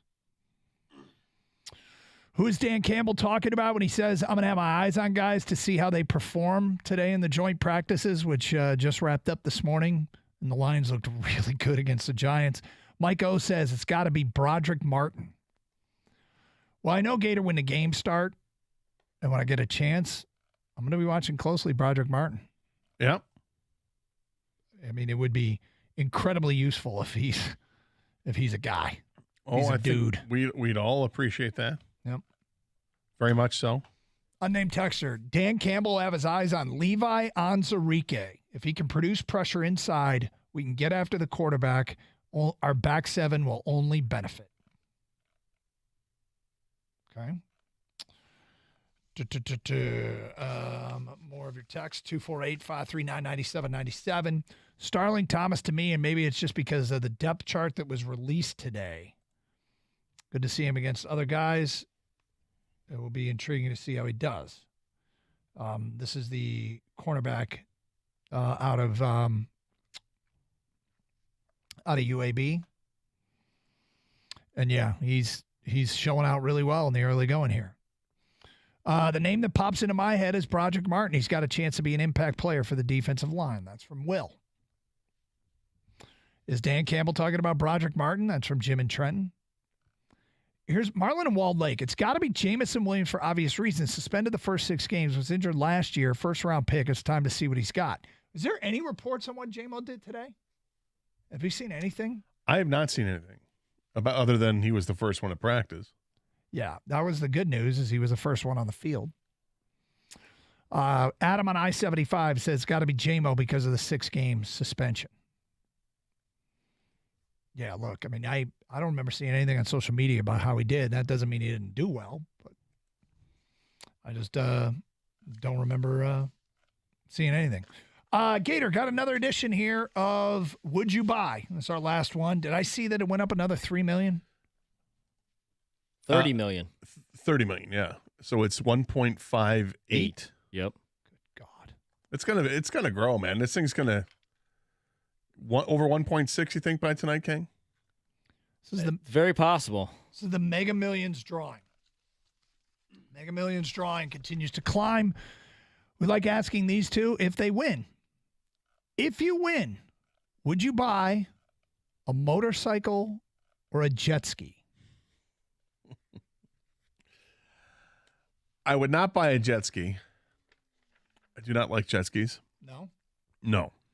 Is that because you come across them in your lake and you don't like jet ski drivers? Well, it's not my lake. Sorry. Yeah, fair enough. I don't live on a lake. But where I have my boat on that lake, yes. That's part of it. I never felt the need to be on a jet ski. Have you ever been on one? Yeah. Okay. It's just, yeah. Really? I think they're so much fun. Yeah, I don't really care for them. All right. What was the other one? Motorcycle. Motorcycle's interesting to me. I go back and forth on this. I don't know how to ride a motorcycle. Then certainly get one. But it's something I've always wanted to learn how to do. I've always wanted to learn how to ride a motorcycle. I think I love them. They're beautiful. Sometimes they could just be amazing, feats of engineering. The way that they look, they're awesome. And I kind of want one, but of course you have to learn how to ride one. And then would I dare want to actually ride one, like on the freeways, and knowing how people don't pay attention to people on motorcycles, and it looks like it's an accident waiting to happen? I mean, I go back and forth on this thing, so I can't answer that fully. I had a buddy who was a trainer, and he said he did a lot of work with people rehabilitating, and he said 2 things he would never do is jog, because of how many people he works with that just have no cartilage left in their knees, and ride a motorcycle. And he said 9 out of 10 motorcycle riders that he's helping rehabilitate say the same thing. Well, the idiot driver. And as someone who's never ridden a motorcycle, I will tell you that have I almost made that mistake? Yeah, sometimes you're hard to see. Yeah. I hate to say it, but it's true. Kang? No on the motorcycle, yes on the jet ski for sure. Yeah. Jet skis are fun, man. I mean, yes, of course, both can be very dangerous. Both can be fun. But for me, motorcycle days, wanted one when I was younger. Definitely not anymore with the family and stuff. But jet ski, when done, safely, of course. You don't have to worry about the idiot driver for the most part. I wouldn't be riding around like weaving in and out of boats or anything like that. So, yeah, jet skis are fun. Yeah. I'd stay away from you, Gator. That's smart.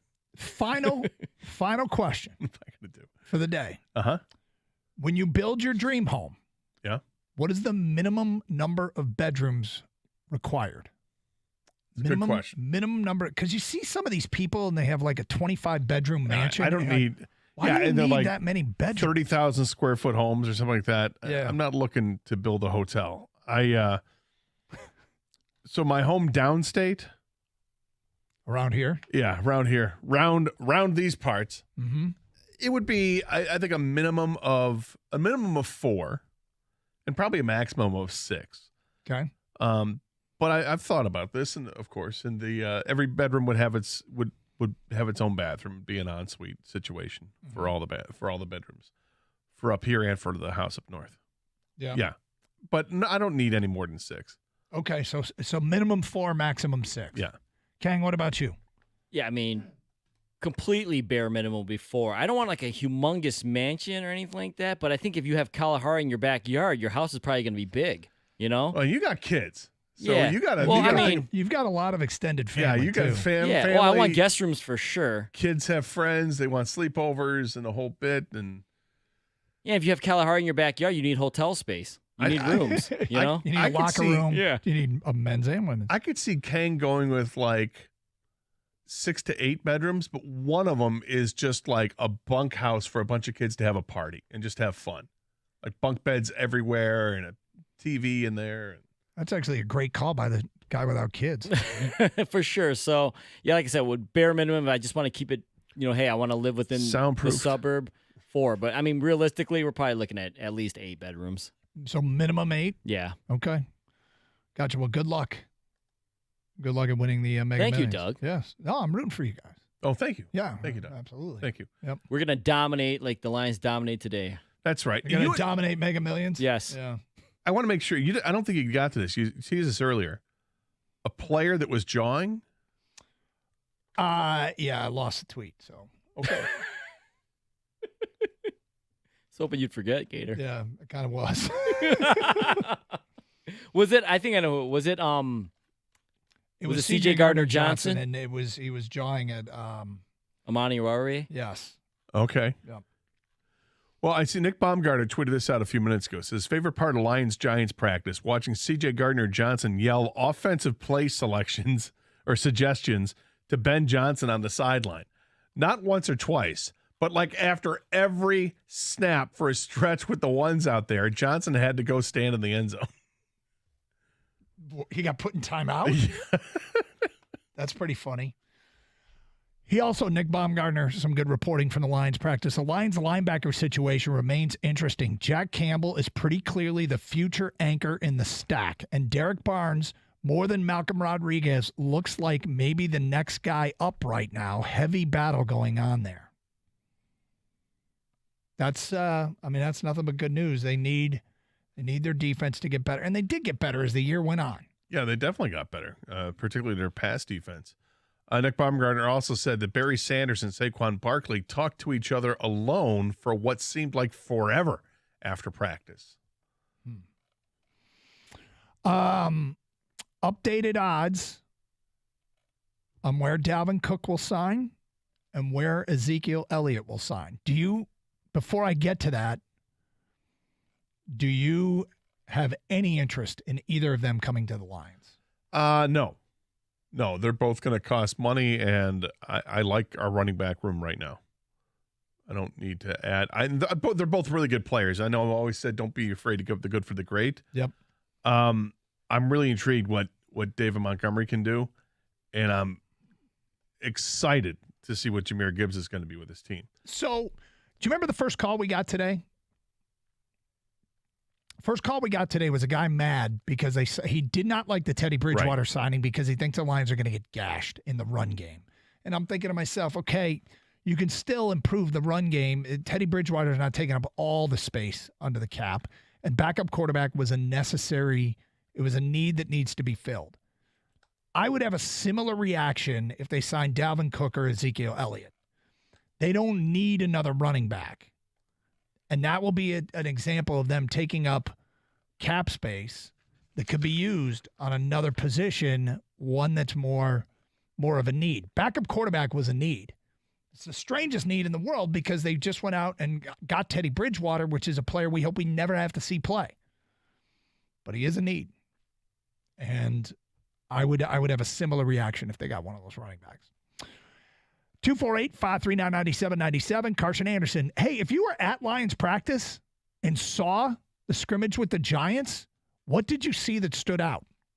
What did you see that stood out? Those of you making your way from away from Allen Park, we'll be there tomorrow. We'll be able to hopefully tell with our own eyes if we can see from where we're broadcasting from. But what about you? What did you see that stood out? Hey, plans for the weekend? Make sure you're free Saturday night for Fight Night at Twin Peaks. It's the Anthony Joshua fight. Make sure you get in early for a front row seat to all the action. Your favorite Twin Peaks girls can't wait to serve up all your favorites, from the chilling 29-degree drafts to the hand-breaded and cooked-to-order boneless wings sauced up with all your favorite flavors. Have you tried their hand-cut New York strip, thin and crispy flatbreads as well? Saturday night is sure to be a knockout. Don't miss out. Take advantage of the great specials they have at Twin Peaks during their happy hours. Go to twinpeaks.com for details, and to find a location nearest you, go to twinpeaksrestaurant.com. Are you a fan of Twin Peaks? Sign up for the E-Club and stay up to date on all things Twin Peaks and score free stuff. Signing up is easy. Just visit twinpeaksrestaurant.com/peaks-club to get started today.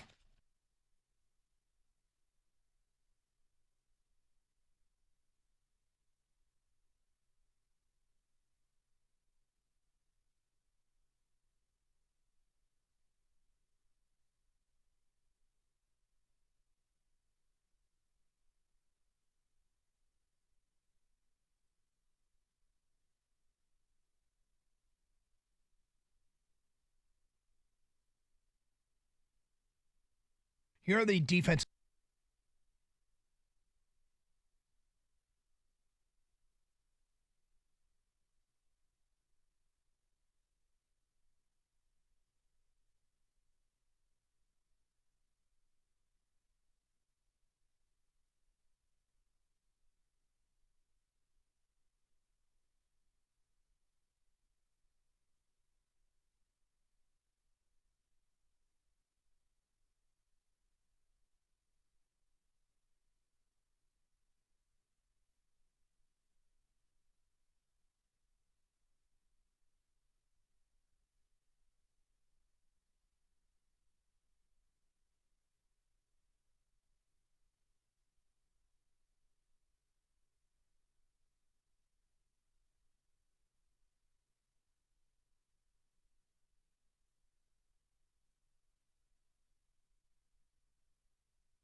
Doug Carr, Scott Anderson, 97 won a ticket. Lions open practice today and a joint practice with the New York Giants. BetOnline.ag put out the odds. Where will Dalvin Cook sign? The Lions did not have odds. Lions not on the list. Where will Ezekiel Elliott sign? The Lions 20-1. Find the Jets, Patriots, Dolphins, Cowboys, Broncos, Ravens, Bears, Saints, and Chargers.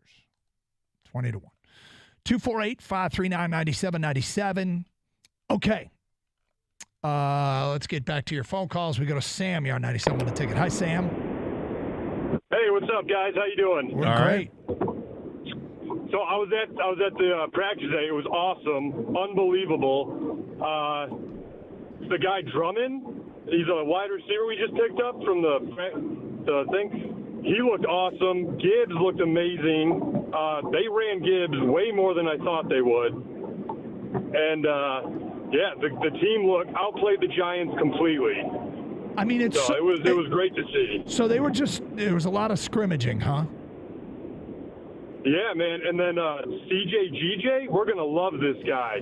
You know who he was talking trash to today big time? Oruwariye. Yeah. Because he plays for the Giants now. So it was cool. One of our listeners just tagged us on a tweet, and it came from James Gullett, who covers the Red Wings, Pistons, Tigers, and Lions. CJ had the non-football moment of the day, chirping at former cornerback Amani Oruwariye, smacked his helmet and told him, the reason you're no longer in Detroit is because you are soft and lack grit. Wow. What? It was a lot more R-rated than that, dude. It was intense to watch. Oh my God. Easy. Yeah, dude. They had to separate him. Like Oruwariye, at first wasn't talking back, and then he started getting a little buck with CJ, but we're gonna love CJ, man. Lions fans are gonna love this guy. So you said they ran Jahmyr Gibbs a ton? Down the middle, down the gut, a ton. And he looked good, huh? And he looked good, man. He was picking up yards. Oh, they outplayed the Giants completely. It was like a practice team they were playing. I mean, they have so many more talented players than the Giants do. I mean, it's a matchup you want to see that I'm looking forward to on Friday and hopefully practice tomorrow is, Frank Ragnow against Dexter Lawrence, right? Yeah. Right in the middle. Yep. Mm-hmm. How did Jack Campbell look? He looked good. He looked big out there. Looked really big. He's more quiet on the sidelines. It seemed like he's a rookie, so that's expected, right? Yep. Not like CJ. He's like a rock star coming through. I mean, it was crazy. And Hutch signed a bunch of autographs for people. A lot of the players did. They were cool, man. That's awesome. Hey, thanks for the intel, Sam. Yeah, you got it, guys. Go Lions. Yeah, go Lions. That's coming in hot, man. If you're Gardner Johnson talking to Oruwariye like that, I mean, yeah, you guys jawed each other back and forth. That's fine, but that's a little personal, isn't it? Maybe he feels he can do that because he didn't play with him last year. He's not a former teammate. But to throw the grit stuff in him and you're soft. You're soft and you don't have grit. If that's what he actually said, and he says he added some expletives, and then they had to be separated. Yeah, what do you gain? I mean, why pick on the guy who's not? I don't know. I mean, if you're good, okay, when you talk a lot, you better be good. So I'm hoping that it's coming from an elite player. But my God, talk about blasting a guy. You are soft. That's why you're no longer here. And it's funny that he said that he wasn't responding, but after a while, all right, enough. Right, you got to stick up for yourself at some point. Kang, you never got a chance to make your prediction, but we didn't see anything for your prediction. And it's one of the things I'm going to be watching for tomorrow. Is if you look at the Giants' best players, right? Offensively, Andrew Thomas, the tackle, Darren Waller, the tight end, Saquon Barkley. In the case of Waller and Barkley, I mean, in all seriousness, this is where some of the young additions on defense need to stand out. Jack Campbell could get, can he cover? Can he cover in this league? Can he stuff the run? He's got size, like my man just said, and that I knew. And all his athletic, his RAS score was off the charts, one of the highest ever for a linebacker. But will he be able to, drop it in coverage and shut down a Darren Waller? Will he be able to be good enough in stuffing the run to, by all accounts, Saquon Barkley didn't do anything today. Yeah, he's still a rookie, though. No matter what Jack Campbell scores in college or what he did in college, he's still a rookie coming in the NFL. And these guys are big, strong, and fast. And Darren Waller he's got elite talent, okay? Last year, slowed down by injuries, bad quarterback play, change of scenery. The coach maybe didn't like him. He moves on to the Giants. I think he's going to be a weapon this year. And I think at some point during these practices, if not, because I don't know if they'll play Friday or not. I think Campbell will play. I'm not sure if Waller will play. That we're going to hear a report where Waller just absolutely schools Campbell. And I won't overreact because it's going to happen, And like I said, Campbell's a rookie still learning his way, and Waller, he's been in the league for a few years now. And like I said, I think he's got elite talent. But I won't overreact. I just expect that's my prediction. I think that's going to happen at some point. Someone's going to report that or whatever. Yeah, you got to, you're going to take some lumps as a rookie. You're just going to. I mean, that play, Jack Campbell, before the Lions drafted him, remember the Blake Corum run? I couldn't shake that play out of my mind. People overreacted to that. Yes, Blake Corum shook him, but hey, it happens. He played another 900 plays. Yeah, exactly. he kept his job still after that, guys. He still got drafted somehow. Yeah. But I'm thinking about who's the best tight end he's going to have to face in the division. Is it Hawkinson? It's probably Hawkinson. Yeah. Cole Kmet. Hawkinson's Hawkinson's good. It's a top 10 tight end probably in the league. Would you agree with that? Yeah, I think he is top 10. Yeah. And I think going against Laporta in practice can be. I mean, look, he's done it for years. Nothing new for him. Yeah, but that can't hurt him. For people wondering, and we did get to this earlier, Dan Campbell said, "Do not expect Teddy Bridgewater in uniform this Friday, and they don't expect to see him until next week." But that was big news today, filling that void with the backup quarterback spot. Actually, big news. It broke last night, and we had a chance to respond to it throughout the day. Sauntering into the studio is Mr. Rico Beard. What's Hello, up, man? Rico.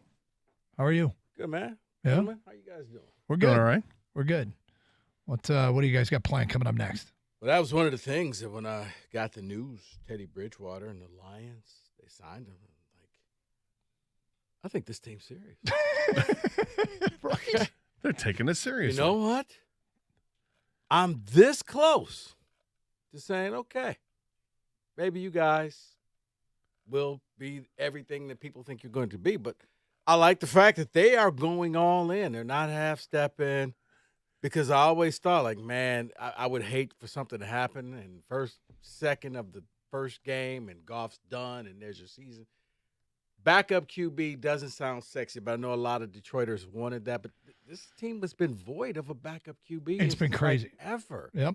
So this tells me you're serious, because I've seen teams who had to rely on that second, third, fourth guy to win you games. So have you guys been following all the reports coming out of this practice regarding the Lions and Giants? It's still catching up. The Lions have dominated the day. Yeah. How's Mike handling it? Is he all right? It's just like, no, it's practice. It ranks right up there when you hear something good. They made every catch. They sucked. Well, if they suck, it's just practice. They made every catch. Guess what? It's still just practice. It's funny because we're literally, it's the news of the day. It's, it's the between 10 and 2. Max Clark hit a home run in the Lions practice with the Giants. So we're going to talk about these things, right? But not a lot happens. 3-run walk-off home run. That's right. We're going to talk about these things, but it literally does rank below actual preseason football, which we also have to take with a grain of salt. So this is even grainier salt, I guess, if you will. It's just weird, man. This hype train is going to keep growing and growing, and their past is their biggest enemy. If you really think about it, there's nothing on paper that says they can't go out and do this, but you just have a hard time buying in. But that's the whole culture thing with that the team has done, and that this leadership has done with Dan Campbell and Brad Holmes, is that they don't look at the past. They're not. They're just moving forward with this. What we've built is something different. And you know what, Gator? What they would say. I understand that. But for the person who's been here in this city for 40, 50, 60 years, it's kind of hard to say, okay, that first 57 years is out the window. Doesn't matter. It shouldn't matter. It really doesn't. Because you're not talking about the same people. But you're not. Mentally, Look, we Yeah, discussed. we've all taken a beating for being Lions fans for our entire lives. We understand that.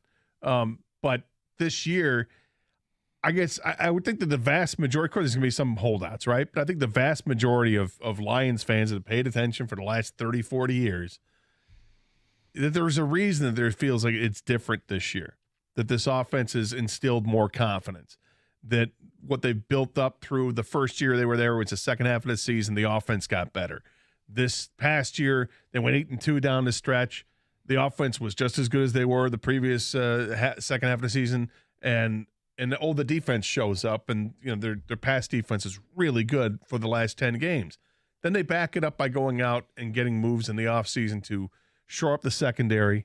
They go out and draft what they drafted for other positions, and then they do a real competent move and get the backup quarterback, and that's we're all looking like this year. No, it was all lining up, but I could also see the other side of, okay, yeah, I'll believe it when I see it. Nothing is guaranteed. And it doesn't make it people are bad people because they don't but buy in. What I'm saying is I think that what's happened now is that number of people that would be in that camp in years past would have been massive. And now I think it has shrunk significantly because there's a reason to buy into what we're seeing. Well, two things happened in this offseason so far that really have me scratching my head. And before Doug tells me to be respectful, they were asking for Sheila's autograph, and now you just went out and got a backup QB. Things are changing in Allen Park. Hey, be respectful. Thanks. And have fun and stay safe.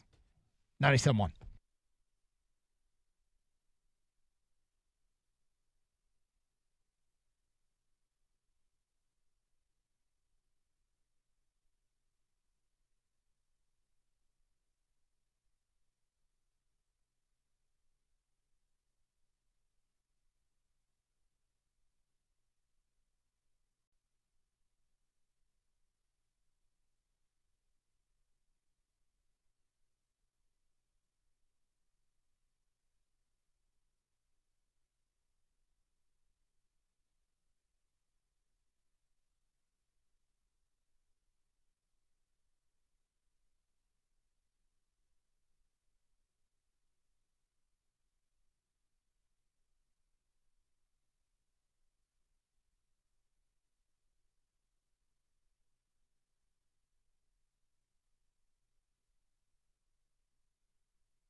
You know, after we started the week on such a high, yesterday's production was fabulous. I'm going to give that a C-. That's don't need that one again.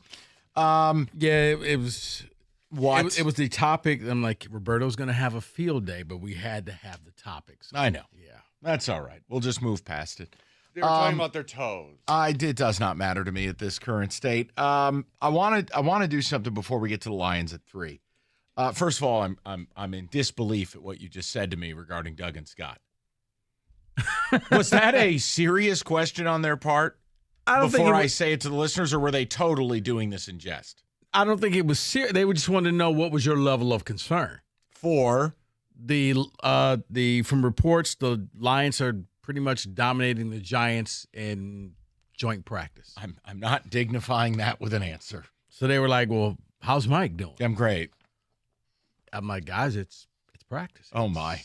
All right. If you don't drop a pass, it's practice. J-Mo first on the field. That was my takeaway you know today. What? That's my takeaway. First in, last out. There we go. That's my takeaway. Positive news. J-Mo's back. Yes. All right. So, Lions have been described as a hype train, right? Mm-hmm. And we're going to get to the Lions at 3. But all the while, I'd like to know the people's viewpoint on another hype train that is soaring right now. This train is gathering steam, momentum. Now, I'd like to say I am guilty as being a part of it.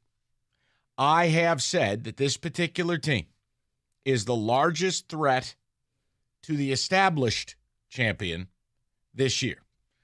The hype train is Michigan football. And it's not just, hey, they're going to be really good, or hey, they're going to beat OSU. There is the Blake Corum remark, which I'm not upset. I think Corum's earned the right to say it. He's been in school for years. He's the team's best back. He is the bell cow. And he said it's national championship or bust. I don't have a problem with it. You have the national media. Michigan. Okay, normal. But boy, we have audio today where I went, okay, timeout. Just a quick TO. Now, David, where is the audio from for proper accreditation here? I want to make sure we give credit. What podcast was this from? Donovan Edwards appeared on it? Yeah, he was on some Michigan podcast. Yeah, well, I'm not giving credit to some Michigan. Yeah, Give me the name, I'll get please. the name in a second. But I will play this audio for you. And it is one of the most unbelievable things I've ever heard. But then I checked myself, and I remember it comes from the program. This is who they are. But I wanted to know, if you're a Lions fan, I know how uncomfortable most of you are with the hype. Mm-hmm. So it got me thinking about Michigan. Now, I'm totally comfortable with the Lions hype, and I'm totally comfortable with Michigan's. It's via the Preferred Walk-On podcast. Thank you. So this audio we're going to play for you. Take a listen to what Donovan Edwards thinks of himself, because outside of oxygen, sunshine, and maybe ice cream, I don't know that Donovan Edwards loves anything the way he loves Donovan Edwards. Take a listen to this.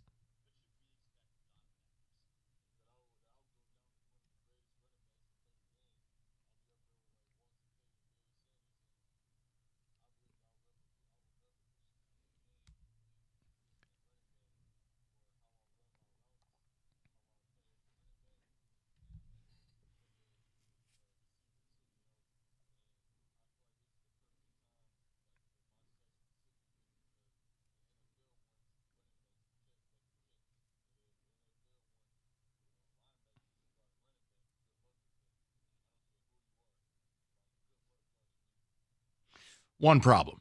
It's a little tough to revolutionize the sport when you're splitting carries. And you might not be the best back on your own team. But wait, there's more. I have Christian McCaffrey on line 1, and you're about 10 years too late. Right. Now, look. Well, you know what? That's fair, because that's more recent. That's because I was going to say, yeah, Roger Craig. Yeah, Marshall Falk. Just let it go. But it is...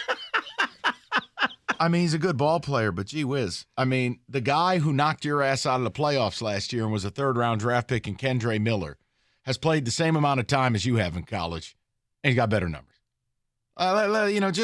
You might want to cool it out, but see, that's not who they are. No. But my question to Michigan fans is this. I mean, the Donovan Edwards thing is fun to me. Well, it was funny because when I brought this up to you guys, I'm like, okay, fill in this statement. Walter Payton, Barry Sanders. I said Jim Brown. You said Jim Brown. I forgot who David said. I would even accept a Jerome Bettis from you. I was like, no, Donovan Edwards. I mean, it's just who they are. What's Jim Brown done? It's who they are. But I want to speak to Michigan fans. Now, the interesting thing is, if you are a Wolverine and a Lions fan, you have some duality to the question. I'm totally comfortable. I think Michigan's the second best team in America. I think they're one of the only top teams returning a QB. And Edwards, all jokes aside, along with Corum, it's the best 1-2 punch in America. There's no problems. I would be comfortable saying embrace the hype. But if you're it's so weird to me that if on Saturdays you watch U of M and on Sundays you watch the Lions, how you could have these completely opposite opinions. Where you're comfortable on Saturday with hype. Let's be fair, Michigan hasn't won a big game in a long time. And when I say big game, playoff games, bowl games, yes, you beat Ohio State twice, basically the first time in 20 years. But Jim Harbaugh's bowl record is what, 1-7? Then you go to the Lions. They don't deliver, ever. But they gave hope last year. And now, and we're going to get to the Lions and Teddy Two Gloves and the whole bit a little later. But now, most people are scared bleepless about the Lions. I'm not. I'm very comfortable with it. They're going to win this division. They're going to win a home playoff game. Hell, they may go to Kansas City on opening night and win that game too. The point I'm making is, is the Michigan hype train out of hand, or are you on board? And if you want to, or if you're not a Lions fan, you're just a Wolverine, that's fine. I wouldn't mind juxtaposing the two. Because to me, you should be all aboard both hype trains. I think on Saturdays, you're going to have a national championship contender, and on Sundays, you're going to have an NFC championship contender. I think they're both the same damn thing. Different leagues, but it's the same deal. So I just wanted to know where people were at with it. And again, the soundbite is fun. It's the level of Wolverine delusion. It's on brand. I thought it was funny, especially when I asked you guys, can you fill in the blank? And you set me up. Bitch, set me up. It's like, nah, I'm going to revolutionize the game. What was that? That wasn't David Dink. Marion Barry. Marion Barry. Yeah. That's what that reference is. Yes, that's normally what undercover officers do. Right. The crack wasn't accidental. They set you up, sir. Carry on.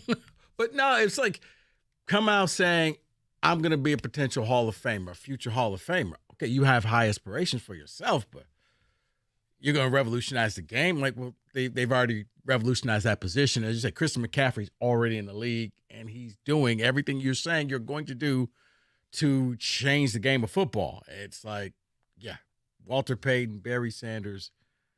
That's who they are. There's a lot of spaces before you get to Donovan Edwards. Well, listen, you know what? Starting on your own team would be one. I like Donovan Edwards. I think in space. Oh, he's very good. He's great. He's dynamic. But if I'm Michigan and I got to pick up, it's 4th and 1.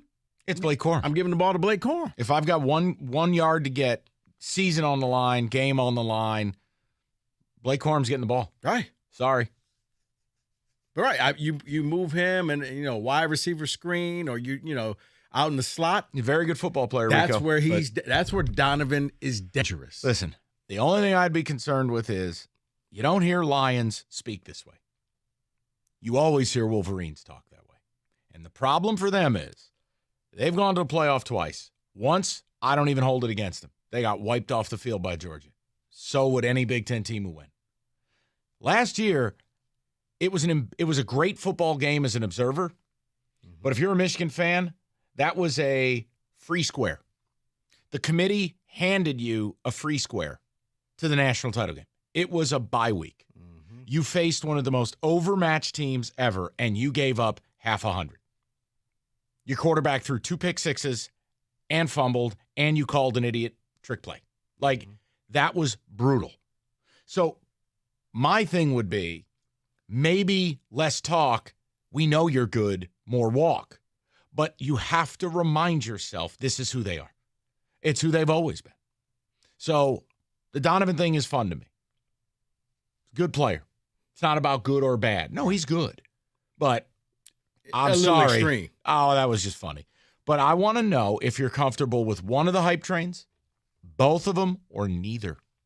Maybe you are out there and you go, I am not comfortable. You're a shut up and just play guy. Well, like maybe you're like, I hate that guy on the radio saying we're Georgia's biggest threat. Well, I believe you are. I mean, I'm just not going to BS you.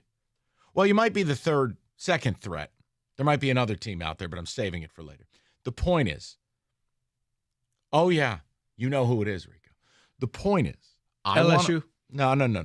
I want to know what your comfort level is with the Lions hype and with the Wolverines hype. Because, look, we're all sitting here, and I hate to break it to you. I mean, you're not going to play a ranked team till mid-November. Georgia, we don't even know if their quarterbacks can play. That's not a shot. It's hey, Kenny, can you guarantee you will get Stetson Bennett level out of Vandergrift or Beck? No, you can't guarantee that. But that's my point. So, like, am I wrong? I just want to see it. Okay, this sounds like a name straight out of a movie. You know that, right? What? Vandergrift Beck or whatever? No, Vandergrift or Carson Beck. Oh. They are two different people. They are two different five-star quarterbacks that Georgia has. But I just look at it. Vandergrift Beck. I don't trust USC's defense. I don't know about Georgia's QB play. Alabama, this is the year. Alabama stinks. And Michigan's sitting right there. Prime position. That if you are the number 2 team in America, you won't play Georgia, if Georgia's even there, until the national title game. So I would be comfortable with the hype.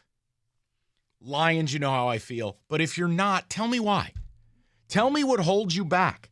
No, because in all seriousness, I have no idea when I look at the two big teams in the SEC of Georgia and Alabama, both putting in new quarterbacks. Alabama stinks. Now, just have an opinion. Don't do that soft radio. That's not soft Bama radio. stinks. You know what my opinion is? I don't know. Ryan stinks, and the kid from Notre Dame stinks. No, that's not my opinion. That's your opinion. That's mine. No, that's mine. Right. I'm saying, I'm looking at this because Bama has enough people in places on defense that they normally, if they have to, they'll just beat you 10-9. Shame they're going to lose to Texas at home this year.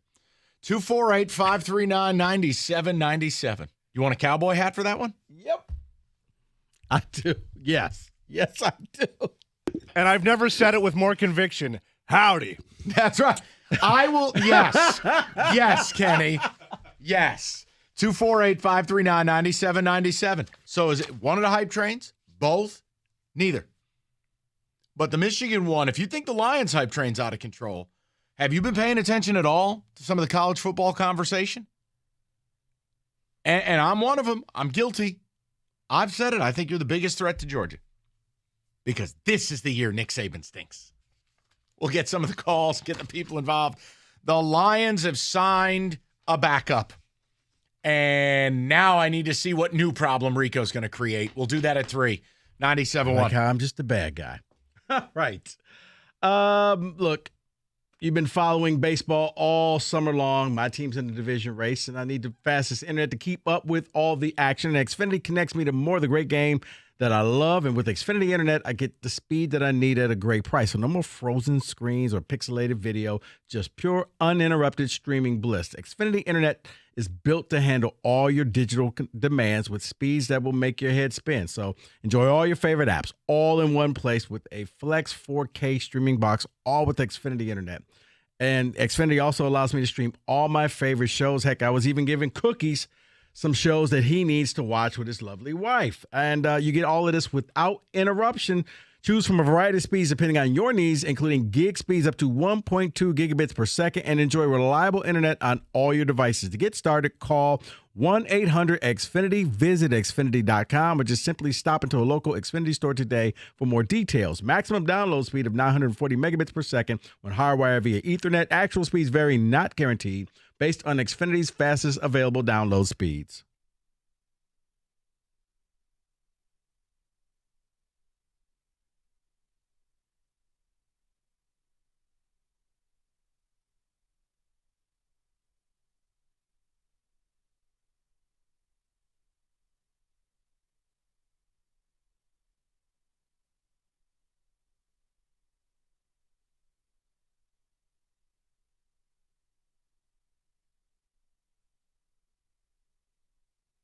clearly believe they're going to 20.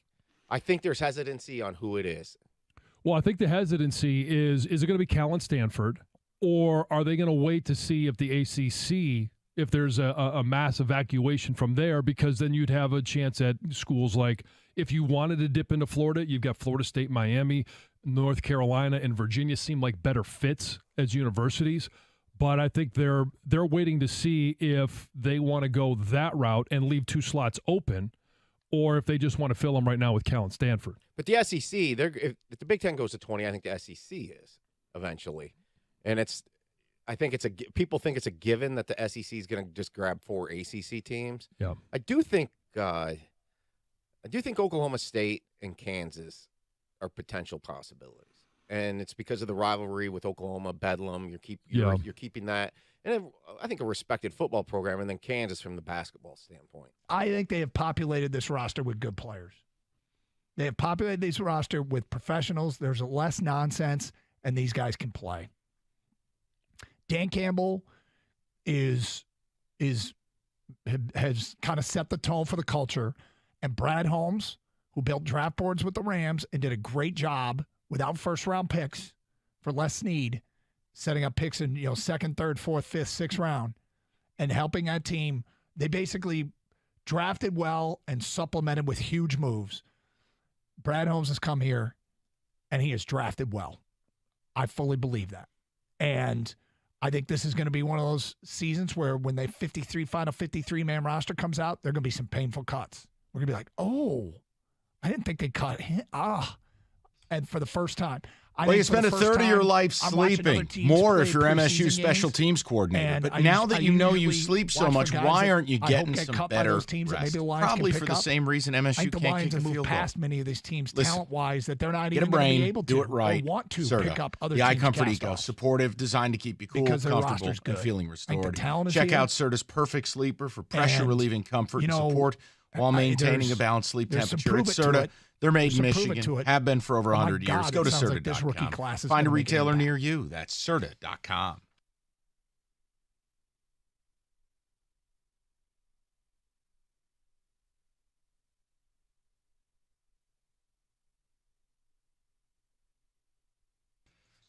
All right, from the Donovan Edwards update desk, Rico says he's revolutionizing radio and will go down with the greats like Howard Stern and Walter Cronkite. David, your ticket text to any of this and the hype train. If you're scared of the Lions hype train, where are you at with Michigan's? And they're damn good. But my point is for the people who go, well, we need to have success more than 1 year. Well, congrats, you've had 2. And in the biggest game of your season, you largely didn't show up. Did you bring your A game against TCU? No. And whatever you did against Georgia, it didn't matter. You were going to take a beating. No, but see, I think when it comes to the Michigan and the hype train, it's always there. It's like death and taxes. But why? They never win anything. It's just how they carry themselves. Okay, but they went 20 years without winning the Big Ten. They did. So the same people that impugn the character of the Lions because they haven't won a division in 30. The point I'm making is you can't be all in or all afraid of the Lions, but be all in with U of M. That doesn't make sense to me. I'm all in with both.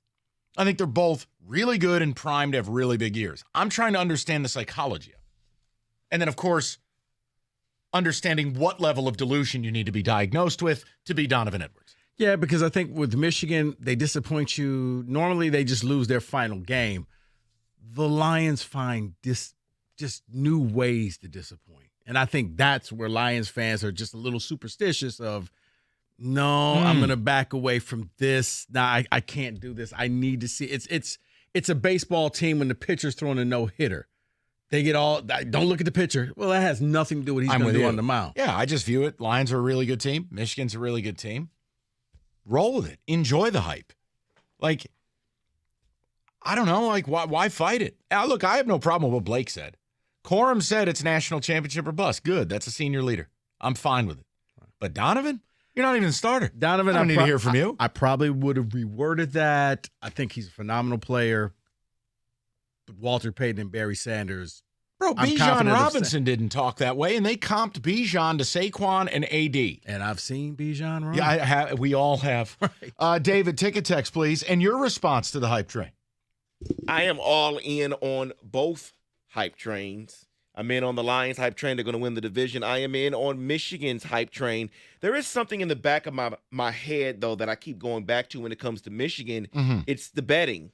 When you look, and Ohio State is right there, or sometimes even above Michigan, which I have said I don't think is correct, and I don't understand it. So that's why I'm like, yeah, it doesn't make sense to me. So I'm still going ahead on the hype David, train. I'm with you on that. But you know what? A fine young man that I know always tells me Vegas doesn't hand out discounts. Truth. Vegas knows something, which I'm like you, leads me to wonder, what does Vegas know? Why do they keep picking Ohio State over Michigan? I think the argument, not that I share this point of view, I'm saying the argument that I have heard is OSU got better at every position except quarterback. And the belief would be Kyle McCord is a high-level player, and he will give you enough. Now, look, I don't want to hear any of it until I see Ohio State put a defense out there that can stop the run.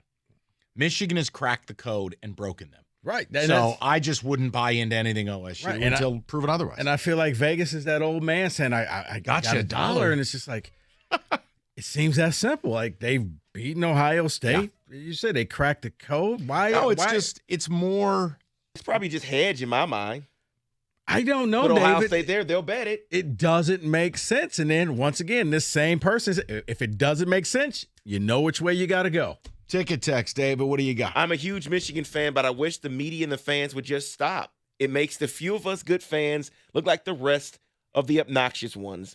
Edwards also needs to shut up and just play. Andy in Arizona.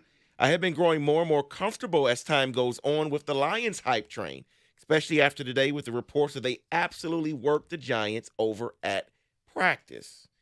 Someone says Michigan, yes. Lions, no. Michigan has a shot at the Natty Lions I'll never believe in. I think they'll fall flat on their faces this year. That is from Mike. Hey, just to be clear, and I'm not telling you it's a direct comp, and yes, Michigan is, because of certain advantages you get in college, you don't get in the pros. Michigan has won more games. You've won one national title since 1949. Okay? And the Lions haven't won a thing since 57. The point I'm making to you is, please do not act like we have Alabama in our backyard. Michigan, under Bo, had the worst bowl record ever. And Jim Harbaugh, his disciple, has the worst bowl record maybe of any active coach at any program I care about. So if you're going to play that game and say, well, the Lions never win the big one, do you? Put Bo's record and Jim's record together. It's about 6-21 in bowl games. It is. And David, I don't want to speak for your fan base. Mike, when you beat Ohio State, everything else in the world is great. And you it know isn't what? even about that, though. No. Those two games, huge victories. But here's the thing. If you use those as your point that you are real now, the problem is those are the only two really meaningful games you won in about 20 years. Okay? As I said, this team, the Michigan team is built to beat the Buckeyes. And they're really good. But I'm they're not knocking them. They're I'm not saying, built to beat Georgia, I'm just Alabama. sticking up for the Lions a little bit, where the same principles people want to impugn the Lions, they don't use those principles with U of M. Yeah, one team's history is being used against them, and the other's team history is being ignored. But they invented the night game. But Lions' history is just, I mean, you've seen It's some atrocious. of the things that have happened. Like, I know. This doesn't happen in real life. My argument would be only recent history is what matters to me. And I understand that flies in the face of how a lot of people, specifically Michigan fans, view Earth. Right, but I don't care that you think you won a natty in 2002, as in 1902. But Mike, that's the nature of college football. It's based off of what you did 40, 50 years ago. Yeah, and I view, what have you done in the last decade? Where have you been? Michigan might be starting this incredible run in many ways that the Lions are starting. Look, I'm not going to say it's a direct comp going to Lambeau and beating Aaron Rodgers. That's not the best Pac team ever. Michigan's wins over Ohio State are incredibly valuable. Huge. But the point is, both teams might just be starting a glorious era. But they both kind of have the same problem. They don't win the big game. Now, I'm giving them both benefit of the doubt. That's going to change this year.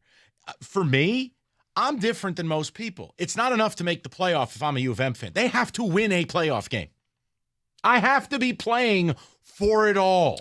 Mike, I think you said the same thing, and you could make that applicable for both teams. Yes, it's not good enough for the Lions to make the playoffs. And they are winning a playoff game. That's the difference. 248-539-9797. We'll go to people? Sure. It's happening. Let's go to Rick, 97.1. What's up, Rick? Hey, how's it going, guys? Good, Rick. What's on your mind, pal?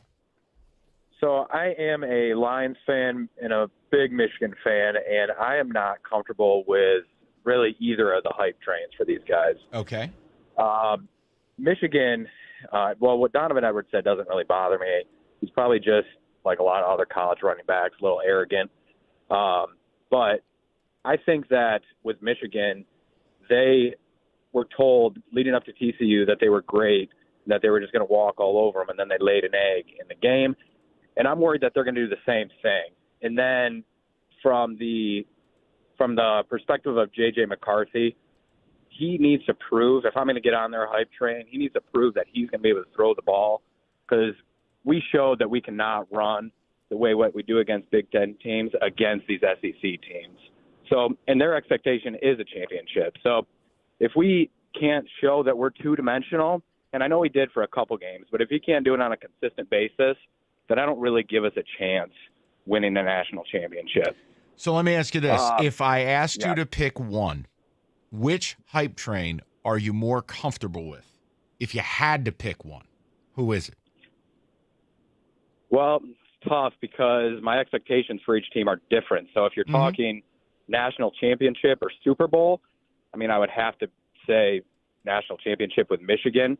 But as far as I got to tell you something, Rick, you can laugh. I believe the Lions as we start the year. Clearly, a lot could change. I think the Lions are the third best team in the NFC.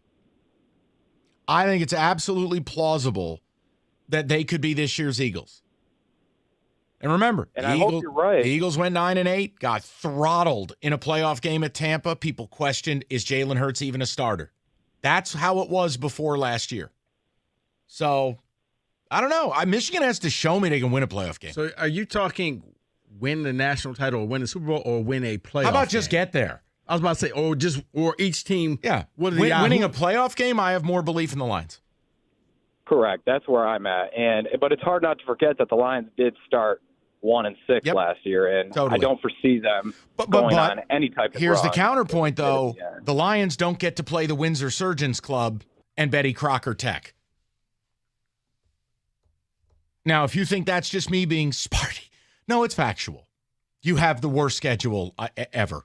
You don't play anyone. You don't even leave the state. No, when you said you don't play anybody late, it's funny because ironically enough, they won't play a ranked team till mid-November. Yeah, November 11th, unless somebody surprises you. But yeah, right now, November 11th. But yeah, it's the streak lives. We're back. Just tatting it up, Rico. Talking about talk. 2-4. Rico's disgusted. Just read something. Rico's hit the portal. He's out. 2 segments in. All right, Old Nation. A lot of the high-quality beers, all the awards, they've got them. And Old Nation in our backyard, they're expanding their lineup. Yes, the M43. It's famous. It's the highest-selling craft 4-pack in America. Shandy, we all know about it.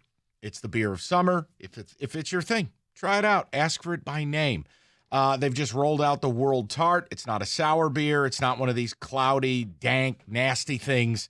It is a strawberry rhubarb deal. So if that's your thing, try it. Old Nation has something for everyone.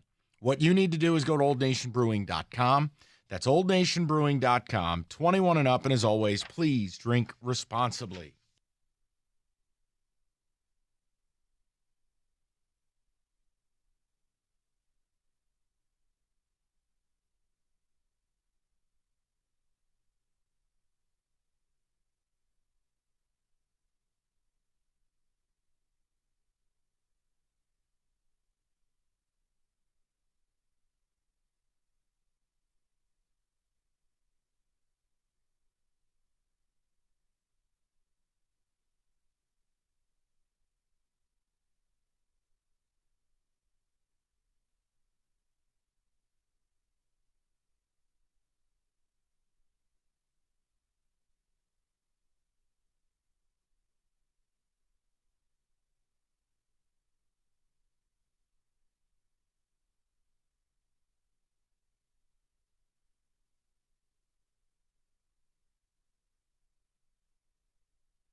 Here are the defensive players that were amongst the list of 10 players who stood out early in camp. 1, defensive back Brian Branch. First-round talent that dropped to the Lions in round 2. Branch has come to Allen Park with a chip on his shoulder and something to prove. Branch is already working himself into first-team reps with his ability to play both in the box and cover equally well. If Branch continues on his trajectory, it's going to be hard for defensive coordinator Aaron Glenn to take him off the field, especially on passing downs.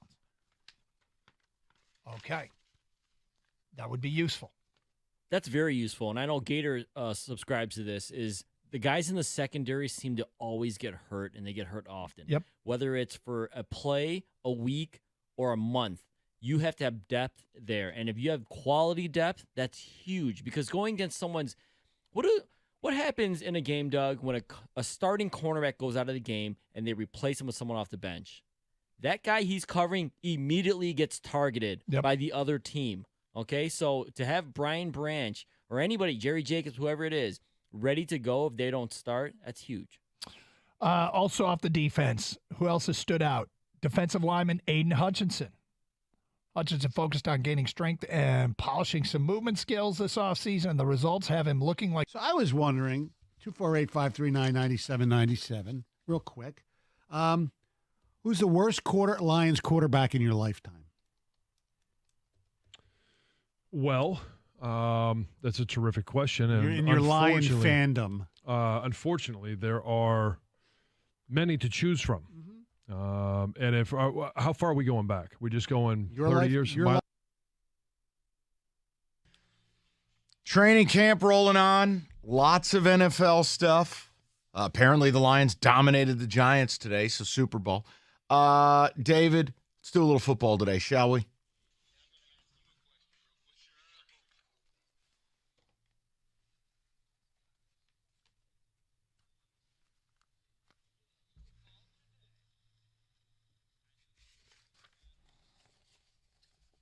So something's happening in Tennessee that I want to get you all's thoughts on. Wonder if it's something that should become a norm. Mike Vrabel is allowing his assistant head coach, defensive coordinator, Williams, to be the head coach during the first preseason game.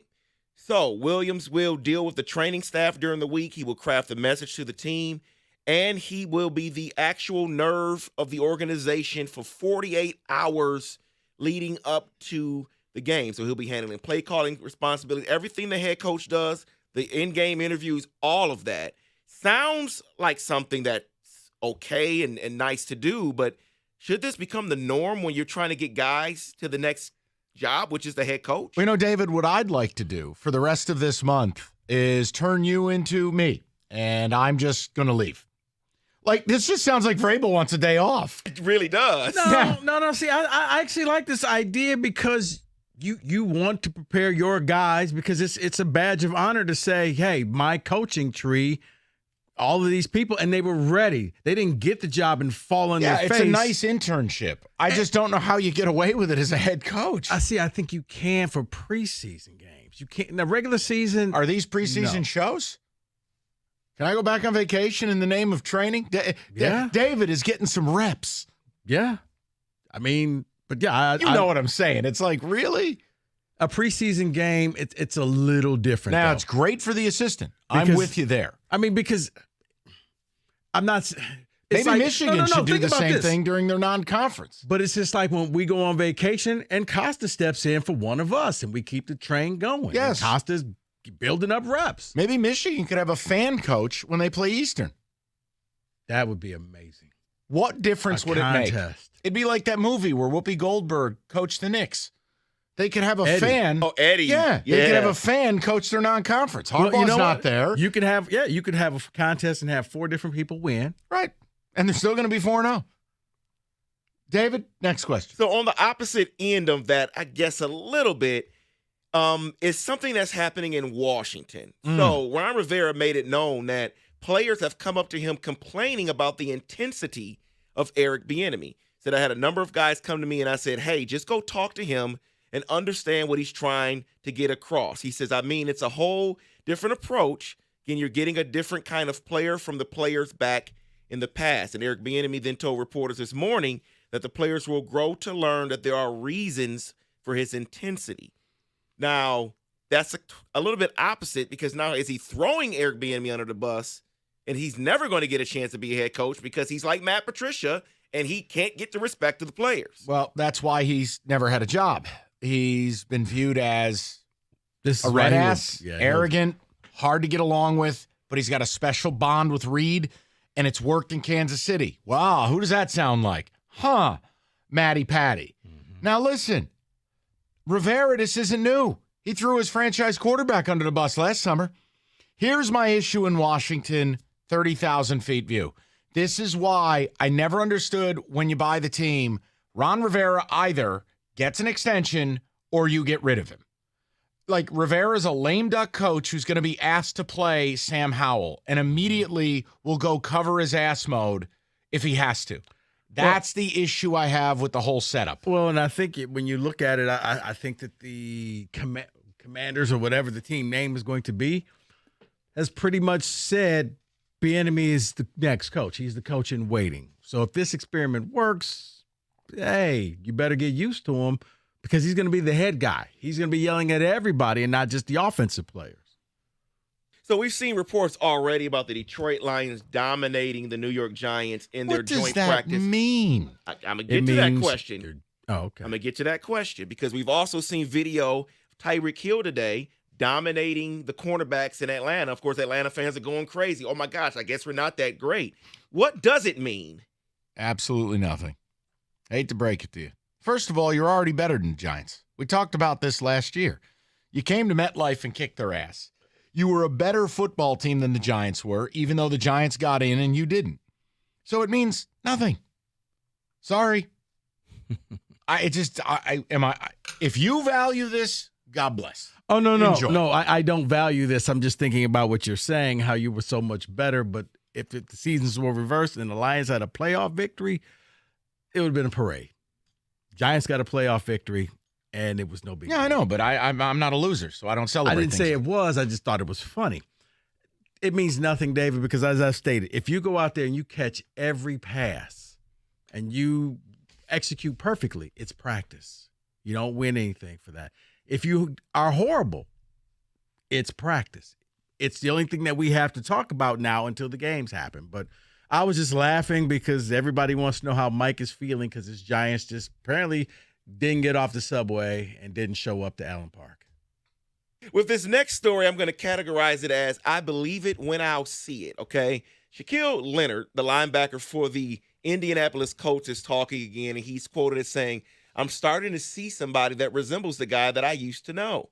I'm building more confidence, shooting the throw gaps, getting in the windows, doing the things that I used to do. I'm happy, and I'm feeling healthy. Well, I believe it when I see it. He's in the Mike Thomas category where you're always hurt, dude. So what does it matter what you look like right now? Rico? No, I mean. Say it to him. Say it. Say what? It doesn't matter, David. It doesn't. I mean. It's right now, everybody's healthy. It feels good to say that. You build the confidence with your fan base and with your teammates that, hey, I'm back. I mean, Lord knows how many times we heard Miggy was in the best shape of his life. Look, the stuff that matters is the stuff that doesn't really get reported on. It's if you're a young player and you're working hard and you're impressing your coaches in camp. That's really all I care about. Veterans? No, please. We'll see you in the regular season. You know, the only thing that really I think mattered while you were gone, Mike, was they reported when Amon-Ra St. Brown dropped the pass in practice. And I could just see him angry. He probably grabbed that football and is holding it hostage somewhere in his basement, yelling at it, saying, you're on the list. I will never drop another pass. Like him, he took that personal. I wouldn't have, but he did. Mike, you mentioned the veterans in the regular season. We'll close it out with this because, Joe Burrow's out. We'll see how long he's out. But Jamar Chase says we don't need to see him until after week 5 of the regular season. They have at the Browns, Ravens, Rams, at Titans, at Cardinals. I'm sorry, what? Yeah, right now they're in a pick'em week 1 on the road in Cleveland. They'll lose that game without Joe Burrow. You're what? Crazy. No. They may lose the game with him. With Joe Burrow. That's right. For some reason, Cleveland has Cincinnati, and Joe Burrow's number When I saw that stat, I was Crazy, right? amazed. They had to beat him last year with America's backup, Jacoby Brissett. Wow, he has problems. This is my concern for the Bengals is I love to watch him. I love Joe Burrow, but that's a team that's very cocky, and they haven't won the Super Bowl. They haven't gotten it done, and they haven't been knocked on their ass yet. Very rarely do you just get good and stay good. Generally, there's that step back. I don't know that it'll be this year, but it's like, Jamar, this is the NFL.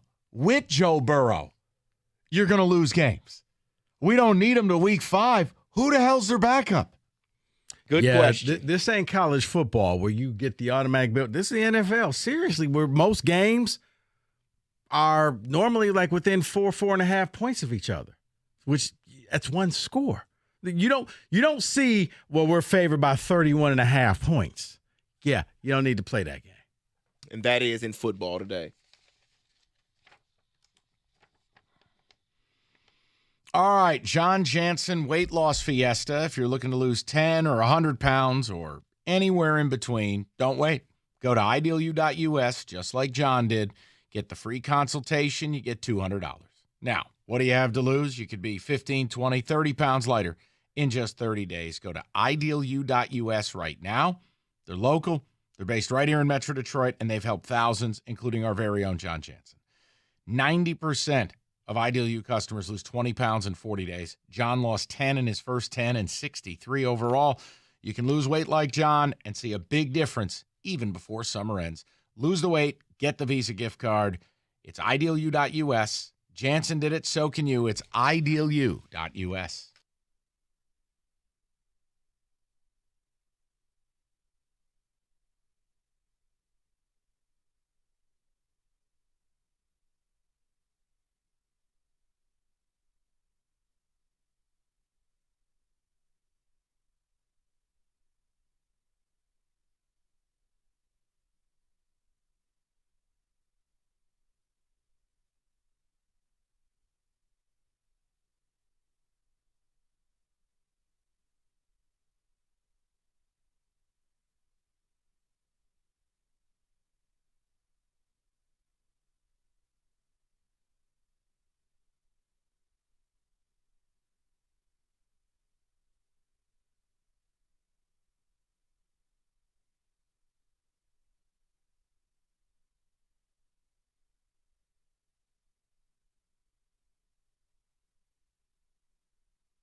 Here are the defensive players that were amongst the list of 10 players who stood out early in camp.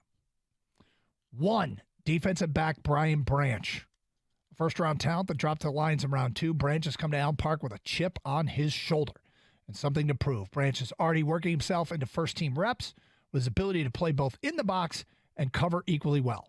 If Branch continues on his trajectory, it's going to be hard for defensive coordinator Aaron Glenn to take him off the field, especially on passing downs. Okay. That would be useful. That's very useful. And I know Gator subscribes to this, is the guys in the secondary seem to always get hurt, and they get hurt often. Yep. Whether it's for a play, a week, or a month, you have to have depth there. And if you have quality depth, that's huge. Because going against someone's – what happens in a game, Doug, when a starting cornerback goes out of the game and they replace him with someone off the bench? That guy he's covering immediately gets targeted by the other team. Okay, so to have Brian Branch or anybody, Jerry Jacobs, whoever it is, ready to go if they don't start, that's huge. Also off the defense, who else has stood out? Defensive lineman Aiden Hutchinson. Hutchinson focused on gaining strength and polishing some movement skills this offseason, and the results have him looking like... So I was wondering, 248-539-9797, real quick, who's the worst Lions quarterback in your lifetime? Well, that's a terrific question. And in your Lion fandom. Unfortunately, there are many to choose from. And if how far are we going back? We just going 30 years? My lifetime? Your lifetime. Okay, all right. I got to believe at the... All right, coming up in 10 minutes, we'll get to the Lions. No, not dominating at practice, but something that this man next to me has belly ached about for months, maybe years. Well, the man next to me got exactly what he wanted. A high-level backup quarterback. So we need to find out if our very own R.L. Beard is satiated, satisfied, and we can get this man on board. We're going to do it next.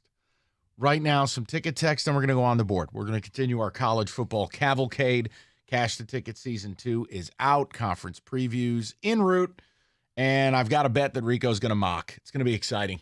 We'll do it momentarily. David, the ticket text first. My biggest concern with the Lions and Michigan is the head coach. Will they both continue to make the boneheaded decisions in big moments? That's why I have a hard time seeing either win a playoff game this year. That's from Mike in Beverly Hills. All right. I mean, Harbaugh with the trick play in the TCU game, Campbell Thanksgiving Day, or any essentially part of the first month of the season. It's fair. At Minnesota. This is disgusting. PTSD says I should be worried with all the Kool-Aid being poured, but I'm not this time. This is the year Detroit is a contender. That's right. I don't mind the hype for the team. It's the hype for JJ that I can't stand. He's good, but still has a ways to go. He's sloppy in big moments. Until I see otherwise, I cannot believe in it. Yeah, listen, you're never going to win that battle because since the dawn of time, Michigan has overhyped quarterbacks. Now, JJ can be good, but he ain't what he's being sold as. He's just not. When you get to play college football and throw 17 passes a game or 16 passes a game, I'm sorry. And by the way, that offensive line in that running game unlocks the ability. I could drop 20 guys, 30 guys in that spot, and you'd get the same. You know what JJ's big problem is? The turnover in the big moment. It's happened in a couple big losses for them. And the common thread is JJ comes in game, turnover. Hell, remember go back to 21 when everyone was clamoring for him. He damn near gave up a fumble 6 to Ronald Williams. Then he did on the exchange point. I'm not blaming Blake Corum. I'm blaming him. Then you go into the TCU game, the fumble and 2 pick sixes. So, look, I think he's a solid player with big upside. But this idea that he's Drake May or Caleb Williams, I'm sorry. You know what? I don't let fools stop when they start talking. Just let them roll. Michigan looks great on paper, but I prefer to chase the ranking than start with it. The hype train will roll on, but we won't know how good they are until mid-October. That is from Tom. I'm not even mid-October. Honestly, it may be mid-November. Well, I mean, it's the final 3 weeks. If MSU's any good, work with me on this. Let's say State is. No, I'm not falling for this rake. All right, I want to hear it. I want to hear it. Work with me. Let's say MSU handles the business against the bad teams, and then they spring an upset against UW. They lose at Kinnick. But let's say State enters that game 5-1 against U of M. And U of M comes into Spartan Stadium at night and blows their doors off by 3 touchdowns. I think you would know, okay, wait, that's different. Because the history of the series, very rarely do they come to East Lansing and do that. Right. Yeah, it's happened. Hell, may happen this fall. But I'm just making a point. There's a chance MSU's good-ish. Right, but it really boils down to me, both squads, the final 3 weeks, where you have Penn State, whoever they have in between, and then Ohio State. And for the Lions, it's the Vikings, the Cowboys, and the Vikings. Well, the Lions will have a clinch before they ever play Minnesota. We're good. We're good. We're all set. Be like the old newspapers. There'll be a little Y next to their name. Clinched. Okay. Won't even need the last game. Want to go on the board? I can't wait to hear mistakes were made. Go ahead.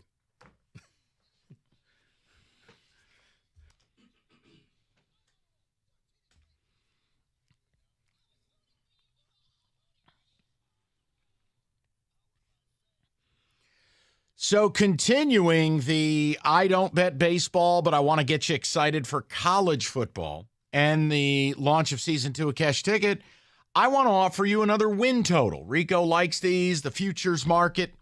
I'd like to offer you something regarding a team nobody likes to watch. And it might be nepotism you, but it's a win total I couldn't resist. Iowa, over under 8.5. Go look at the schedule. You're going to get an elite defense. You're going to get Kirk Ferentz's kid coaching for his life. They have to score 24 a game or he's fired.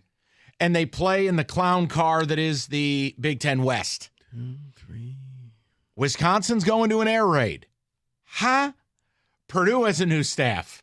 Illinois is a regression candidate. Northwestern's Chernobyl. And PJ Flex being, I don't know, crushed for being a weirdo who dresses like a barber.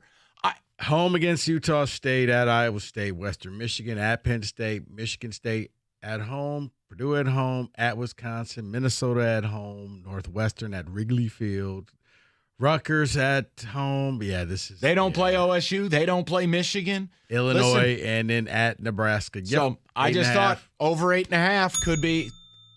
Now, it ain't going to be pretty, but I think they can win 9. No, you don't watch it. I mean, take the 8. You know what? Parlay that with the unders in all the games, and you'll pretty much be a rich person. Right. And the other bet you could make if you don't like plus 138 to the over, plus 265 to win the West. You don't need them to win the Big Ten. Plus 265 to win the West and then get murdered in the Big Ten title game. Iowa Hawkeyes. There you go. I got picks for days. I'm excited. Rico, what do you got? Yeah, this is probably going to be my last baseball pick. But I'm going to go with probably the most consistent home run hitter so far, Matt Olson, to hit a home run against the Pittsburgh Pirates today, plus 260. Kenny, you gave up the belt yesterday, so now you're back. Yeah, I'm back. I also have a win total like you, Mike, except this one is in the NHL. Your Red Wings, my Red Wings, our Red Wings, 86.5 points total. So, just for perspective, last year they put down 80 points, revamped the roster, got a goal scorer. That's 3 more games they have to win, essentially. So I'm going to go with over minus 115. I don't think that's unreasonable either. What, a hockey bet? A hockey total. God almighty, it's August. Okay, I mean, I'll allow it, but geez, man. I mean, do you see the logic, though? 3 more wins shouldn't be that much tougher for this team. In fact, they should be expected to do that. And the East got tougher, but they did their job. Yes. Done and done. Okay. Hatchet, anything? You want to make fun of the selection of Iowa? Go ahead. No, this is a spite bet because of Rico.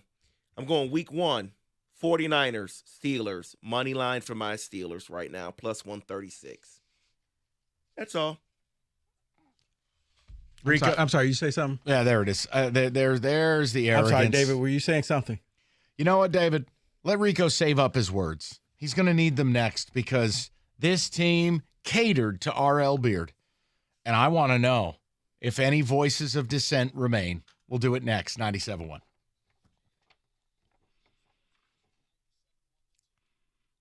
All right, we've been talking about it. I mean, whether it's win totals, divisional odds, Heisman, anything in between, all the college football markets are open. FanDuel Sportsbook has them for you. That's why they're America's #1 sportsbook. You'll get $1,000 back in bonus bets if your first bet doesn't win. Just go to FanDuel.com/ticket. That's FanDuel.com/ticket. Take advantage of that and many, many of their offers. 21 and up. Present Michigan. First online real money wager only. $10 deposit required. Refund issued as non-withdrawable bonus bets that expire in 7 days. Restrictions apply. See terms. FanDuel.com/sportsbook. Gambling problem? Call 1-800-270-7117.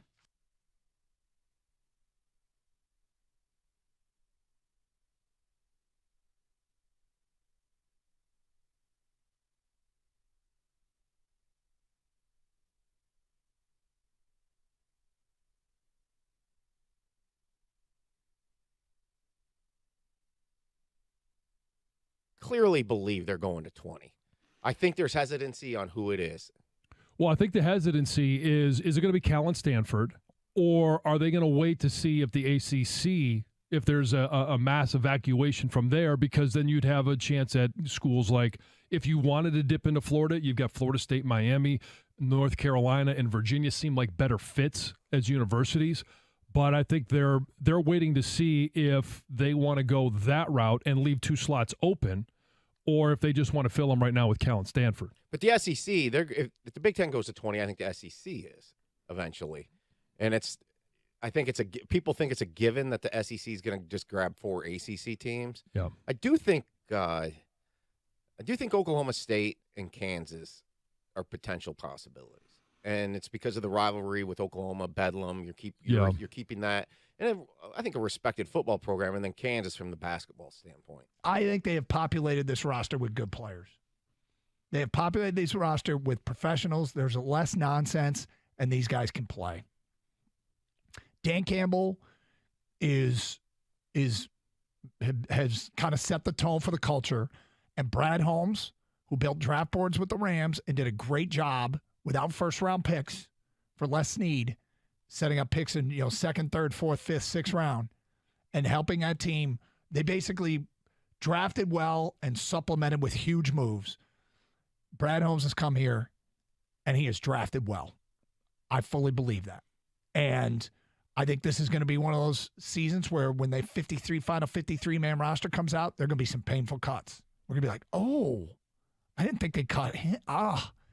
And for the first time, I'm watching other teams play preseason games, and I usually watch for guys that I hope get cut by those teams that maybe the Lions can pick up. I think the Lions have moved past many of these teams talent-wise that they're not even going to be able to or want to pick up other teams' cast-offs because their roster's good.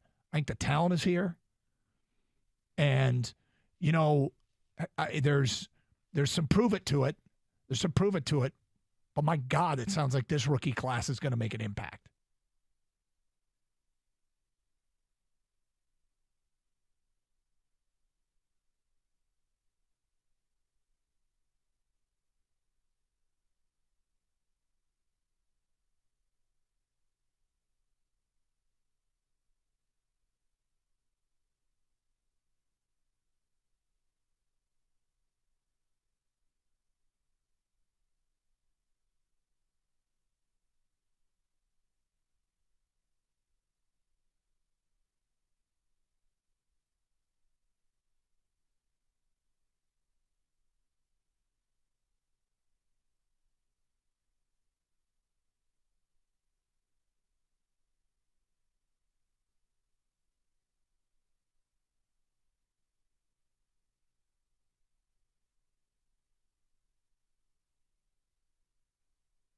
All right, hour number 2. If you missed anything, we brought up the hype train, U of M, little college football for you to start the show.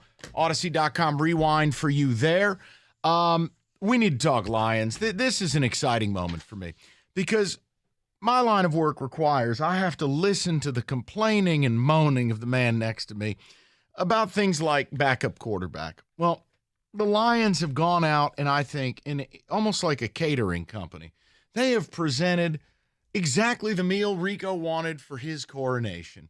They have signed. Could you be more condescending right now? I can try. Please. But probably not. But they signed the guy everybody wanted, who is arguably the best or second best backup QB in football, in Mr. Teddy Bridgewater. So I got to thinking, if there was anything else they could do for you, Rico, to get you to buy in, they're winning this division, they are winning a playoff game. And I said, you deserve the first bite at the apple. That as the main detractor and voice of dissent in our fair city. Thanks for just painting me a certain way. No matter what I say. The point I'm making, I want to know that now, with Bridgewater in the fold, a legitimate backup quarterback, a man who I think could start for a handful of teams, Rico, this moment has arrived. Are you finally on board? And by on board, you mean that they are winning this division? No. But, no, I like what they're doing. The Lions see exactly everything that they have, Mike, and nothing has changed. I still think this comes down to the final week against Minnesota. That's not to take anything away from the Lions. As much as you want to paint that picture, I think that they're just as good as the Vikings. But this tells me that the Lions are serious.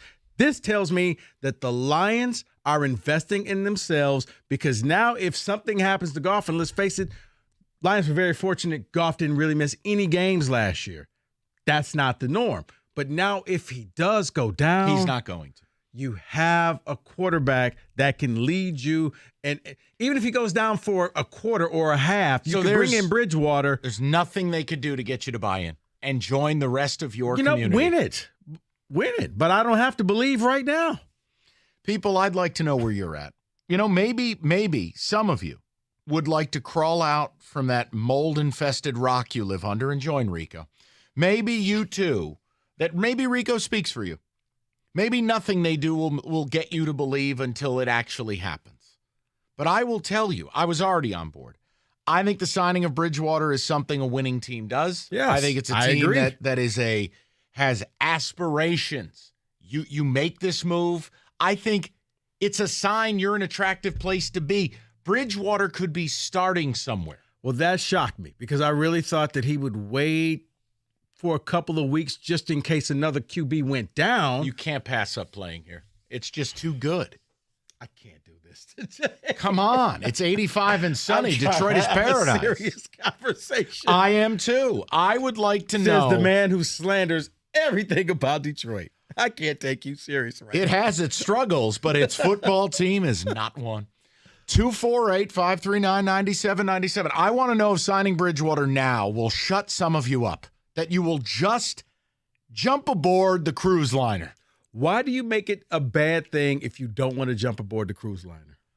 Because I think you're a bad person. That's not a bad person. It just means that I want to see you win. Oh, we're going to play a game of Who Said It right now. David's going to present it. God help me. I think they can now win the division. Who said it? Rico Beard in his text message to us last night. Oh, my God, Rico. Oh.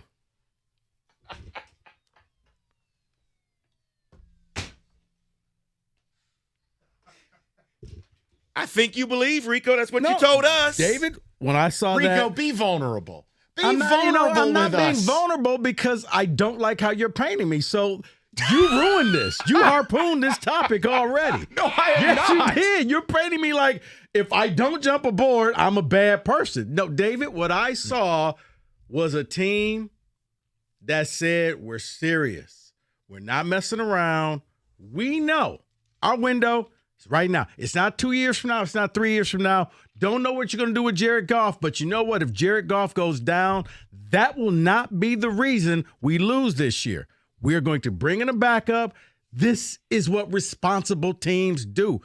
I have never seen that in this town in decades. What I saw last night, it blew me away, which is why I sent that text like, wow. This ranks right up there when people are lining up for Sheila's autograph. Like, what is going on in this city? But yeah, that was a competent move by a team that is saying, yes, we are all in. We are trying to win this thing. Now, will it happen? I don't know, but I like the move. David, where do you want to go with this? I mean, I would like to speak to the people because to me, what could possibly be left? How needy can you be before you just buy in? They have gone out now and collected the Fabergé egg of backup quarterbacks. Mike, they went out and did what they were supposed to do. This ranks up there with like the father who pays the bills at home. That's your job, man. You don't get patted on the back for that. Nobody says, hey, way to go. Here's the #1 dad T-shirt. That's your job. That's so you just compared Teddy Bridgewater to Al Bundy. No, I'm saying this is what competent teams do, is what the Lions did. They did something you begged for. Yes. And they do it, and your response is, well, now show me. No, show me. Now go out and win. No. This community needs you to jump aboard. Well, this community is just going to, you know what? Don't hold your breath. I mean, if he wants me to submarine the topic, I could. But I don't need to. You know what? You've done a great job. Don't half-step. Okay. Keep going. Don't half-ass do it. Do it the whole ass. Go ahead. Oh, wow.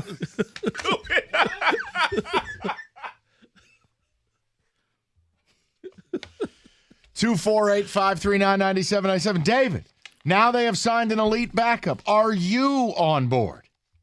I was already on board. I'm now the captain of the ship. That's right. This is what they were supposed to do. Now they have assurance that a quarterback's going to be in that room in case Goff goes down. And even if he doesn't, a guy that can give him knowledge, a guy that can show him things that maybe Goff doesn't see. That's right. Yes, That's I'm right. on board. Kenny, are you on board? Are you on board? I mean, I've been on board since before the Bridgewater signing, so yes, I'm absolutely on board. So if you can't bring yourself to saying the Detroit Lions are going to win the NFC North this year, then tell me what more you need. Tell me. On behalf of this man to my left, tell me. To go out and actually win it. I wasn't speaking to you. I was appealing to your audience. Okay. I don't want to speak to you right now. You are disappointing me. It won't be the first time, I'm sure. David, the ticket text coming in. What do we have? Is Rico garnering any support? Maybe there's some low-hanging fruit that would like to join Rico on this negative train. Wait. I supported this. I said this was a great move. How is this negative? Because it didn't move the needle for you. You still won't say they're going to win this division. Won't say it. You got to say it. How do you express your faith in church if you don't say amen? You don't. You're a heathen. David, the ticket text, please. Don in Waterford. As a Vikings fan, I can see the writing on the wall. I've had bets on the Lions winning the division and going to the Super Bowl. Wow. Someone says, Rico, how do you think the Vikings are so great? What do they have? I didn't say the Vikings were great.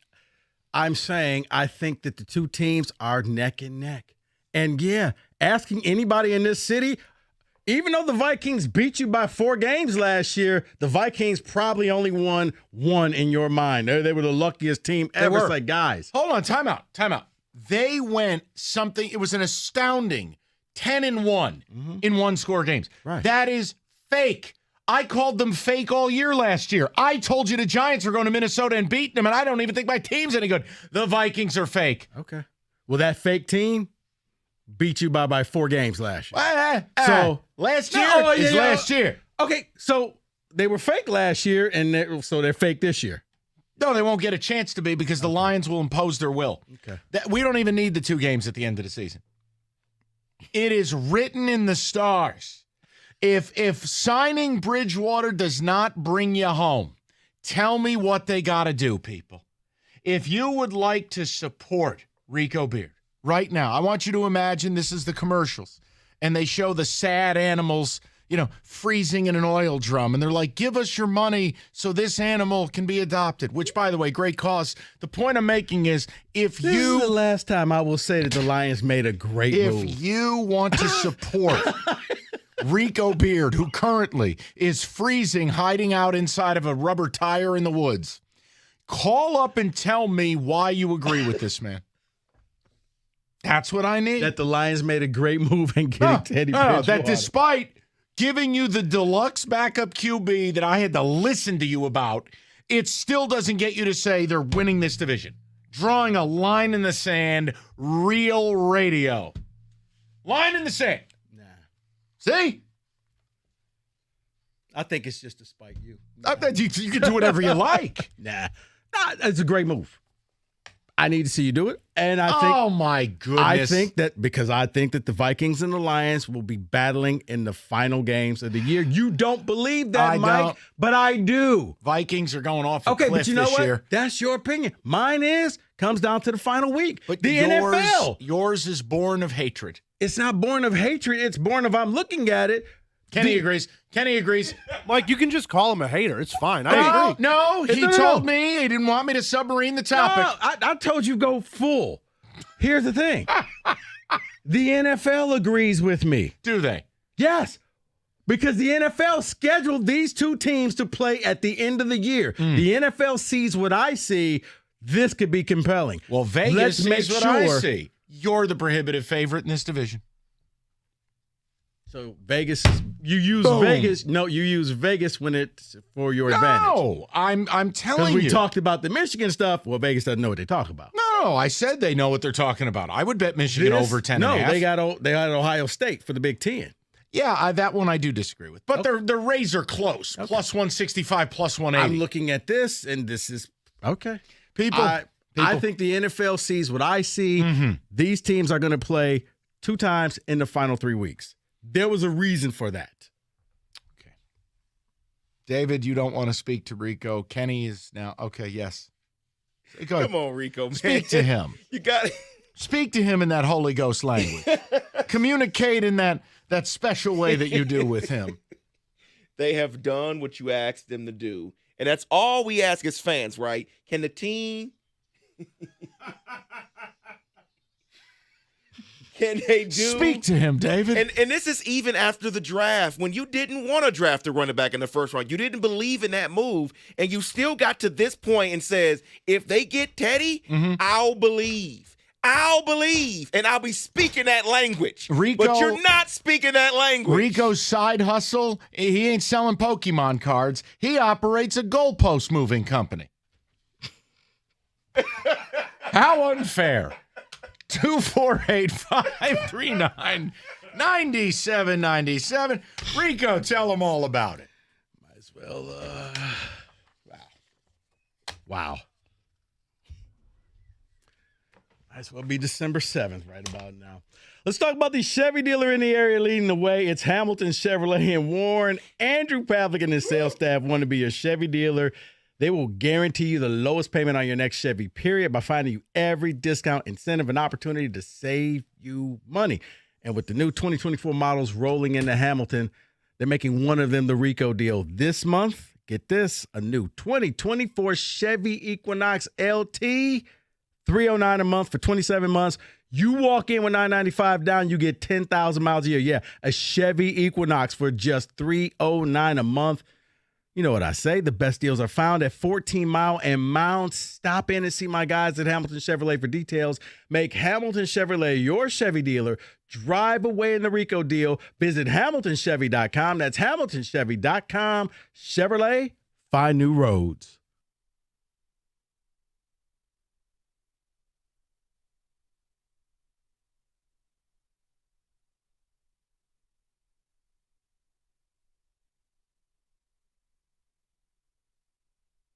Clearly believe they're going to 20. I think there's hesitancy on who it is. Well, I think the hesitancy is it going to be Cal and Stanford, or are they going to wait to see if the ACC, if there's a mass evacuation from there, because then you'd have a chance at schools like, if you wanted to dip into Florida, you've got Florida State, Miami, North Carolina, and Virginia seem like better fits as universities. But I think they're waiting to see if they want to go that route and leave 2 slots open, or if they just want to fill them right now with Cal and Stanford. But the SEC, if the Big Ten goes to 20, I think the SEC is eventually, and people think it's a given that the SEC is going to just grab 4 ACC teams. Yeah, I do think Oklahoma State and Kansas are potential possibilities. And it's because of the rivalry with Oklahoma, Bedlam. You're keeping that, and I think a respected football program, and then Kansas from the basketball standpoint. I think they have populated this roster with good players. They have populated this roster with professionals. There's less nonsense, and these guys can play. Dan Campbell has kind of set the tone for the culture, and Brad Holmes, who built draft boards with the Rams and did a great job without first-round picks for Les Snead, setting up picks in second, third, fourth, fifth, sixth round, and helping that team. They basically drafted well and supplemented with huge moves. Brad Holmes has come here, and he has drafted well. I fully believe that. And I think this is going to be one of those seasons where when they final 53-man roster comes out, there are going to be some painful cuts. We're going to be like, oh, I didn't think they cut him. And for the first time, I'm watching other teams play preseason games, and I usually watch for guys that I hope get cut by those teams that maybe the Lions can pick up. I think the Lions have moved past many of these teams talent-wise that they're not even going to be able to or want to pick up other teams' cast-offs. because their roster's good. I think the talent is here. And, you know, there's some prove it to it. There's some prove it to it. But my God, it sounds like this rookie class is going to make an impact.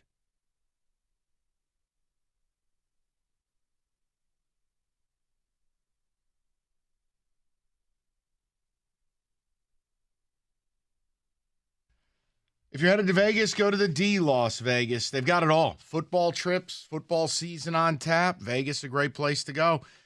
Whether you're at the D or Circa, if you stay at the D, you're going to get 2 free stadium swim passes located at Circa with the biggest sports book in America and Stadium Swim, which is a wild place to watch a game. And look, the D has everything you're looking for, whether it's a cocktail, a nice meal, people watching. I'll tell you. That's something else. Vegas has turned into a wild scene, even more than you remember. Check out the D.com to book your stay today. It's the D.com, the D Las Vegas. It's your home for sports in Vegas.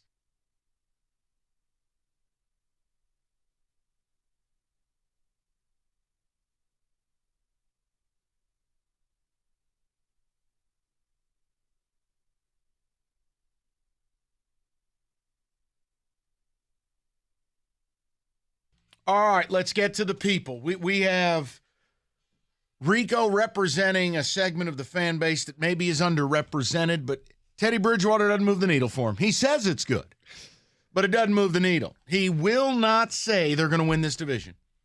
So you can support Rico or you could voice your angst. I'm just telling you, they're doing everything right. They're winning this division. I'm in. And Teddy Bridgewater, I've been asking for it since February, so I'm excited. And now I don't have to listen to Rico anymore about the backup stuff. We have a quarterback now. So what's the new thing you're going to bag on him for? Nothing. I'm just going to go down there with a folding chair in Woodward and get ready for the Super Bowl Just parade. settle in, man. Meet you at the Kearns Clock. No, I'm going to be the first person down there. I'm right outside the Spirit of Detroit. Me and him, right there. Let's get it. Let's go to Eddie, 97.1. What's up, Eddie? How are you? I'm good, Dr. Mike. How are you guys? Excellent. What's on your mind? Hey, so, Rico, you know we love you, man. Listen, you can be in the wilderness now, but you're going to return like the prodigal son, okay? It's okay. The door's always going to be open for you to walk in through that door, okay? Okay. So whatever you need from us, we're always there for you, but know this. The Lions, with the way the division is, the schedule is, the lower caliber of teams in the NFC, this team is going to go, dare I say, they can make it to a Super Bowl. It's right in front of them to get. This is the first time in probably, Ever? Man, in my lifetime and probably everybody's lifetime that we've actually had these like real thoughts and aspirations. And Mike said it perfectly. You got to let yourself be vulnerable. I think this team has really captured the hearts and the minds of the city, of the fan base. This could go down as one of the all-time Detroit of all Detroit teams if they play this thing outright. I think that's why people are so excited about what's in front of us going forward. And here's the thing, Eddie.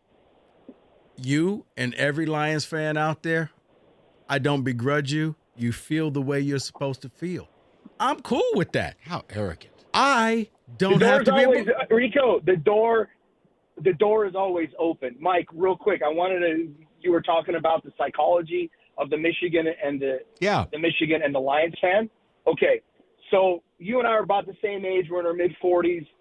I grew up in Detroit at that time, and I'm sorry to say it like this, but there was nothing else we could have done as kids to root for Michigan because of the way the Lions were at that time. So it was almost like we were defaulted. Listen, I've never been a part of a cult, and I didn't go to the University of Michigan, okay? So I'm only saying it as a fan. I've never been a part of a cult, but I always kind of feel a little weird rooting for them in a little way because of the fact that they're really an anti you know how we talk about the Lions and the bad boy Pistons and all these other teams that we have. They're the opposite of that. And it's very weird for me to align myself with the brashness and just the all out, like, we're going to shove things down your throat, because that's not who we are as a city. But Mike, there was nothing for us we could do. We had to root for them. Yeah, I mean, no that's the doubt. bottom No, line. Eddie, rooting for MSU was not an option. I mean, who are we kidding? It just wasn't. You had to be a real weirdo like me and Rico. But you can't blame me. I'm not even from here. I'm an alien. But Rico, the door is always open. Mm-hmm. Okay? It's like the confessional. Like, if you ever want to just talk. I know where the door is. Okay. I choose not to go through. All right. We go to Chris, 97.1. What's up, Chris? Hey guys, yeah, Rico, Mike and I leave the porch light on every night for you, so We you can just find keep your way checking the home. windows and hoping to see your car pull in the driveway, Rico. Hey, Chris, real quick, I'm going to let you finish. Hypothetical question.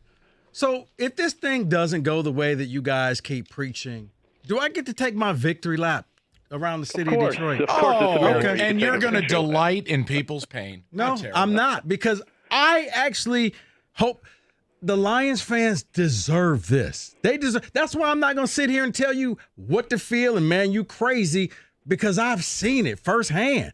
I want Lions fans to be hyped for this team. I really do. I just need to see them do it. Go ahead, Chris. Yeah, I'm 55, and this every year for the last 3 decades, it's like we're always missing this component, a backup quarterback, a real premium grade A backup quarterback, and the simple fact is Teddy Bridgewater, he's done the work. He's played enough games. He's won enough games. When he won those, when Drew Brees went down 3 seasons ago, and he won 5 games out of the 6. I was like, yes, that's what I want right there. That's exactly what I want. This Someone move said that seamless. the Lions basically with this move said, we're not messing around. We're trying to be all in, and we're trying to go to places we've never gone before. And that's what I'm trying to get you to do. Go to a place where you're not a hater. I want you not to be a hater. I want you to just believe. No, I want Lions fans to enjoy this, because you've earned all of this. I don't have to believe it. I'll believe it when I see it. What would it take other than the actual evidence in front of you? Nothing. What could they do Nothing. to get you to believe? Nothing.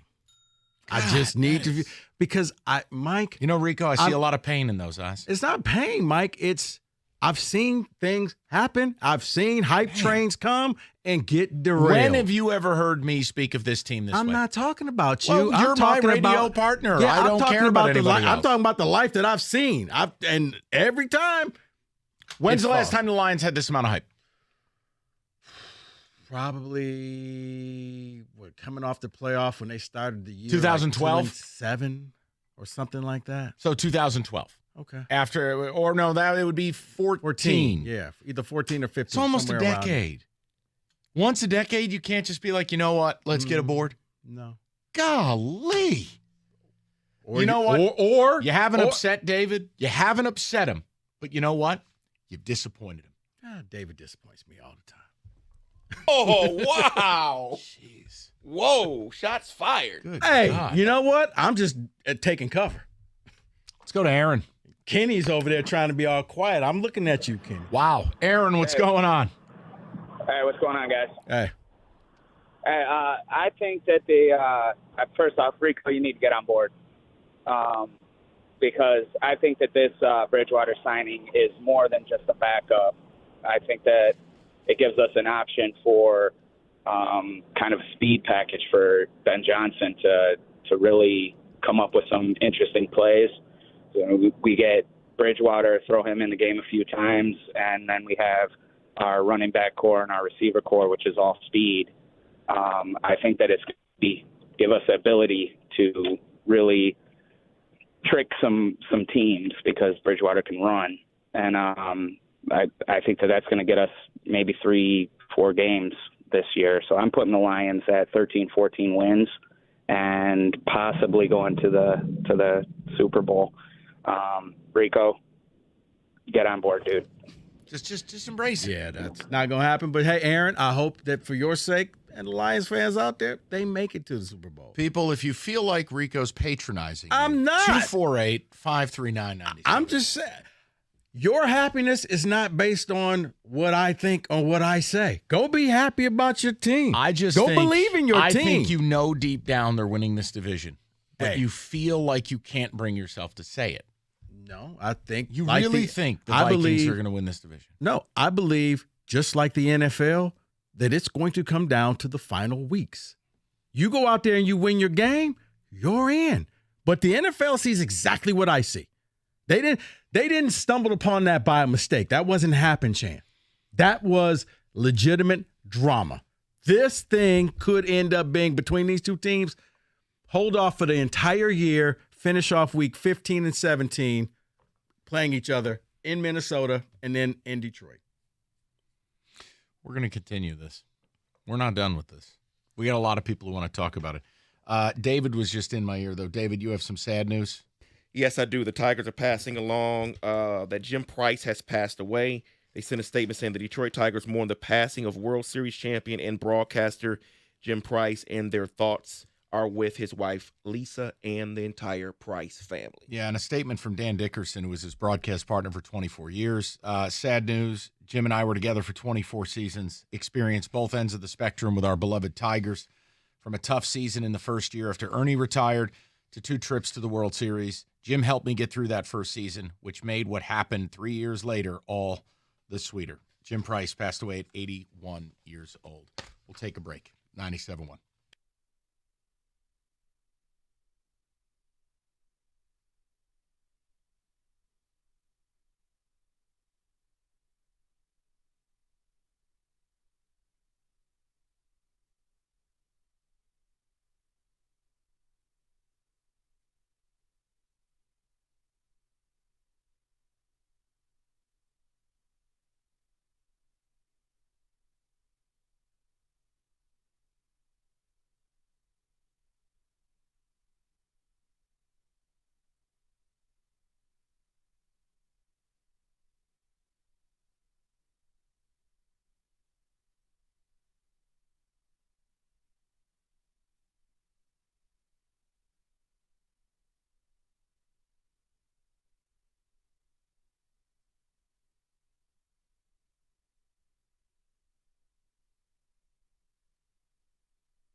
Here are the defensive players that were amongst the list of 10 players who stood out early in camp.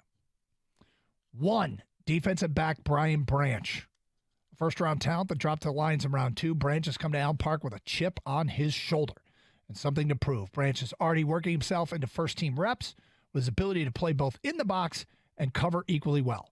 If Branch continues on his trajectory, it's going to be hard for defensive coordinator Aaron Glenn to take him off the field, especially on passing downs. Okay. That would be useful. That's very useful. And I know Gator subscribes to this, is the guys in the secondary seem to always get hurt, and they get hurt.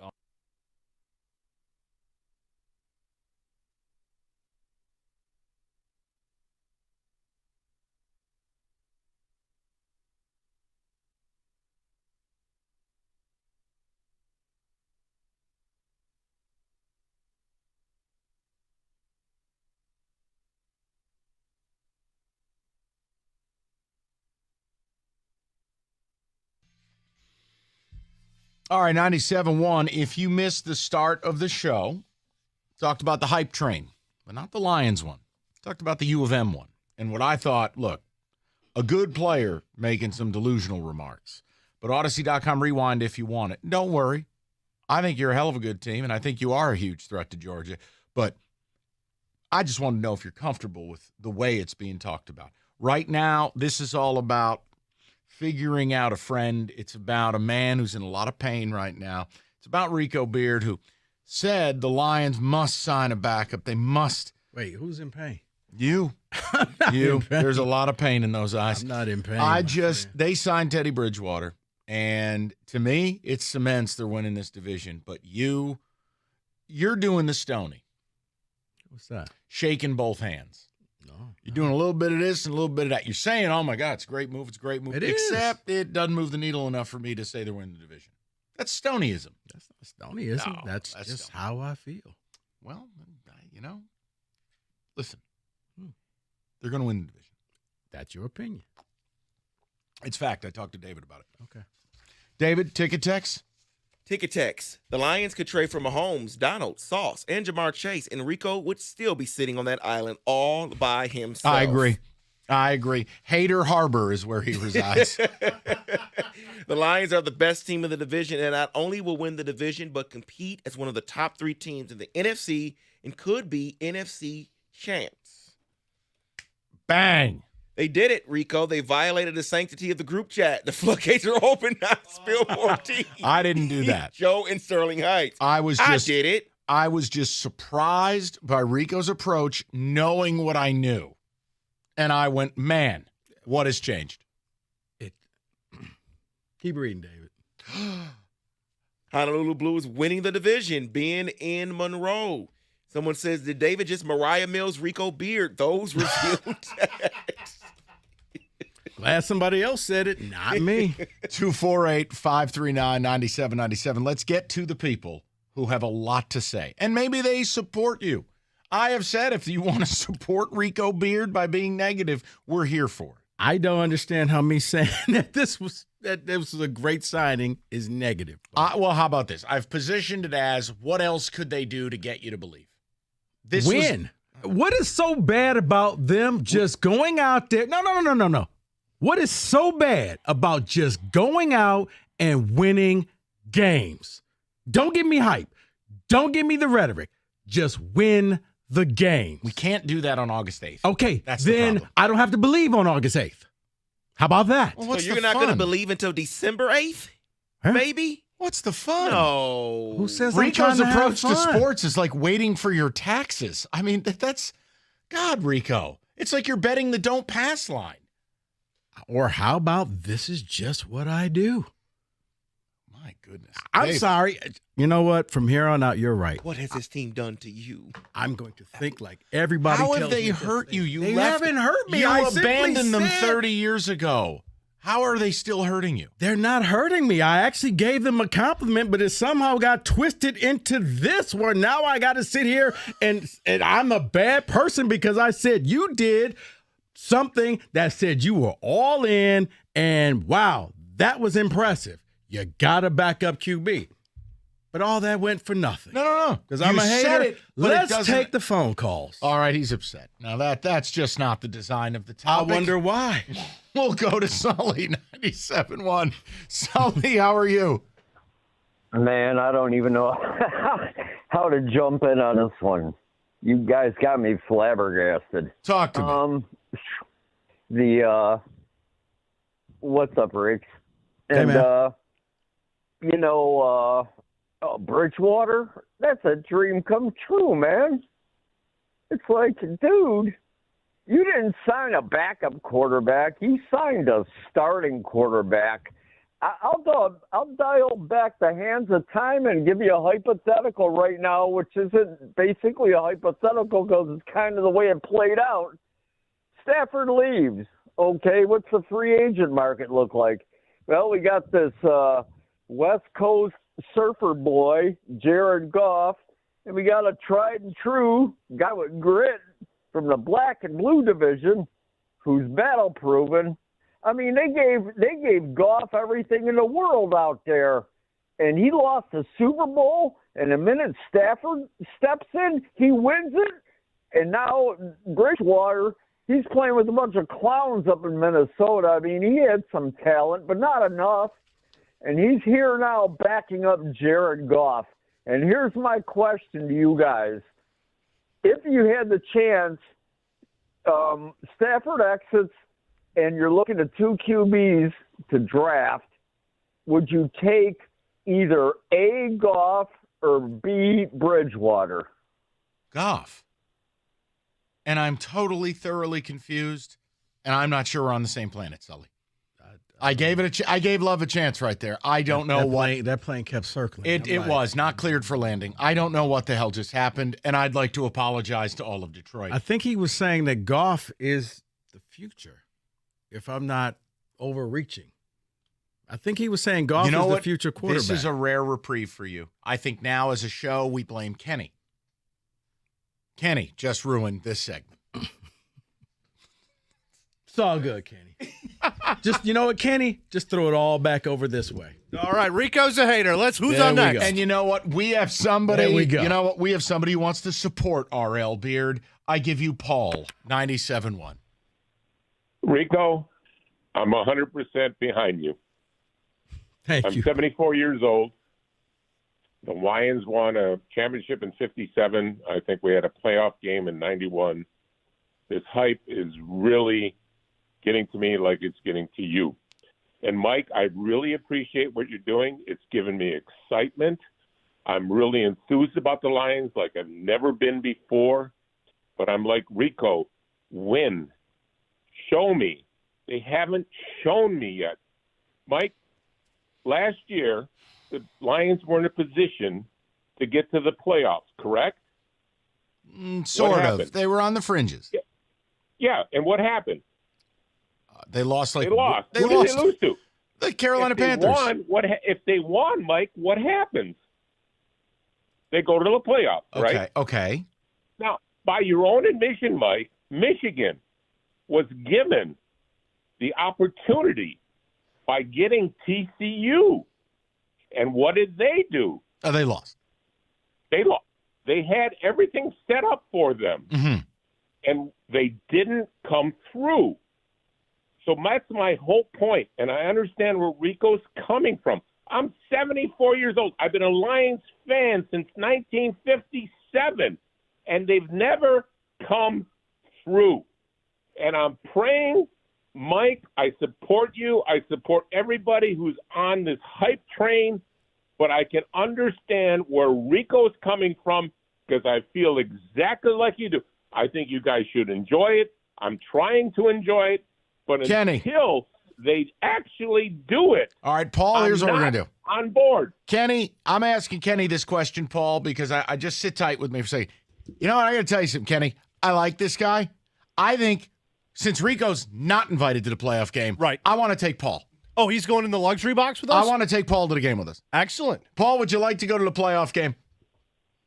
If they do it, of course, Mike. You got it. All right, you know what? Take this man's number. Kenny, Rico's out. Paul's in. He's out of the luxury suite. You're banned. No, really? Take it. Dramatic. Take his number. We're taking Paul to the game. We're taking Paul to the game. I got to take the rest of the day off. We're taking Paul to the game. So hurt. Oh, no. I'm taking Paul. Wow. That man deserves it. You don't. I don't. You're right. You bailed on this team. I don't. Rico's been Lions free since '84. No. Okay. I'm sorry. I don't have the date committed to memory when you quit on your hometown team. This is when Barry left. Got it. You could come home. You're always welcome. We'll leave the light on for you. What was that, Super 8 or what? A Red Roof? No. I'm Tom Bodett. I'd rather the Lions fans just enjoy it. You don't need me. Well, I would love to see them have the Paul's parade going to down. enjoy it in your seat. Hey, that's great. 248-539-9797. As somebody once told me, the best seat is at home in front of your TV set. But Paul and Kenny sound like they're going to get along great. FanDuel. Hey, maybe you want to bet the Lions to win the NFC North. That's available. And as we told you and on the board, all the college futures are up. Everything available to you. Cash Ticket Season 2 is up. If you want to place some of those bets, perhaps Oregon State over 8.5. Just saying, FanDuel's got you covered. Up to $1,000 back in bonus bets if your first bet doesn't win. Just go to FanDuel.com/ticket. Join today. And don't miss the chance on that promo. 21 and up, President Michigan. First online real money wager only, $10 deposit required. Refund issued. Non-withdrawable bonus bets that expire in 7 days. Restrictions apply. See full terms. FanDuel.com/sportsbook. Gambling problem? Call 1-800-270-7117.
Here are the defensive players that were amongst the list of 10 players who stood out early in camp. 1, defensive back Brian Branch. First-round talent that dropped to the Lions in round 2. Branch has come to Allen Park with a chip on his shoulder and something to prove. Branch is already working himself into first-team reps with his ability to play both in the box and cover equally well. If Branch continues on his trajectory, it's going to be hard for defensive coordinator Aaron Glenn to take him off the field, especially on passing downs. Okay. That would be useful. That's very useful. And I know Gator subscribes to this, is the guys in the secondary seem to always get hurt, and they get hurt often. Yep. Whether it's for a play, a week, or a month, you have to have depth there. And if you have quality depth, that's huge, because going against someone's What happens in a game, Doug, when a starting cornerback goes out of the game and they replace him with someone off the bench? That guy he's covering immediately gets targeted by the other team. Okay, so to have Brian Branch or anybody, Jerry Jacobs, whoever it is, ready to go if they don't start, that's huge. Also off the defense, who else has stood out? Defensive lineman Aiden Hutchinson. Hutchinson focused on gaining strength and polishing some movement skills.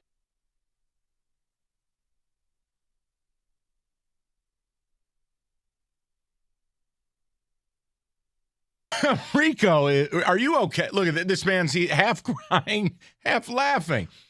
What's going on? Tell me what's going on right now. I can't. Why? It was something you said in the break. I didn't use any potty words, did I? Actually, you did. Okay. Send me a text. It was something that would be on your face. Oh, gotcha. Gotcha. I was making a point. You know, David, I'll share with you in the audience. I was saying I have to talk to sales about something later in the week, and I just made a point to Rico that they would have a look on their face as if I had something hanging off my head. Can't tell you what. I'll just tell you what in my nose. Yep, I think I get it. Okay. Wait, you do a podcast? David, what do you have? I'm just going to read off the ones that are believing in what Rico is saying. I am with Rico to an extent. I have seen another Lions team crumble in the past. That being said, I don't think anyone can compete with the team in the North. Ooh, and signing Teddy Bridgewater. Is the insurance policy so many of you, like you guys set up the goalpost, that until or unless they do X, I can't believe. So now they did it. What else could they do? I get it. Rico's going to say they could win. Well, we don't play anyone for about a month. No. In the here and now, this is the fun. This is the fun. And yes, you've done everything going into this season. I think you are all set. You're loaded. You got depth in case something happens to them. This is great. I just need you to live up to the hype. I need you to live up to the expectation. Dan Campbell is saying, I don't want these players to listen to the hype train because he knows. Winning games is what all matters. So go win. David. Mike, I love you, bro. And I know we all sound alike, but I'm with Rico here. I'm excited, optimistic, but don't tell me, show me from Dennis. People don't remember that's a reference from yesterday. And that is not what that was pertaining to. No, it's not. Oh, my. I'm with Rico on this one. This Lions, they scare me. They've scared me for decades. I'll believe in this team only when they make the playoffs, Scott in Livonia. But yet, many of you are the same people who gave benefit of the doubt to a team that had won something meaningful once since 1949. The same people that drool all over themselves rooting for Michigan. Couldn't win a bowl game under your personal Jesus Bo. Can't win a bowl game under your boy Jimmy. You go to the playoff twice. Once obliterated off the field, and the other time basically pulled the Lions, right? Losing to TCU. You went 2 decades without beating Ohio State. But you give them blind carte blanche. But, you can't believe in the Lions because of what? Oh, wait. History? No, I said that they would win the Big Ten. You. Oh. I'm saying those people. Oh, I actually said they would win the Big Ten, and I didn't want to say that, but 248-539-9797. Let's go to the people. Let's go to, let's see. I think it's Joe who's next, 97.1. Joe, what's going on? Really? Your call's important. We're doing this again. Please hold the line. Please hold. We're waiting on the Lions to finally win games. Hi, you've reached the Rico Hater Hotline. You know what? Your call will be answered in the order it was Rather received. than do that, why don't you leave your number and we'll call you back in 10 years? Ow. Hi, you've reached the office of Michigan State Special Teams Coordinator, Ross Ells. I'm not here right now, and neither's my field goal kickers. Leave your message at the beep and go green.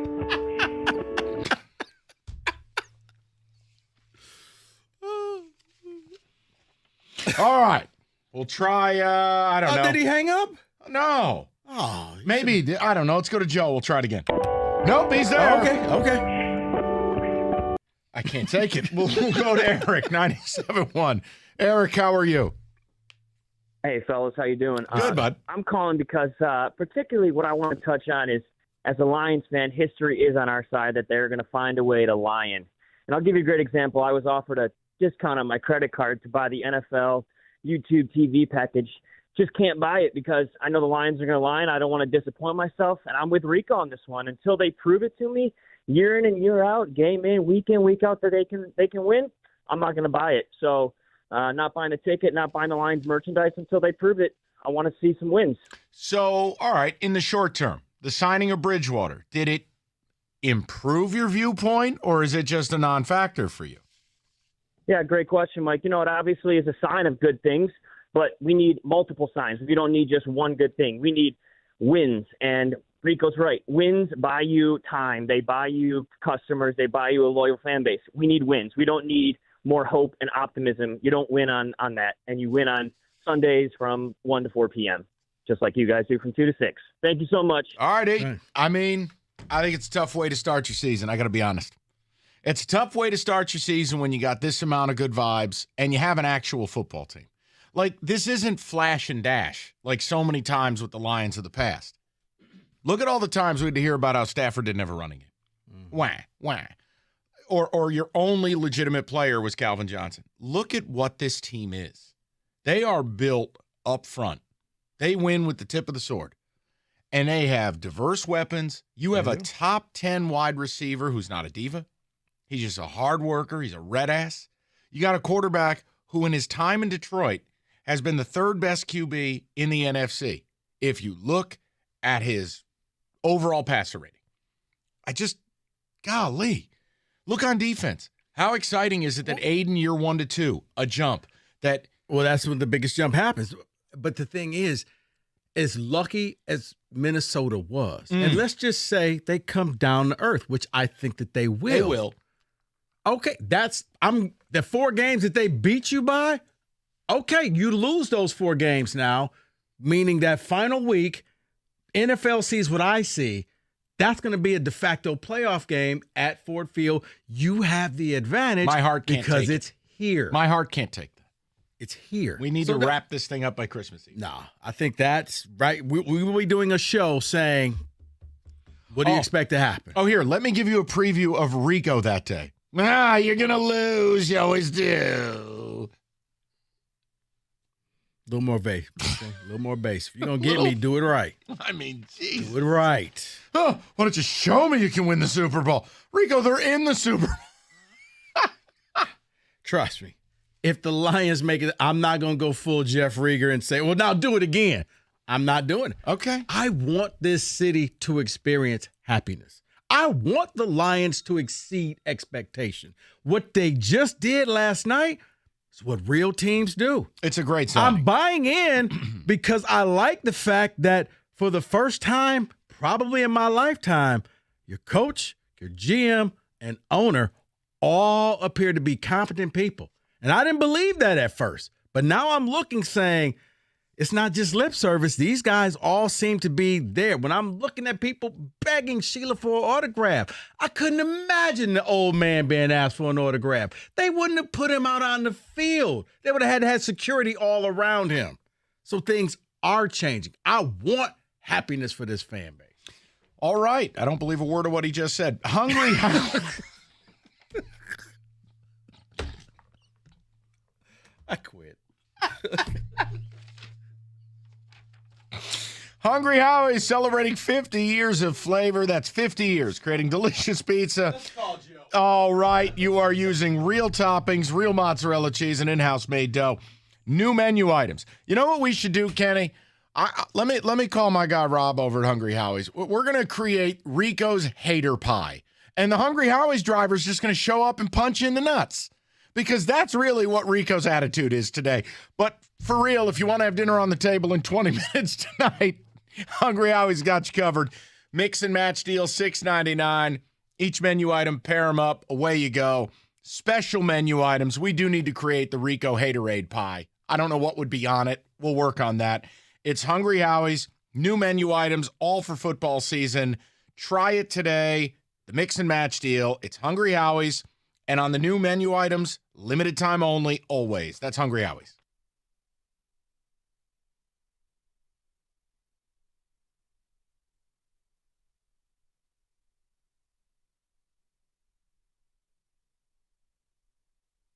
Clearly believe they're going to 20. I think there's hesitancy on who it is. Well, I think the hesitancy is it going to be Cal and Stanford, or are they going to wait to see if the ACC, if there's a mass evacuation from there, because then you'd have a chance at schools like, if you wanted to dip into Florida, you've got Florida State, Miami, North Carolina, and Virginia seem like better fits as universities. But I think they're waiting to see if they want to go that route and leave 2 slots open, or if they just want to fill them right now with Cal and Stanford. But the SEC, if the Big Ten goes to 20, I think the SEC is eventually, and people think it's a given that the SEC is going to just grab 4 ACC teams. Yeah, I do think Oklahoma State and Kansas are potential possibilities. And it's because of the rivalry with Oklahoma, Bedlam. You're keeping that, and I think a respected football program, and then Kansas from the basketball standpoint. I think they have populated this roster with good players. They have populated this roster with professionals. There's less nonsense, and these guys can play. Dan Campbell has kind of set the tone for the culture, and Brad Holmes, who built draft boards with the Rams and did a great job without first-round picks for Les Snead, setting up picks in second, third, fourth, fifth, sixth round, and helping that team. They basically drafted well and supplemented with huge moves. Brad Holmes has come here, and he has drafted well. I fully believe that. And I think this is going to be one of those seasons where when the final 53-man roster comes out, there are going to be some painful cuts. We're going to be like, oh, I didn't think they cut him. And for the first time, I'm watching other teams play preseason games, and I usually watch for guys that I hope get cut by those teams that maybe the Lions can pick up. I think the Lions have moved past many of these teams talent-wise that they're not even going to be able to or want to pick up other teams' cast-offs because their roster's good. I think the talent is here, and there's some prove it to it. There's some prove it to it. But my God, it sounds like this rookie class is going to make an impact.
4 o'clock, great to have you with us. Teddy Bridgewater, a Lion. The hype train discussion, we started with U of M. We've got the Lions. The idea was I have been punished the last few months because I sit here on a day in, day out basis and listen to Rico complain the Lions don't have a backup quarterback. Then they signed Teddy Theodore Bridgewater. And I ask him the critical question, okay, so you're now ready to join me in saying they're winning the division. DJ Scratch. No, he's not. So I'm asking you guys the question of what is it going to take for you to get aboard? Or is the history, the PTSD of it all, so bad that you're just going to be miserable until it happens? That's what we're rapping about. Because they're winning this division. Okay. And they're winning a playoff game. And Kenny and old caller Paul, we're taking him to the game. Kenny got his number. You're out. Paul's in. Hey, you know what? You guys have fun. I'm going to send a car for Paul. And you know what, Kenny? I'm going to get Paul one. We're wearing tuxedos that day. We got to get Paul's sizes. Rico doesn't deserve it. I don't. I really don't. Today's the day you became Tito Jackson. You're out of the group. That's okay. All right, David. That's okay. David, some ticket text, please. What a reference. Oh, my. And with Rico, anybody still falling for the Lions preseason hype need to be slapped with a handful of baby powder. Why? I believe when I see it with wins on the What a field. miserable existence. You ever think about that? How miserable do you have to be? Come on, man. It's okay to say the team's really doing things the right way. My goodness. Miserable can you be? Yep, you're right.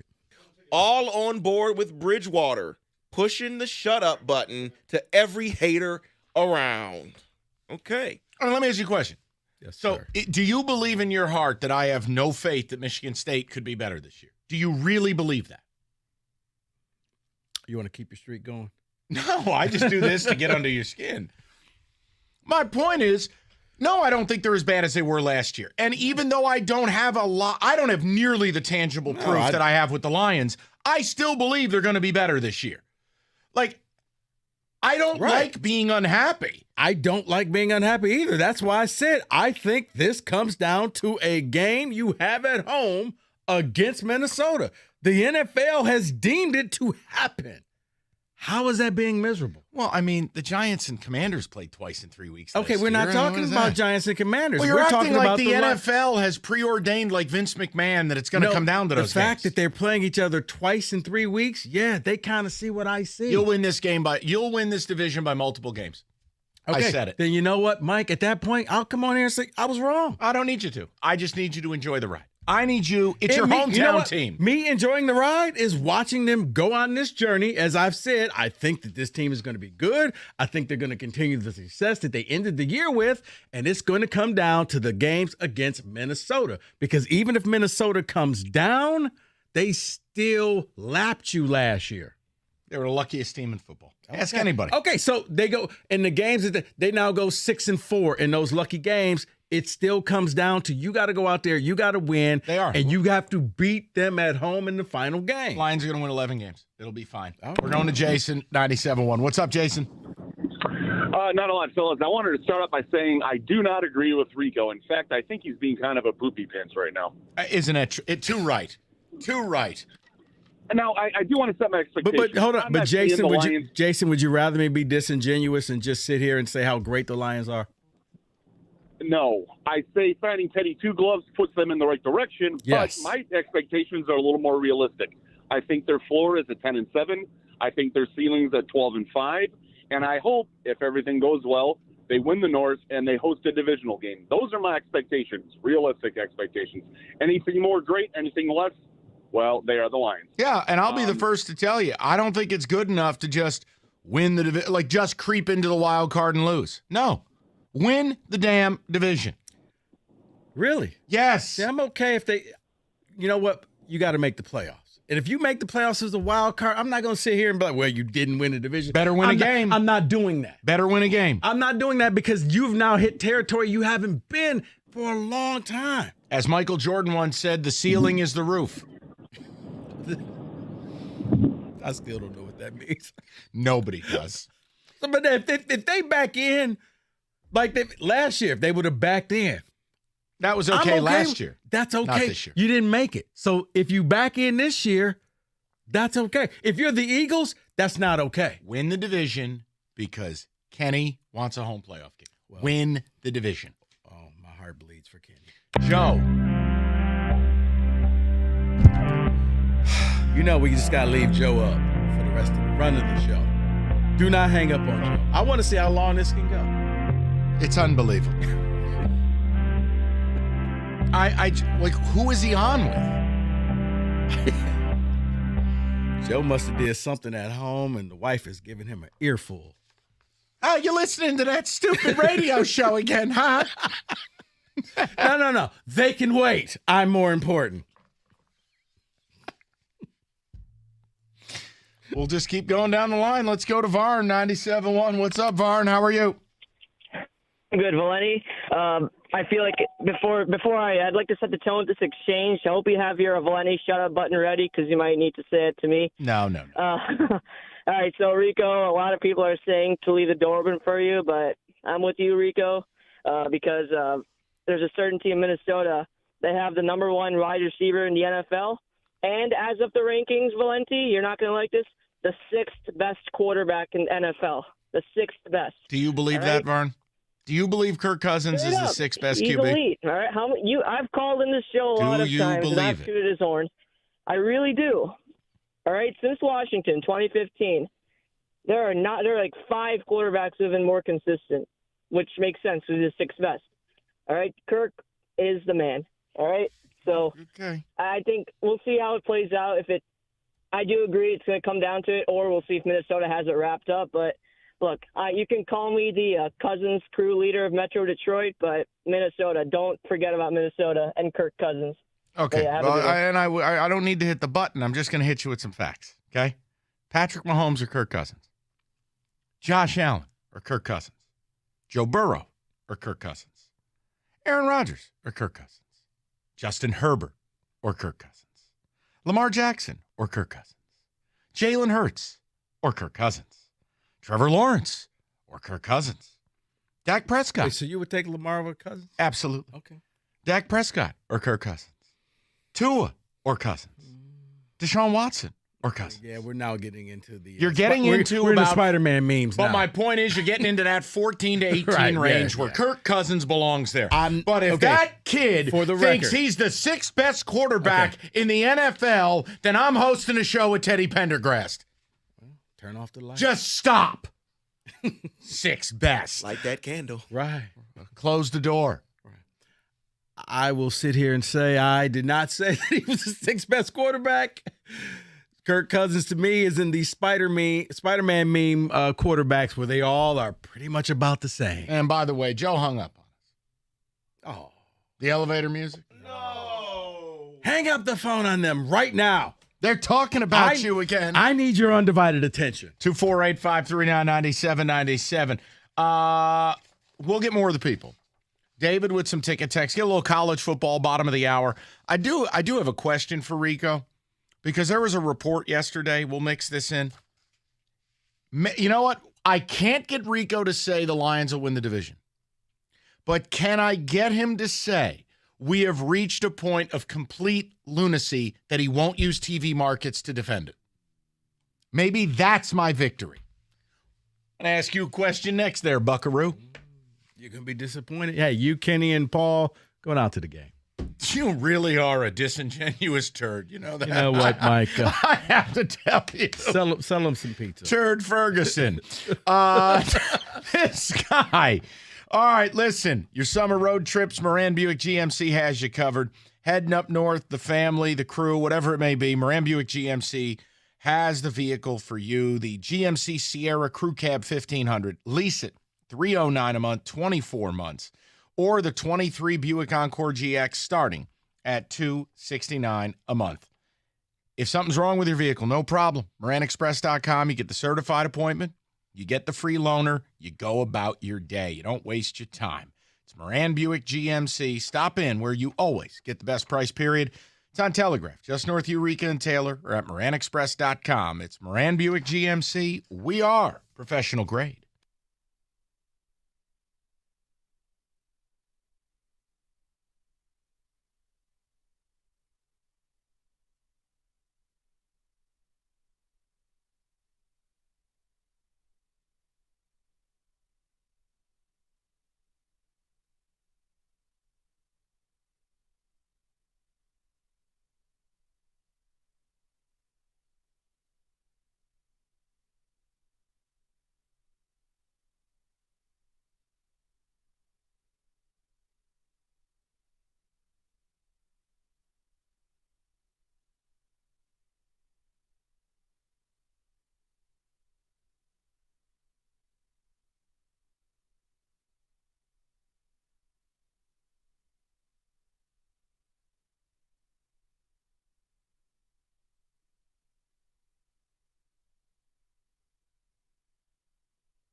Here are the defensive players that were amongst the list of 10 players who stood out early in camp.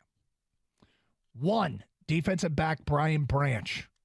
First-round talent that dropped to the Lions in round 2. Branch has come to Allen Park with a chip on his shoulder and something to prove. Branch is already working himself into first-team reps with his ability to play both in the box and cover equally well. If Branch continues on his trajectory, it's going to be hard for defensive coordinator Aaron Glenn to take him off the field, especially on passing downs. Okay.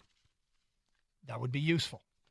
That's very useful. And I know Gator subscribes to this, is the guys in the secondary seem to always get hurt, and they get hurt often. Yep. Whether it's for a play, a week, or a month, you have to have depth there. And if you have quality depth,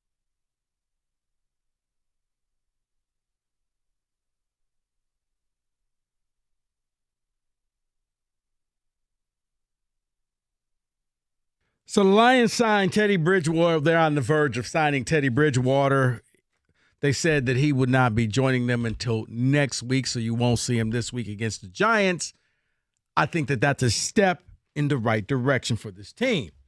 Unfortunately, my goodwill means nothing. It got twisted and turned around, so here we are. 4:17.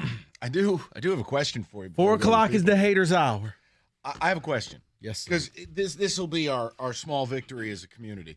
While I can't get you to say the Lions will win this division, can I get you to say we have officially reached, in your words, the bottom of the chili pot as it pertains to conference realignment?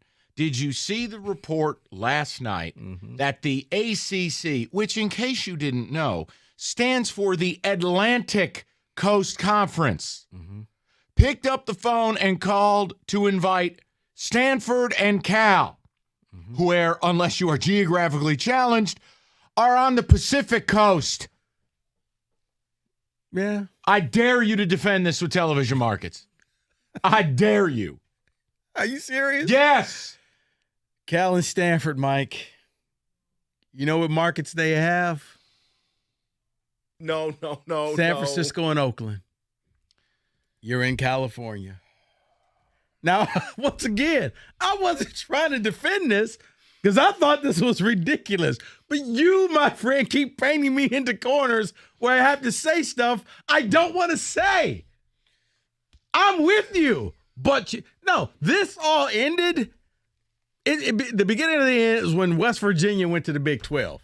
I'm like, okay, nothing matters anymore. Nothing. But yes, for the Atlantic Coast Conference to basically go all the way to the other side and grab these two, I think it's funny. It ranks right up there with the Big Ten having 18 teams in it. It's hilarious. But as far as TV markets, that's Oakland and San Francisco.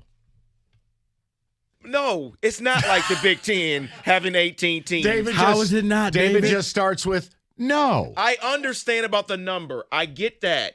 But I don't have higher academic institutions that can't count. No, I don't have Midwest in that name. Atlantic is in the conference name. David, you literally have 10 and you have 18 schools. These two don't add up. I get it, but if it said the Midwest Big Ten, that's different. It's Atlantic Coast. I think the thing we can't get lost in, that we have now gone geographically. Crazy. The only team they could find further away would be Hawaii. Right there. And maybe Hawaii gets a phone call. So why can't we just stop with conference names and just end the charade? This has reached lunacy. See, this goes to where we talked about yesterday. Just realign everything. Yep. Just throw it all the NFL. Out. Hey, guys, I know your conferences and you got all this great history. You know what had great history? The Pac-12, the Pac-8. It's dead. You know what else had great? The SWAC. SWAC died a long time ago. We don't talk about it, but it's still there. You can watch old games on YouTube. It's all about the conference names. Can we just move past the fact they don't mean a hill of beans? Mike, you can still say you graduated from a Big Ten university, but you know what? 20 years from now, people won't be saying that who graduate from MSU because it may be something totally different. But yes, once we drop the names, and it's the university presidents that won't let this go. I'm with you. Makes no sense. That's why I added it, because I'm like, this is ridiculous. They're going out. They're Atlantic Coast Conference is right there in the name. They're going out to the Pacific Coast to get 2 teams. And by the way, but yes, TV markets 2 players. And Stanford wants you to believe they're a place of higher learning, right? They're too good for everybody. Student athletes, huh? Really? Enjoy the Tuesday night flight to, looks at map, North Carolina. What are they going to do? 3-week road trips? You got the volleyball team flying to take on Florida State on a Tuesday night? Like, just please, I'm begging somebody to stop the madness. Here's what you're going to find out. If you're doing this just simply for football, I didn't know this until I talked to somebody on the pod. And you know what? I forgot who I'm talking to. So I bet you do know this. Do you know the nickname for Stanford's stadium? What they the call farm. it? No. They call it the library. Oh, because no one's there? And it's so quiet. Yeah. I didn't know this. He was like, oh, no, that place is called the library. And it's not just by – everybody in the Pac-12 knows it as that. So you're not getting great football at all. That Cal's a poverty school.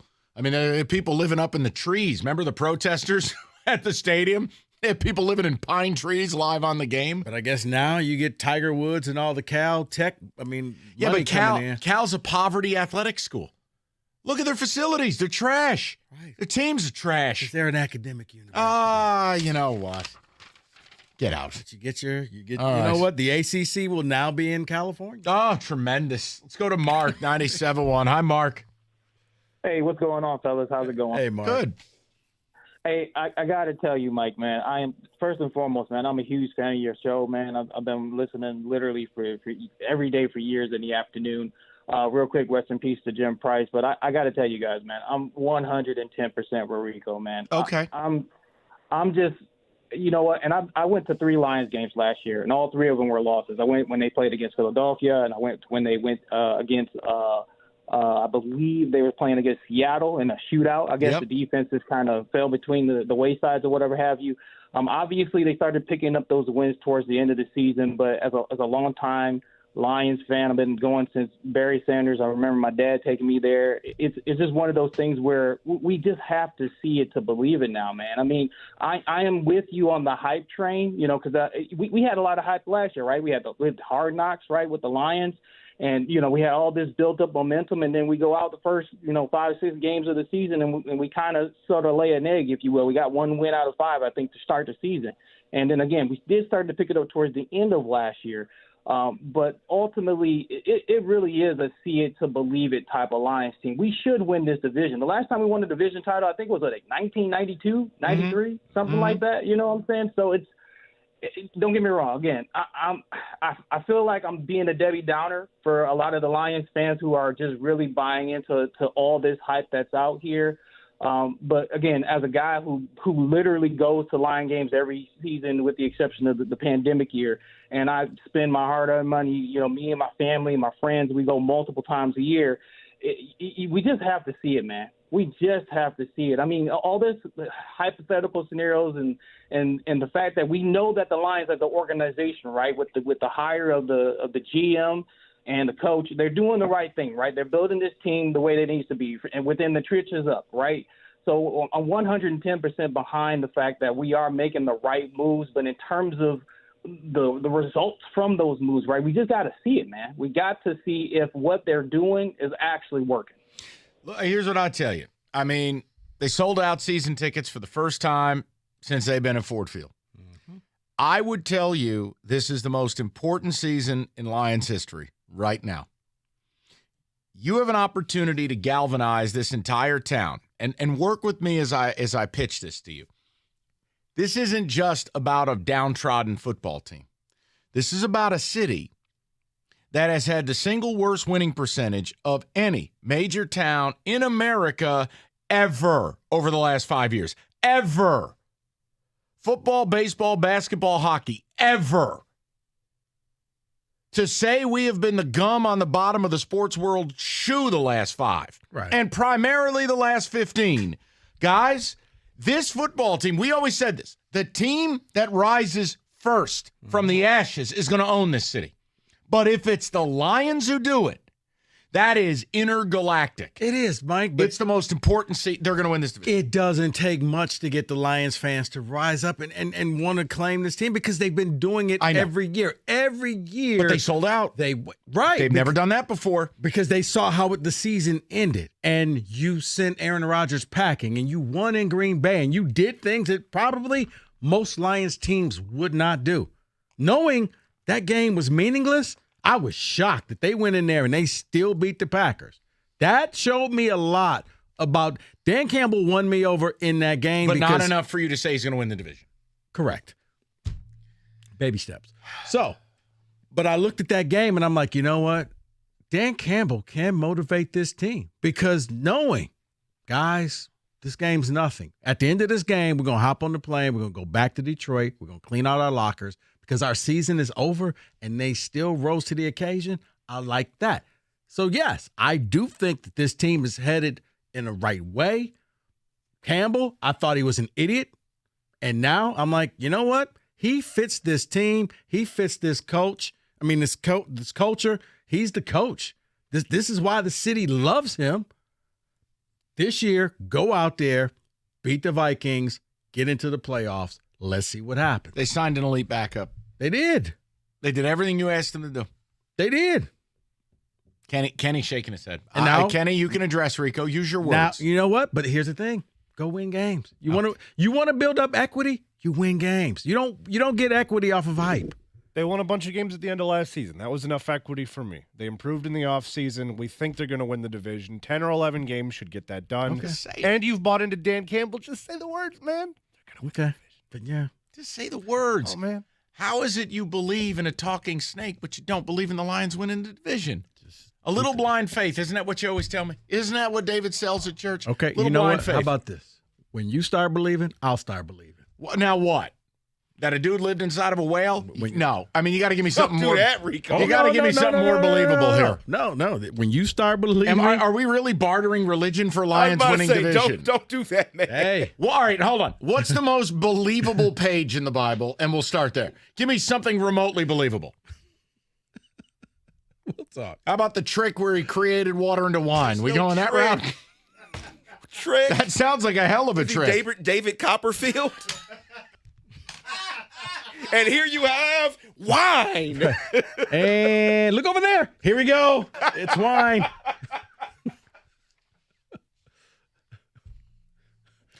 Peter, have the flask ready. I mean, just if you want to do this trade, you gotta guide me to a chapter here. 248-539-9797. But for you, yes. You need to see it. For me, I need to see it. Man, he's putting the Lions on biblical level. Damn. It's okay because if you go out there and you win, hey, this city needs to enjoy it. They will make the playoffs. It's gonna happen. Once you make the playoffs, you start all over again. We see what happens. Not asking too much. Look what you did to him right over there. Look what you did to him. I think that was you, actually. No, I didn't. No. That was the magic trick. Nope. I didn't say that. David did. It was you, Rico. It was me. You're bartering religion with your Lions opinion. Hey, man. Hey, David, the last time I checked. That's going to be Rico and the Lions clinch this thing by Thanksgiving. This said to win over souls by any means necessary. I don't know. Okay. Wow. There we go. Pastor. I don't know about this one. I don't know about this one. So you're not going to accept it? So now the Lions don't win. He's going to say, see, religion isn't real. He's going to say that. He's going to say that if the sun comes up tomorrow and the day ends in Y. No. Okay. You know what? Read something, as you would say. Jesus. All right. Well, you know what? If you're tired of things following you around, like now all of a sudden Mike is going to get all types of church invites on his phone because it's listening to you. He needs to download DuckDuckGo the same way I did. Why? Because it blocks trackers. It's a private website. You simply go to duckduckgo.com or you can go to to your Apple store or wherever and you get it onto your phone. It is totally free. So you don't have to worry about things popping up on your phone all the time because you merely spoke them and talked about them or you did a web search. DuckDuckGo.com. Download it today.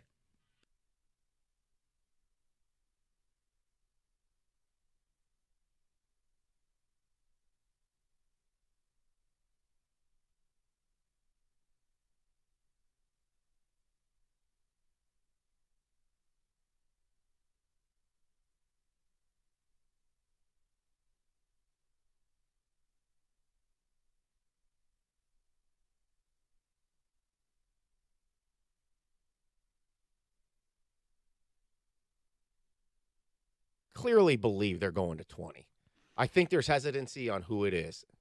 Well, I think the hesitancy is it going to be Cal and Stanford, or are they going to wait to see if the ACC, if there's a mass evacuation from there, because then you'd have a chance at schools like, if you wanted to dip into Florida, you've got Florida State, Miami, North Carolina, and Virginia seem like better fits as universities. But I think they're waiting to see if they want to go that route and leave 2 slots open, or if they just want to fill them right now with Cal and Stanford. But the SEC, if the Big Ten goes to 20, I think the SEC is eventually, and I think people think it's a given that the SEC is going to just grab 4 ACC teams. Yeah, I do think Oklahoma State and Kansas are potential possibilities. And it's because of the rivalry with Oklahoma, Bedlam. You're keeping that. And I think a respected football program, and then Kansas from the basketball standpoint. I think they have populated this roster with good players. They have populated this roster with professionals. There's less nonsense, and these guys can play. Dan Campbell has kind of set the tone for the culture, and Brad Holmes, who built draft boards with the Rams and did a great job without first-round picks for Les Snead, setting up picks in second, third, fourth, fifth, sixth round, and helping that team.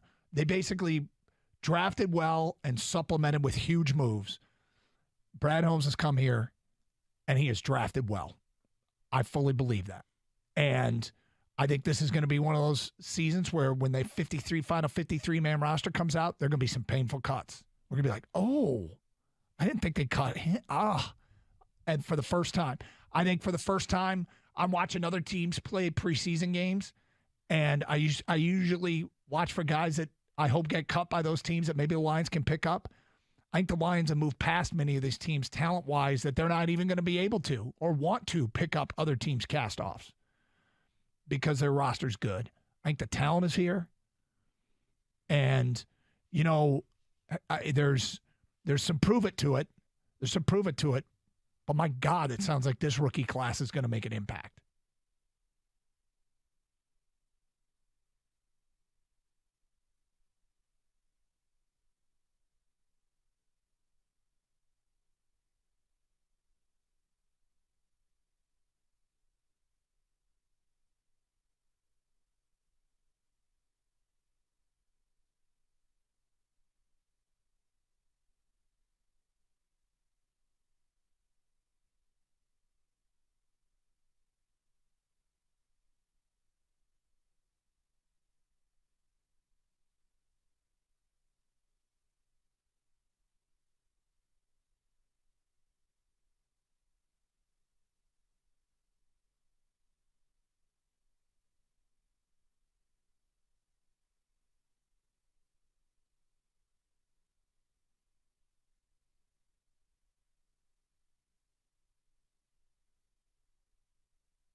All right, turn our attention to a little college football for a minute.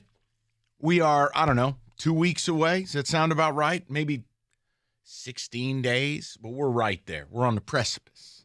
So we've got a little in football today, college football edition. David. God, I'm so glad we still use this music. Real music. So I'm going to Still going to be different, though, hearing it for the Big Ten. Yeah, you're right. Please don't start. I'm not ready for this. So I'm going to get to 11 bets that you should consider in college football this season. But first, let me give you some news real quick. Michigan just announced they will not be selling beer at the stadium this year. Just don't think it's that big of a deal. I mean, by the time you'd go up and get one, it's going to cost you 40 minutes realistically. Yeah, the only reason why I like this is so that people stop shotgunning the last 12 beers because they don't want to throw them away. So they come into the stadium stupid drunk. And yeah, I don't that's like fair. that. Again, it's just never been something. But yeah, the whole you got to have beer in the stadium. Yeah, okay. Doesn't matter. And by the way, it ain't like the money's going towards getting better players. Just more stuff for the school to pocket. I got something for you, Mr. SEC fan. Wait, that's him. Well, you like traveling to the different places. Oh, I mean, yeah. So you can now go to Toomer's Corner because they have 2 trees there that can now officially be rolled with toilet paper. Why? Because we all know that one of the trees was poisoned and died back in 2013. They had to remove it. So they planted 2 new trees. One caught on fire. The other one got burned up. They had to take the trees out, rehabilitate them, That's and Auburn. now they have put them back. What they in should Auburn. do is roll their coach in toilet paper because he's a real piece of. So, yes, the trees can now, fans can now go down there Great. and throw toilet paper. That's at Toomer's great. Corner. So the next time you're down there, Mike. Hugh Freeze, bring good your toilet guy. paper. So let's go through some of these bets that you can make ahead of the college football season. Yes. Let's start with some totals, some win totals here. It says to go with the under 9 wins for Notre Dame. The reason why they're saying that, it says, yes, while they have incoming transfer Sam Hartman, they lost Tommy Reese, the offensive coordinator. They lost their tight end, and they have home dates against Ohio State, USC, and then they go on the road to Clemson. And they said, don't forget about Louisville and Pittsburgh on their schedule. Under 9 wins. Yeah, I think in a lot of ways, Marcus Freeman is rebuilding this thing. He's changing how he wants it to be done. They don't have the weapons. That was their problem last year. Now, look, Hartman will help them, but I think it's going to be next year you'll start to see Marcus Freeman get this thing going. What? What did I do wrong now? No, you did nothing wrong. I'm just thinking of the creepy story about Hartman's mother and how she's making jewelry out of his bone that he had taken out. Yeah, his rib.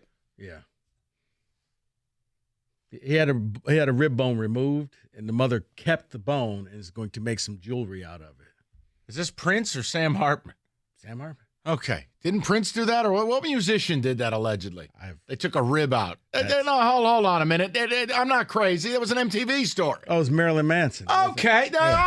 Prince, Marilyn Manson, all the same. Not even close. Oh, whatever. They both stink. Next bet. Alabama Crimson Tide under 10.5 wins. Under 9.5, I take it. This is the year Nick Saban stinks. They don't have a quarterback. Milrine sucks. That the Notre Dame reject, whatever his name is, Bobby Buchner, he's terrible. They don't have first-round draft picks at wide receiver. No. And guess what? Last year, if you watched Alabama, you know they were a hell of a lot closer to 7-5 than they were 12-0. They were. They were not legitimate. I would go over, David, because I think that this is the year that Nick Saban goes back to his roots. This is almost like one of those Rocky montage things where, yep, I've gotten a little too Hollywood. We've done too much stuff. We got to go back to playing Bama football the way that I want Bama football to be played. I think he finds ways to win. I will go over. Okay, this next one we don't have to spend a lot of time on. You kind of mentioned this yesterday, Mike, but it is Stanford under 3 wins. Someone says they take that one. Here's what I would tell you. It's an entirely new staff. They're going to run the spread, the air raid, the whole bit. They can't use the transfer portal, yet players can leave in the portal. It's a bit of a disaster. Oh, because they're academic universities. Yeah, so they can't actually talk. You know what? We did this a lot on Cash the Ticket. We did our Pac-12 preview that'll be out tomorrow. I have an opinion on that, but I'm saving it. 3.5, David? Just 3. Oh, just 3. Because they got Sacramento State and they got Colorado. Those are 2 wins. Wow. It's tough in the streets. It is. It is tough in the streets. You know what? No, it's college football. Upsets will happen. I will go over the 3. So I'm going to leave this one just for you, Rico. If you want to hear Mike's opinion on this next one, listen to Cash the Ticket. This one is conference long shot would be Oregon State. I'll just give you the damn opinion. Go Beavers! This man was searching Oregon State helmets. Legitimately. Absolutely. Oregon State to win the Pac-12? To win the Pac-12. They're plus 1,100. They got the best offensive line west of the Mississippi. DJ Uiagalelei needed a change of scenery. They're going to hammer the football. He's a Brahmer Bull with it. They got 2 really good running backs in Martinez and Fenwick. And Jonathan Smith does not lose at home. They bring all their big games damn near to Corvallis. Over 8.5. Win the Pac-12 plus 1,200. Let's get it. No. Beaver Ball. Turnover No. chainsaw. No, I think the Pac-12 will cannibalize itself, but just like they did in conference realignment every year. Now, I do think that Oregon State will have the ultimate chip on their shoulder because no one wanted them. That's right. No one picked up the phone and said, "Do you want to join?" Much like, look, you know how Michigan's designed to beat Ohio State? Oregon State's designed to beat those finesse teams. They line up and hammer the football. And there's very few teams in the Pac-12 that'll be able to stop that. Well, you do get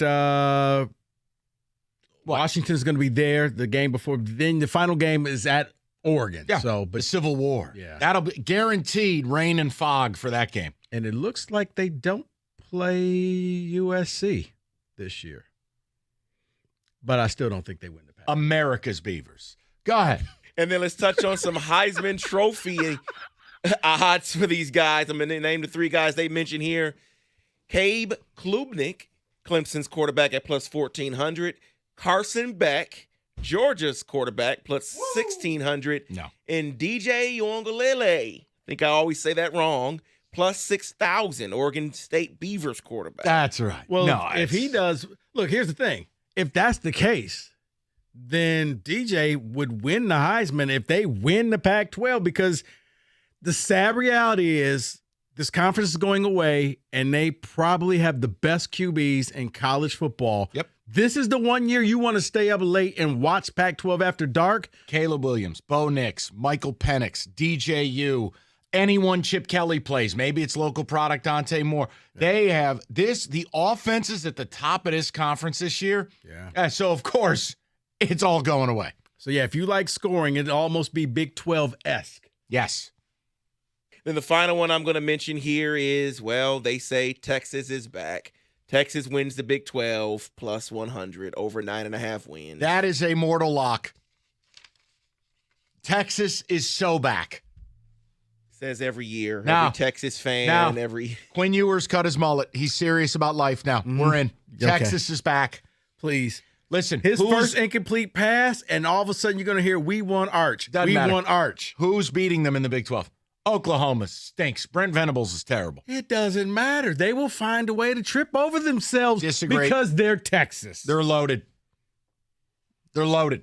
They may be loaded, Mike. This is the year Texas gets They were it right. loaded last year. Texas, Big 12, Haj Badilla. Texas to make the playoffs plus 900. When they get back from Alabama, they'll beat Alabama in Tuscaloosa. Okay, how about that? Happening.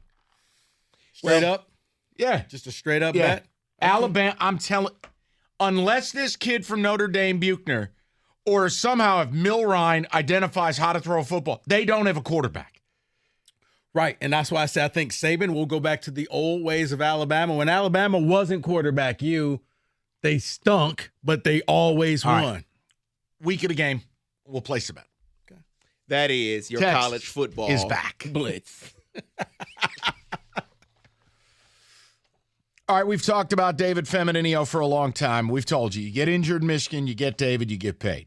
We also want to tell you when you get David for your injury case, you get communication, you get the best legal team in the state, and when you get David, you don't pay a thing until he wins your case. So if you're injured or know someone who is, call David Femininio, 855-65-CRASH, or go on the website, getdavidgetpaid.com. That's getdavidgetpaid.com.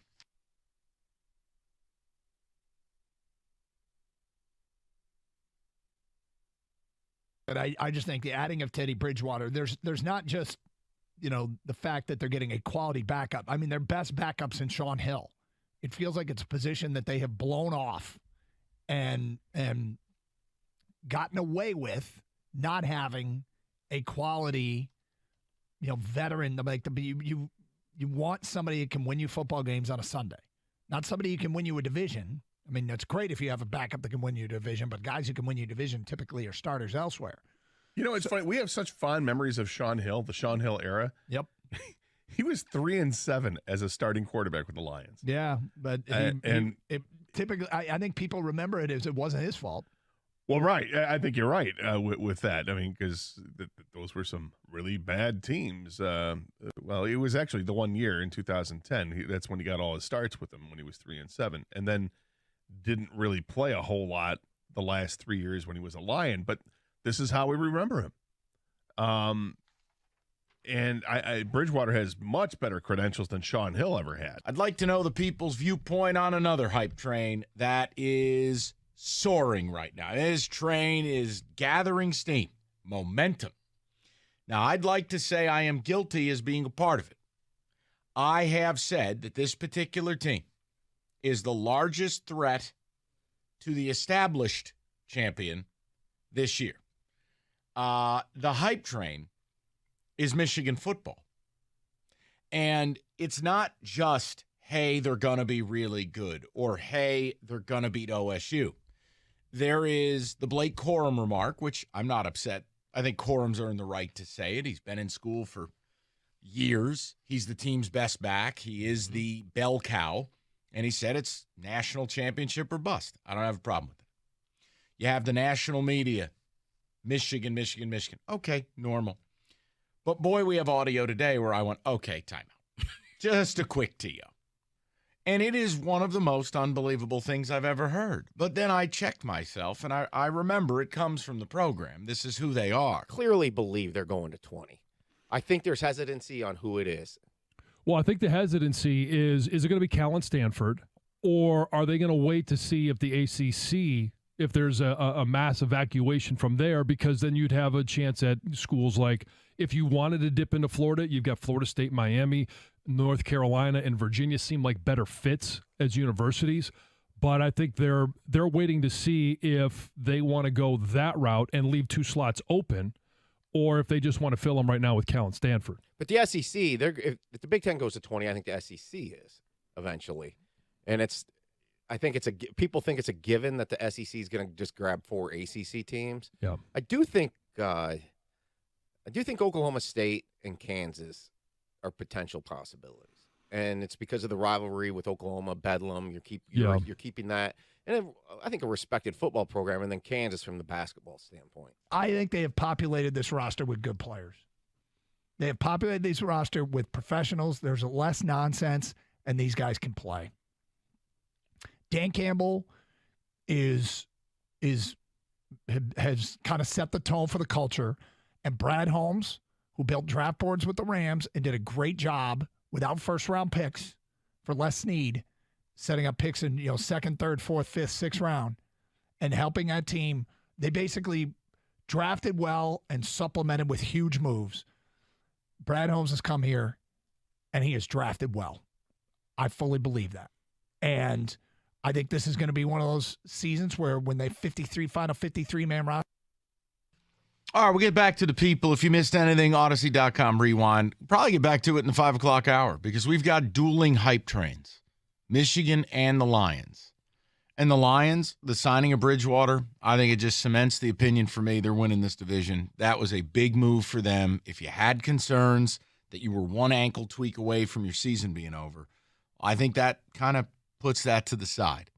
For Michigan, look, we had some fun with Donovan Edwards' comments because they're completely ridiculous.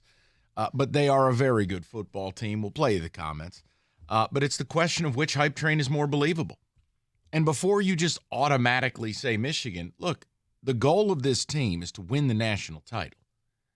It's not to win the Big Ten. Now, what evidence have you seen Michigan on the national stage outside of this conference in a big game do anything? Harbaugh's 1-7 in bowl games. The 2 playoff games plus the 6 he's played in bowl format. Yeah. Bo Schembechler never won a big game. His job was to make the Rose Bowl and get sent home. You know what the funny thing is about Michigan? It would behoove them to almost play that playoff game the week after the Big Ten championship game because they don't make any adjustments. And the other team all of a sudden takes that entire month and comes up with brand new creative things that it looks like catches Michigan off guard. Harbaugh created a cool trick play. The point I'm making is, which is more believable? Or are you at a point of critical mass where both of these are in meltdown phase? Like the hype is out of control for both. Well, I'd embrace it if I were you. I mean, I think Michigan's going to be very good. I think they absolutely have a crack at this. I don't have the arrogance Kenny does until I see if Georgia has a quarterback. Yeah, and I'm biased. I don't believe it's possible in the modern era of football to win 3 in a row. right there. I just don't. That's the most difficult thing right there because you would be going against history. And I think your players lose the edge. I think it's very hard to instill the business as usual. I mean, you win 2 straight titles. But you know what? Kirby Smart has some voodoo because I know. he got those guys. I remember when they won the title, they're like, yeah, see, we just proved to everybody who said all this bad stuff about us. They're like, who said anything bad about you? Everyone said you're the best defense you've ever seen. You guys didn't think we could do it. Once again, yeah, that's that Golden State Warriors voodoo. Yeah, who are you talking about? Nobody believed in us. It's you what? were number 1 to start the season off. You went wire to wire. But we'll get to it in a minute. David, what do you got on the ticket text? Someone says, I'm apprehensive about the Lions until at least a few wins. Opening up the season with a mollywhopping won't help. You know what? And I'm not counting week 1. Oh, wow. No. If that happens, that's okay. If you win, great. If you win, people are going to be talking Super Bowl, and I'll allow it. They're not going to get blown out by the Chiefs. No. If they win, will we get you to say the magic words? If they win week 1? Ooh, you know what, Kenny? For you. Because Not for me. No, for because everyone. Because I'm trying to really like you. I will go. Jeez. You know what? I don't need the pat on the head anymore. I don't want you to say it. Okay. Well, that's it. We just lost him. That's fine. I was going to say, if you're 3-1 at week 4, I'm in. Okay. We've established something here. Good. You're 3-1 in week 4. There we go. Go to Corey. I will tell Theo to move over. I'm singing the song. Corey, what's going on, buddy? And Corey. Sorry, guys. Hey. What's up, Corey? How are you? This has been on hold for a while. Oh, no, doing great. How are you guys today? Excellent.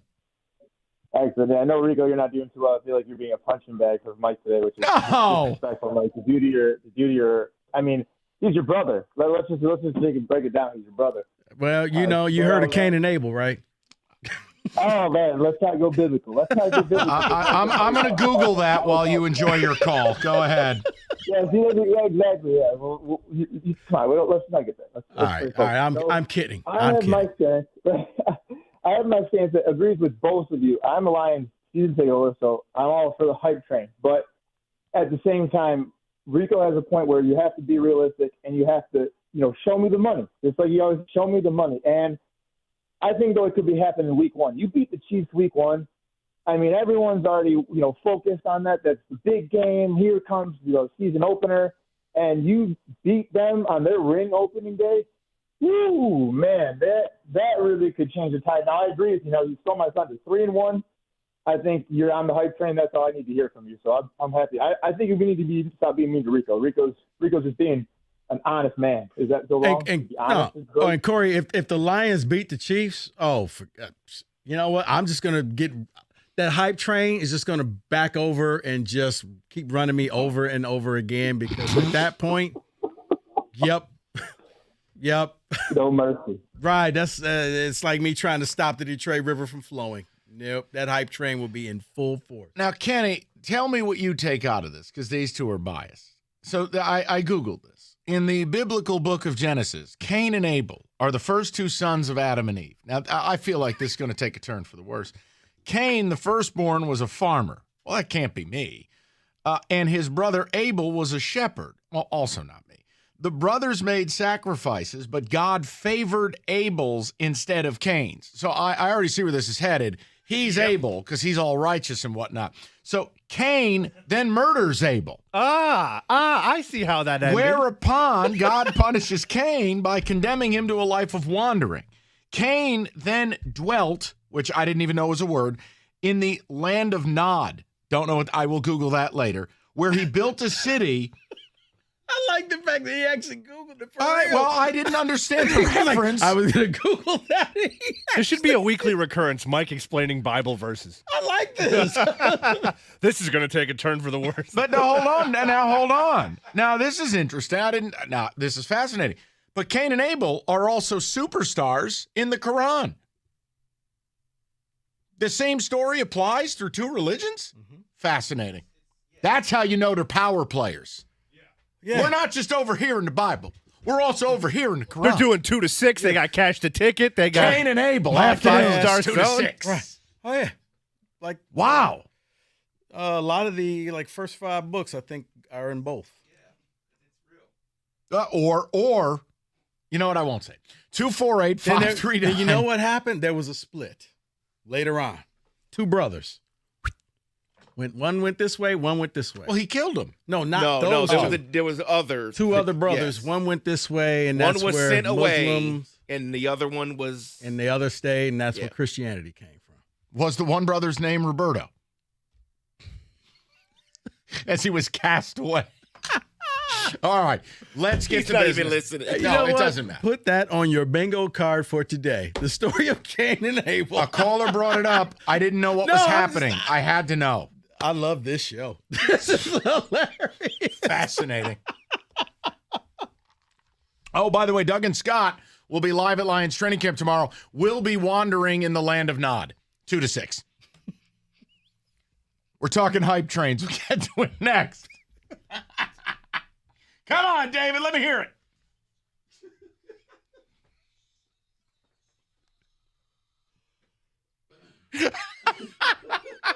96.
5 o'clock. Great to have you with us on a Tuesday, and it's all about hype today. The list of 10 players. And I think another log was thrown on the fire as Teddy Bridgewater signs with the Lions. Now, we started the show this way, and I want to bring it back.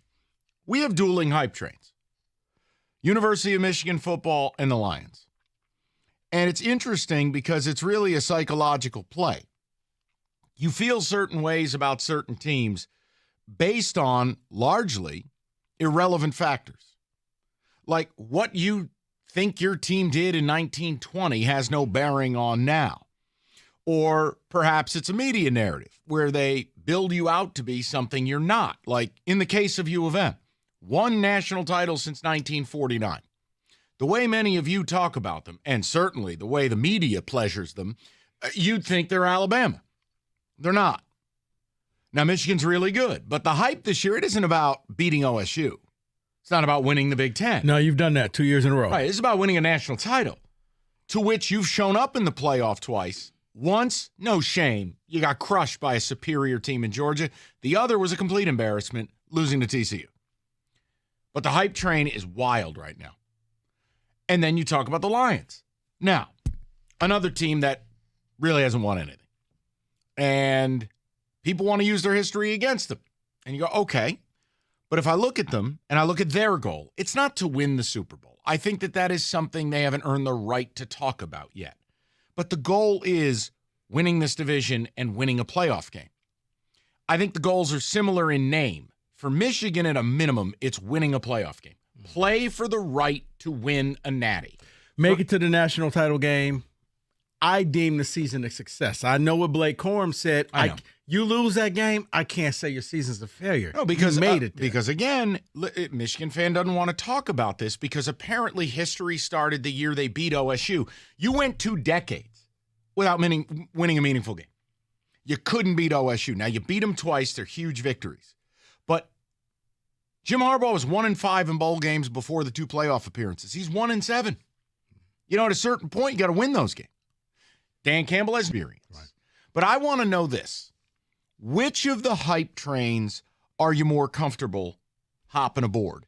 And if you're uncomfortable with either or both, give me a reason why that has nothing to do with history. Give me something else to talk about. I don't want to hear about history. I've offered you the history of both. So that's on the level. For Michigan, this is about how they're built, how they have a returning quarterback, and a lot of the other top teams don't. For the Lions, same thing. How they're built, that linear growth pattern, and the division they're in, I think they are superior to these other teams. I was going to say, for me, another reason why I like Teddy Bridgewater, them signing him, is because last year was a tale of 2 Jared Goffs. There was bad Goff to start the year, but you had no backup. You had nothing else you could go to, so you had to ride it out. He got better and became phenomenal. Didn't throw a pick. If you go through another period like that where Goff is throwing, because remember, like at the beginning of the year, it was like he was throwing a pick 6 or an interception at the beginning of the third quarter opening drive every game. Now you have somebody experienced to hand the ball over if things start going badly. That's the thing is Jared Goff. Is he that guy? I mean, I think even the Lions are a little, non-committal because if they really thought he was, they would have signed him by now. That's where, to me, the apprehension comes in of saying that this team is going to be winning the division. I look at the QB. Do I really feel like Jared Goff is that guy? I don't. If you're comfortable with both hype tours, I want to hear it. If there's one you're not, fine. But if you're not comfortable with either, why? Because what the hell is the fun of doing it and being a fan of teams and your team's good if you don't on some level buy in? Because it sounds pretty miserable if you're doing the wait on them to fail routine. I'm comfortable with both. That's not miserable. It's just get your popcorn and enjoy the ride. I know. Well, it doesn't sound very enjoyable if you're sitting there going, well, show me. No, it's not. It's just you want to enjoy the ride. 248-539-9797. David, where are you at with both of these hype trains? I am on board with both hype trains. Detroit Lions are going to win the division. And with Michigan, yes, I think they are the best team in the Big Ten. And it is championship or bust for them. I am on that train. They're going to go to the championship game this year. That's where I'm at with Michigan. Now, all this whole talk about JJ and all this other stuff that Michigan fans want to do, I'm not for that. Just go out there and play the games. But I'm on the hype trains. And I guess, if you make it to the championship game, I guess it would mean more doing it this year because the playoffs get expanded. So you were still part of the elite when it was just 4 teams. So it was a lot harder to make the playoffs. I get that. For the Lions, for me, I'm more so I care for them to win a playoff game. I don't care if they win a division. The Vikings won the division last year, but a wild card team and the Giants beat them. Win a playoff game. That's more important. That's one of those, you want to get people off the fringe and jumping on the bandwagon, that would do it right there. Yeah, but winning that division and having that home playoff game. No. Don't get me wrong. Yeah. If you could win a division, that's fine. But winning the division and then you go out and once again, ask the Vikings how they felt at the end of the year. They ran away with the division. Well, and I would say the Viking season was a failure. That to me, listen, I'm being honest. If you're Michigan and you don't win a playoff game, and if you're the Lions and you don't win a playoff game, it's a failure. I don't want to. I'm not going to sit here and just accept the norm. Like, you have to continue raising the bar of excellence until you win the whole damn thing. Yeah. I mean, if you're a Michigan fan and you think that's unfair, tell me why. And if you're a Lions fan and you think it's unfair, tell me why. I don't think it is. It's me essentially believing in the products you've built. What Michigan is designed to do is win the Big Ten. Well, now you need to prove that you're more than a regional program. Oh, you're a national brand. You sell a lot of swag, and you have a lot of TV sets. But on the national stage, you don't win big games. Argue it. Argue it. You don't. And the Lions, it's the same damn concept. The NFL's different in that you play a set schedule. You don't get to have this preseason schedule routine. Michigan may not play a ranked team till November 15th. Well, I think the best thing that happened to the Lions is week 1, Thursday night. You're going on the road to Kansas City. That game in and of itself showcase can shut a lot of people up. Yeah, showcase game. Right. Look, I'm happy the Lions play someone tough because the reality is we know Michigan's good, but we will not get a true measure of who they are for 2 months. Yeah. The schedule's embarrassing. Now, you only control part of that. I'm not hammering them on that. But reality is you will not play, in all likelihood, unless MSU surprises. You're not going to play a ranked team till November. November 11th, I believe, at Penn State. That's the first time. And those are 2 of your final 3 weeks is Penn State and Ohio State. So your first 9 weeks, you're right. I think the standard for both of these hype trains is to win a playoff game. Now, if you disagree, let me hear it. Or if you're on board with it, well, away we go. But I love the fact they signed Bridgewater. I have no reason to change how I feel. They're going to win this division. For Michigan, I'm pretty much on board. I guess for me, the only reason I'm just kind of waiting and seeing a little, I think Penn State is going to be real good this year. You are at their place. But until or unless I see Ohio State stand in without selling out to try to stop the run and actually play Big Ten football with you, I think you've broken them. And as long as you've broken them at home too. Yeah, I just feel like you'll get it done. 248-539-9797. David, the ticket text. What do you got, buddy? Michigan Alliance fan here. For Michigan, I do not believe in JJ, period. JJ, I think they have no shot at a title. I think the Lions have a better shot at accomplishing the goal of a playoff win, but the margin for error in the NFL is so small. True. See, I think the reason why he probably doesn't believe in JJ is because what we said. JJ's not really put in a position to play in high-level games early because as a quarterback, you got to work your way through things. You gotta be down. You got to get those comebacks, and because you're going to be pretty much running the ball in the second half because you're up by 3-4 touchdowns, I think that kind of hinders the growth of JJ. Well, look, it's the same way I look at the Donovan Edwards thing and his comments, right? How many guys could I drop in behind Blake Corum with that offensive line, knowing Blake Corum is already just hammering and wearing people out. And could they be that good? Like, Donovan, just chill out. You're not Bijan Robinson. Second of all, like the JJ thing, how many QBs could I put in to this luxury situation where you are going to hammer the football and be asked to make a couple throws a game and you never throw it 20 times a game?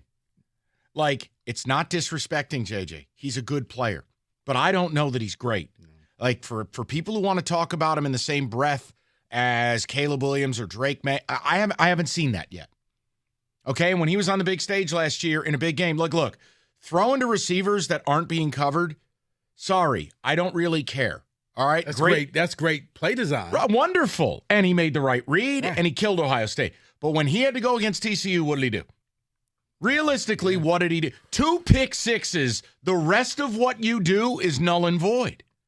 Yeah, especially the second one, when look what the linebacker just jumped the route, and it was like, wow. And look, this is where Kenny wins with the SEC.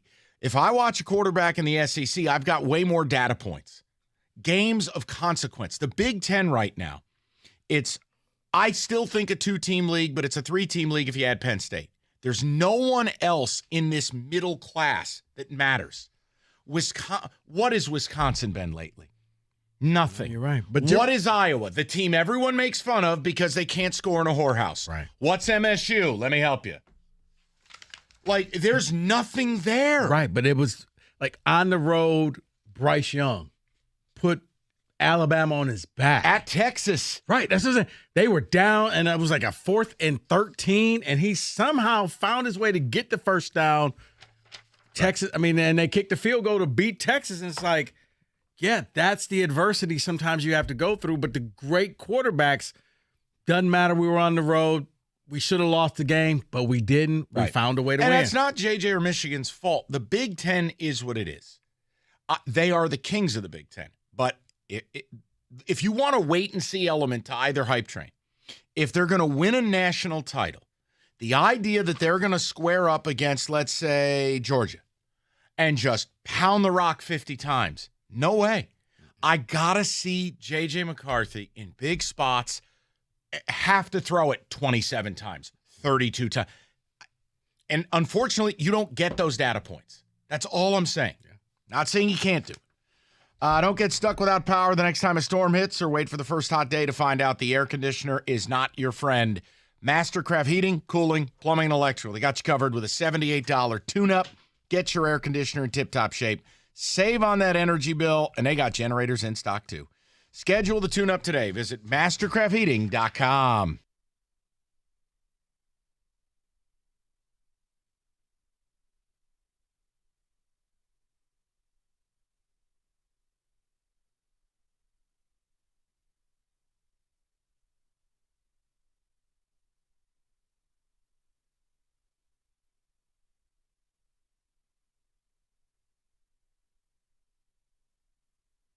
But I just think the adding of Teddy Bridgewater, there's not just, the fact that they're getting a quality backup. I mean, their best backup since Sean Hill. It feels like it's a position that they have blown off and gotten away with not having a quality, veteran. You want somebody who can win you football games on a Sunday, not somebody who can win you a division. I mean, that's great if you have a backup that can win you a division, but guys who can win you a division typically are starters elsewhere. It's funny. We have such fond memories of Sean Hill, the Sean Hill era. Yep. He was 3-7 as a starting quarterback with the Lions. Yeah, but typically, I think people remember it as it wasn't his fault. Well, right. I think you're right with that. I mean, because those were some really bad teams. Well, it was actually the one year in 2010. That's when he got all his starts with them, when he was 3-7. And then didn't really play a whole lot the last 3 years when he was a Lion, but this is how we remember him. And Bridgewater has much better credentials than Sean Hill ever had. I'd like to know the people's viewpoint on another hype train that is soaring right now. This train is gathering steam, momentum. Now, I'd like to say I am guilty as being a part of it. I have said that this particular team is the largest threat to the established champion this year.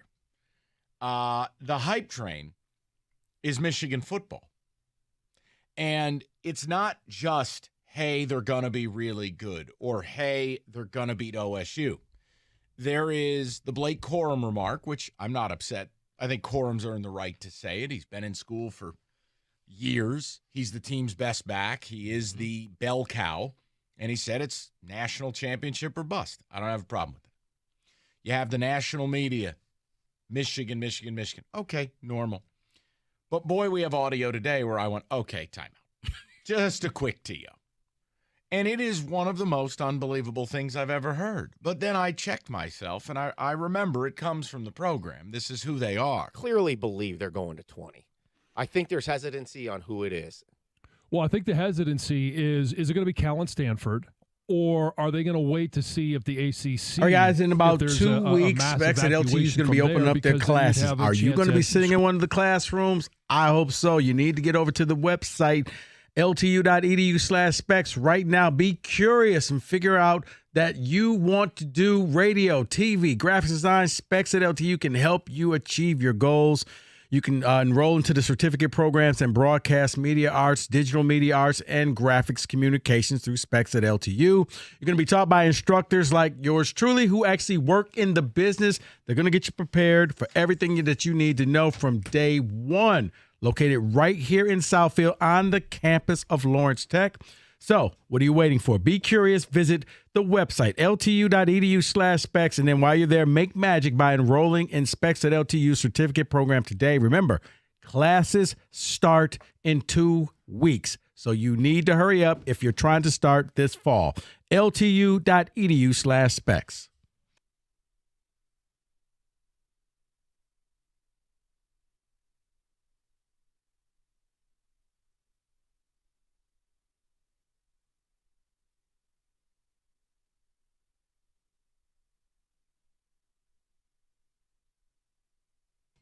All right, real quick. David, the ticket text. And the question does remain, are the standards accurate? Does Michigan have to win a playoff game for this season to be a success? Do the Lions? And the hype train, both are just spiraling. I mean, if you follow college football media, and I'm guilty. I'm not a hypocrite about it. I have said I think Michigan is one of the 2 teams that are a legit threat to Georgia. I'm guilty.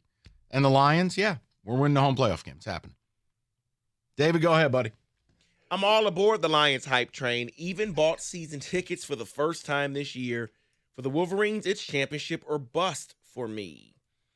I want to be all in on Michigan, but college football is one and done. If you have one slip-up game at the end of the season, that's your season. Yeah, but not if you are a brand. See, I disagree with that, and Ohio State is the living proof of it. Ohio State got into the playoff last year, and frankly, the way that they looked in that Michigan game, there was no reason for them to go to the playoff. None. The way they looked against Northwestern, no reason to go to the playoff. No, you're right, but think about everything that had to happen for them to back into that playoff game. How about TCU? TCU was flying close to the sun all year, had 6 second-half big comebacks. They lose in the Big 12 title game.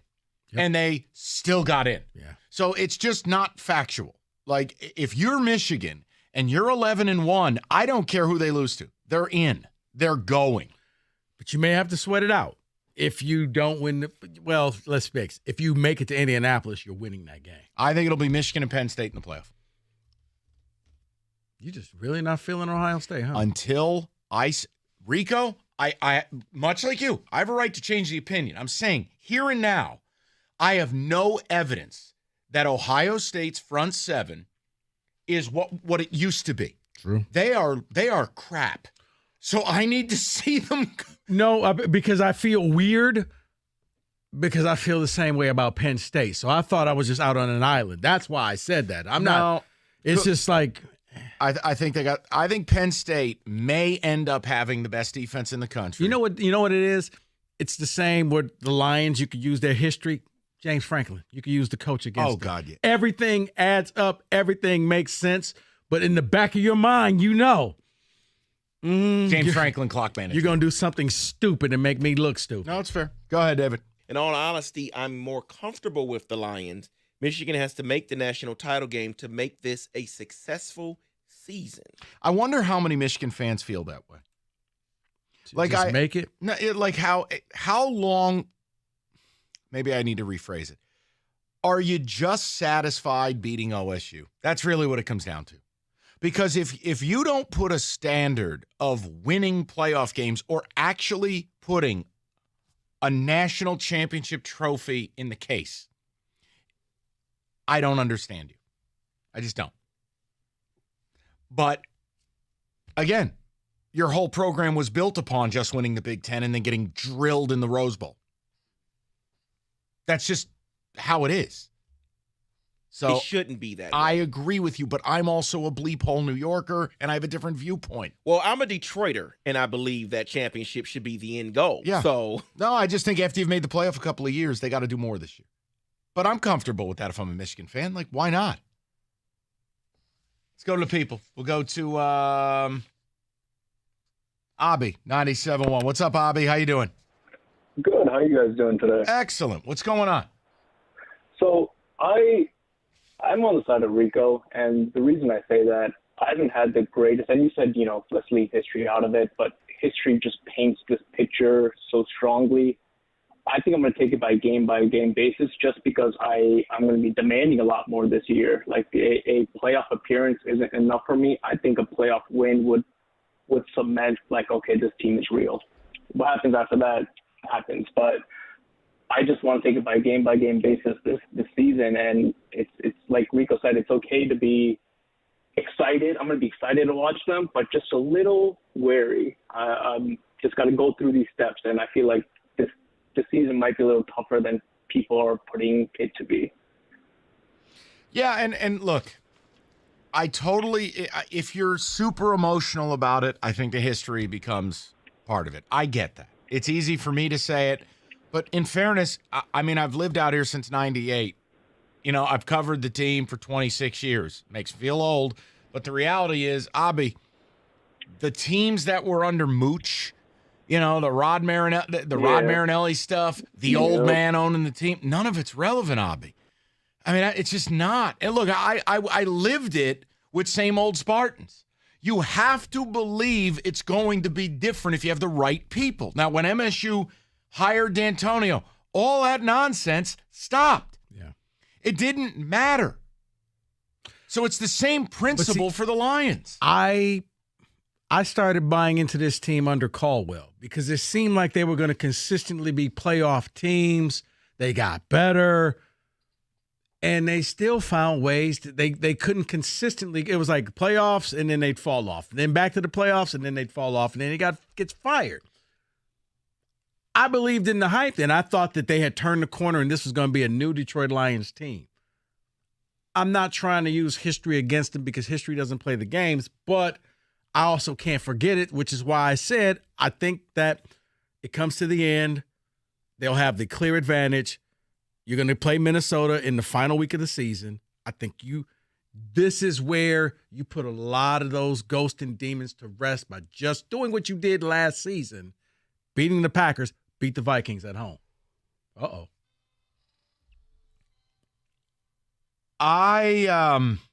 In my ongoing quest to see this network go out of business, I can't believe what I'm reading.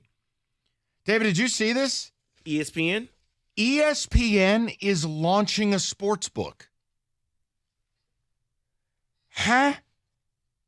How is a network offering a sports book? But the players can't bet.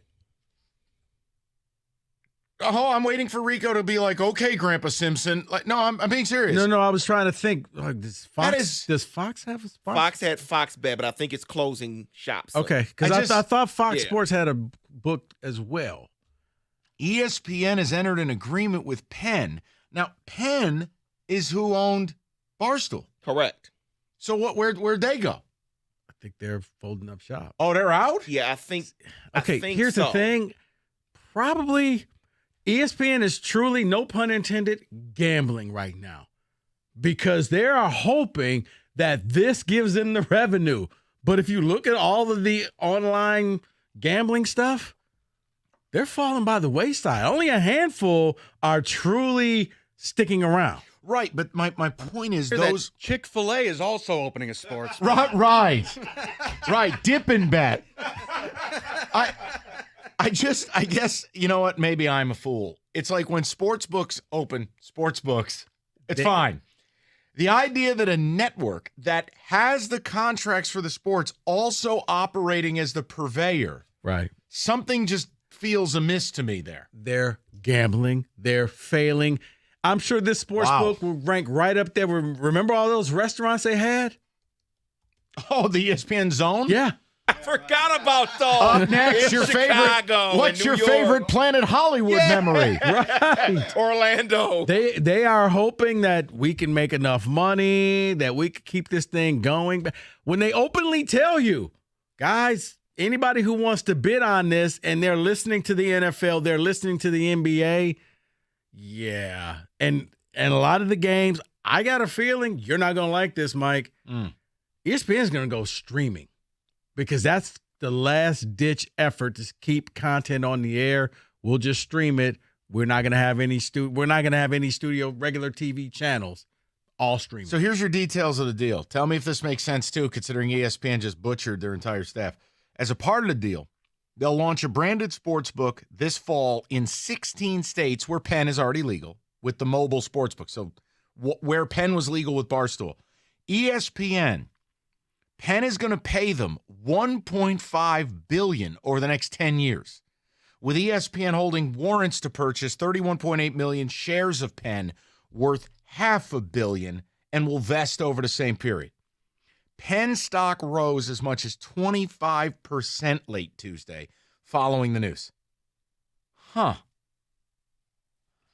Penn said it sold Barstool back to its founder, Dave Portnoy.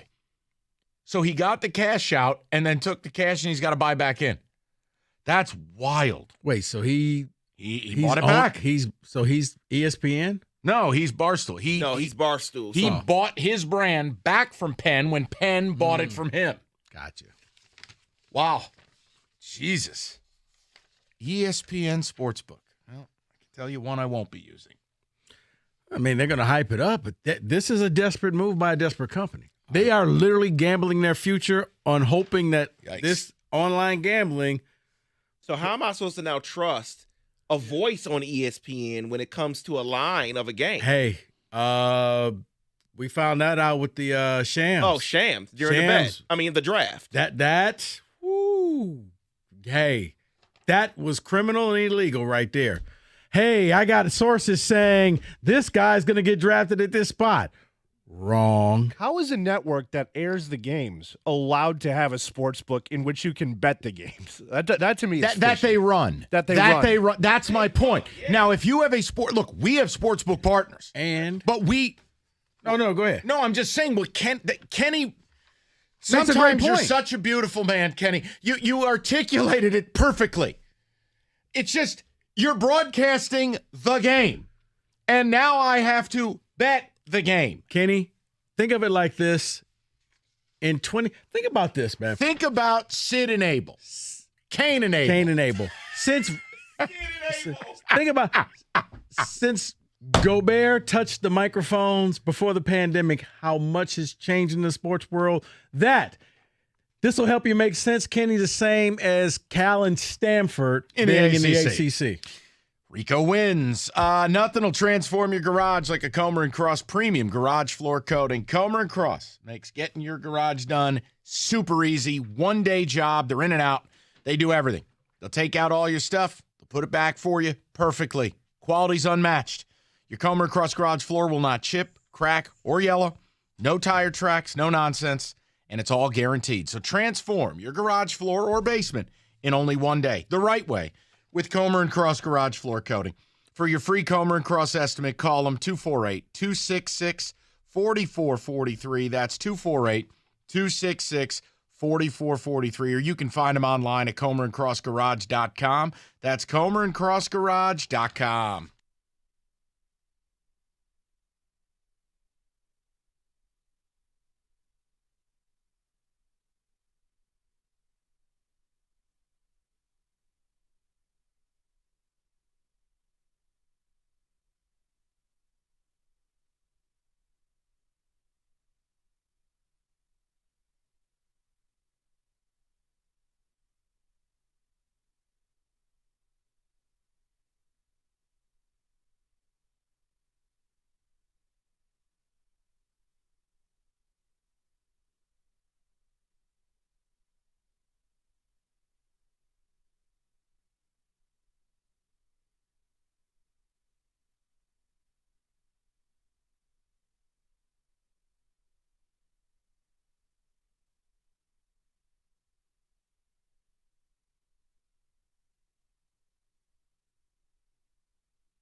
Here are the defensive players that were amongst the list of 10 players who stood out early in camp.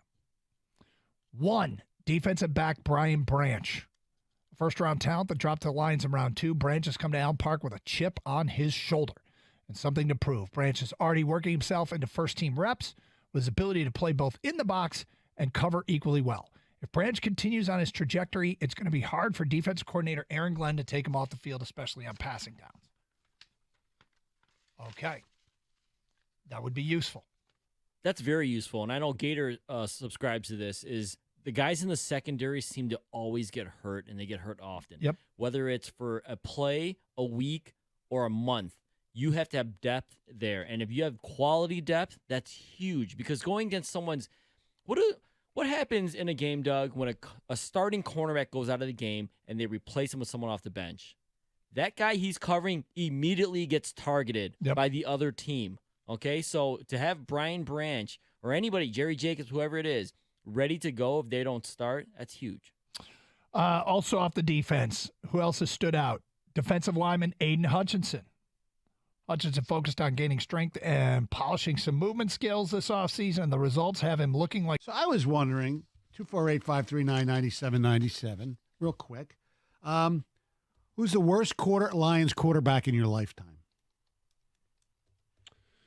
Well, that's a terrific question. And in your Lion fandom. Unfortunately, there are many to choose from. And if how far are we going back? We're just going 30 years? My lifetime? Your lifetime. Okay, all right. I got to believe at the near the top of that list would be one Ty Detmer. Was 1-3 as a starter. Threw 3 touchdowns, and that's where the positives end, 3 fumbles, and had 10 interceptions. This all being, let's go back, 1-3, 4 games. Yeah. I mean, what was it, 6 or 7 in one game? I think he had 6 against Cleveland. That was the first game after 9/11. And he had another one that was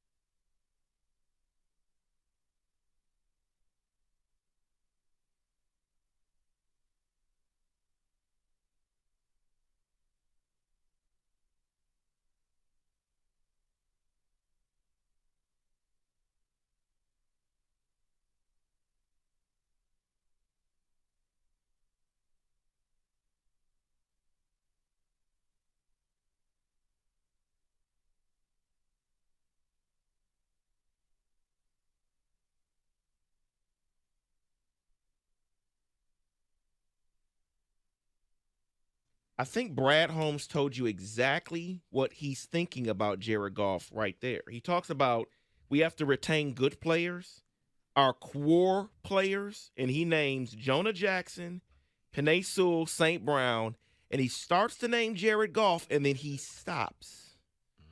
You can't afford them all. I think he was trying to tell you that he thinks that Jared Goff is part of the core here, and that he's going to re-sign him. Yeah, but David, I think he's also implying you can't keep everybody. He also didn't mention Aiden Hutchinson, who, if he has a big year, but that's is going to be away. Well, that's my point. You have a couple years to make these decisions. It's why he's not making a move with an extension for Jared Goff today, because if Hutch has a Bosa-like step forward, I'll start peeling off $20-30 million. And if Sewell's going to get paid, you saw what's Andrew Thomas, the Giant, got paid. You start thinking about how quickly this cap space goes away.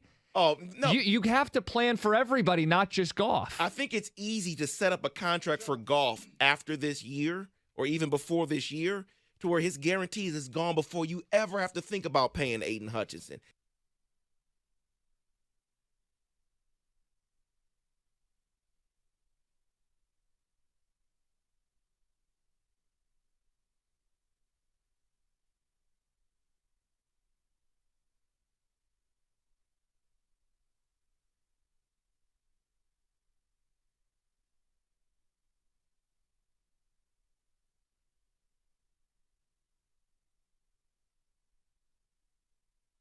But I just think the adding of Teddy Bridgewater, there's not just, the fact that they're getting a quality backup. I mean, their best backup's in Sean Hill.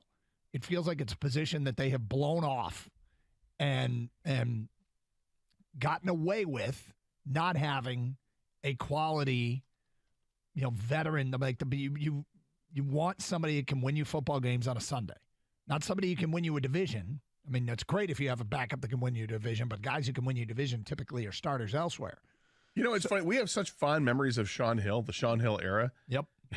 He was 3-7 as a starting quarterback with the Lions. Yeah, but typically, I think people remember it as it wasn't his fault.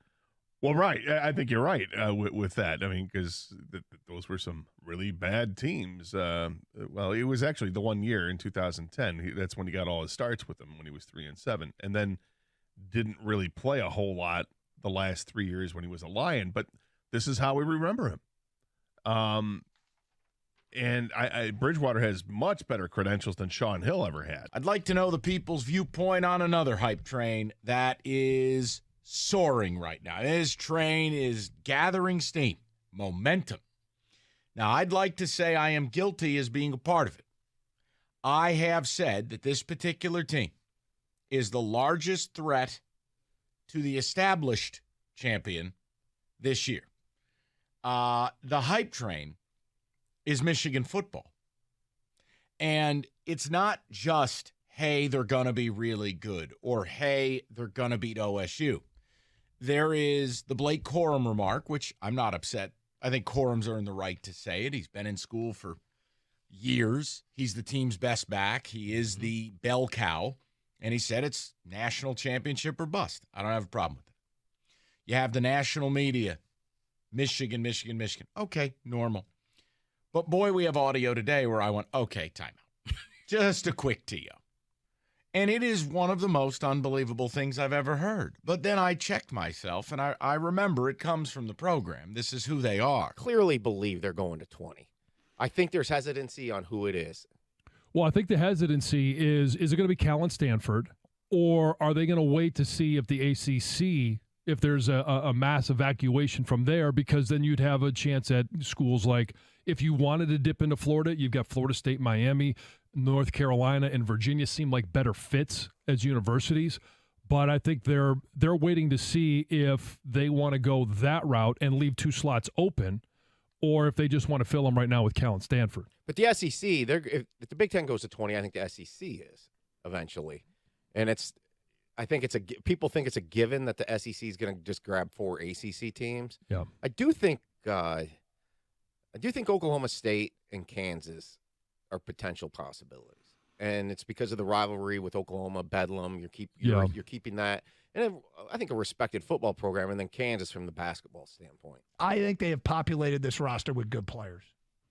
They have populated this roster with professionals. There's less nonsense, and these guys can play.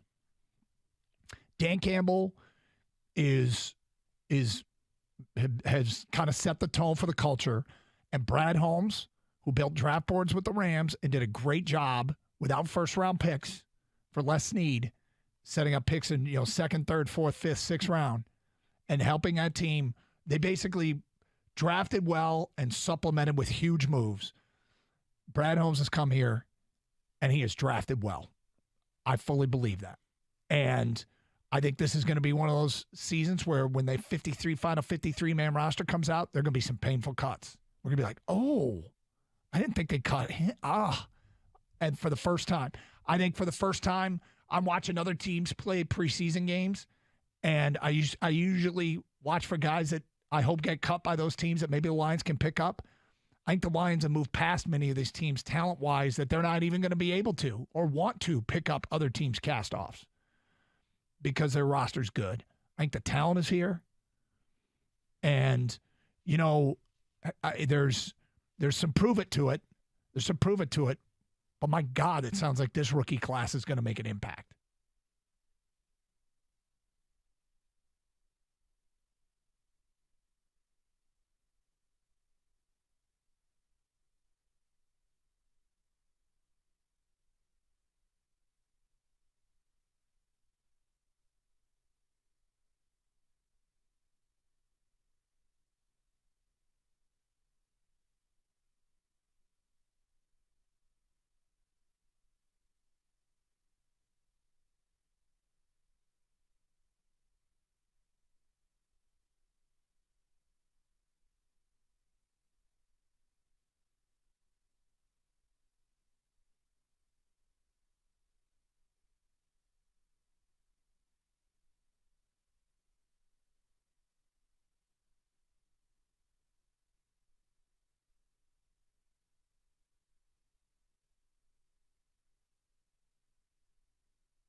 All right, Northville Lumber. Listen, oldest company in the state of Michigan. Nobody moves more product. Trex decking, lumber, railing, you name it, they got it. As low as $1.59 a square foot.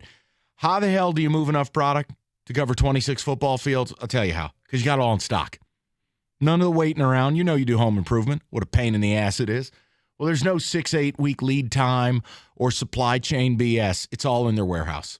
So if that sounds good to you and you still want to take advantage of deck season, get on out to Northville Lumber. They'll introduce you to a certified Trex Pro. They'll have the thing built for you. Hell, if they'll help Rico, they'll help you. Noted Lions hater Rico Beard went to Northville Lumber and they said, yes, we'll take your business. They'll certainly take yours. It's Northville Lumber. Call today or go to northvillelumber.com. That's northvillelumber.com.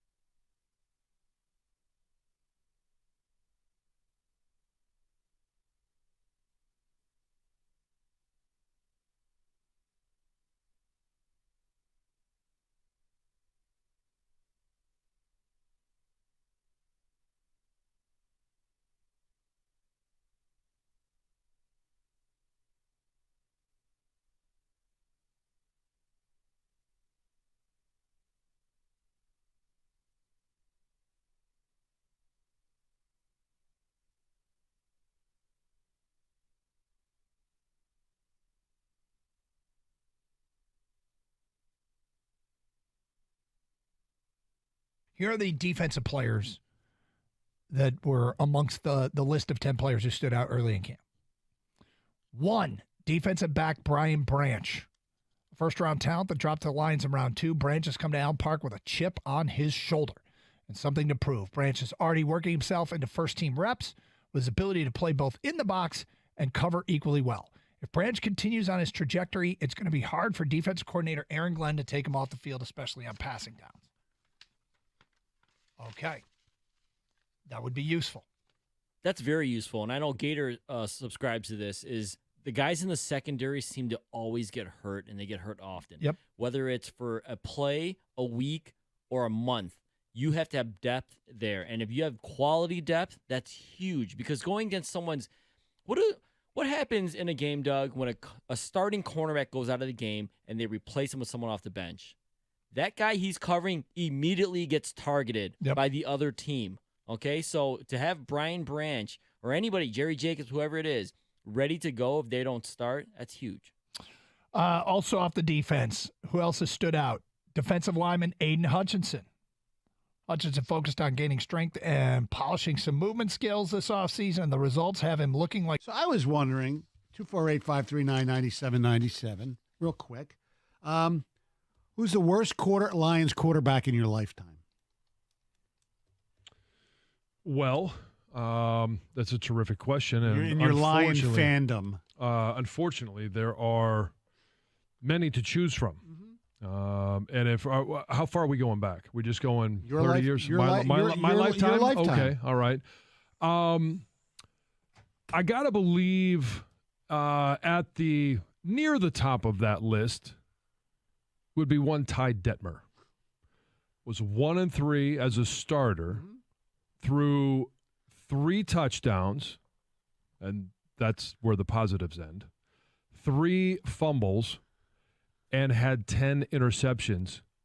This all being, let's go back, 1-3, 4 games. Yeah, I mean, what was it, 6 or 7 in one game? I think he had 6 against Cleveland. That was the first game after 9/11, and he had another one that was.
You know what?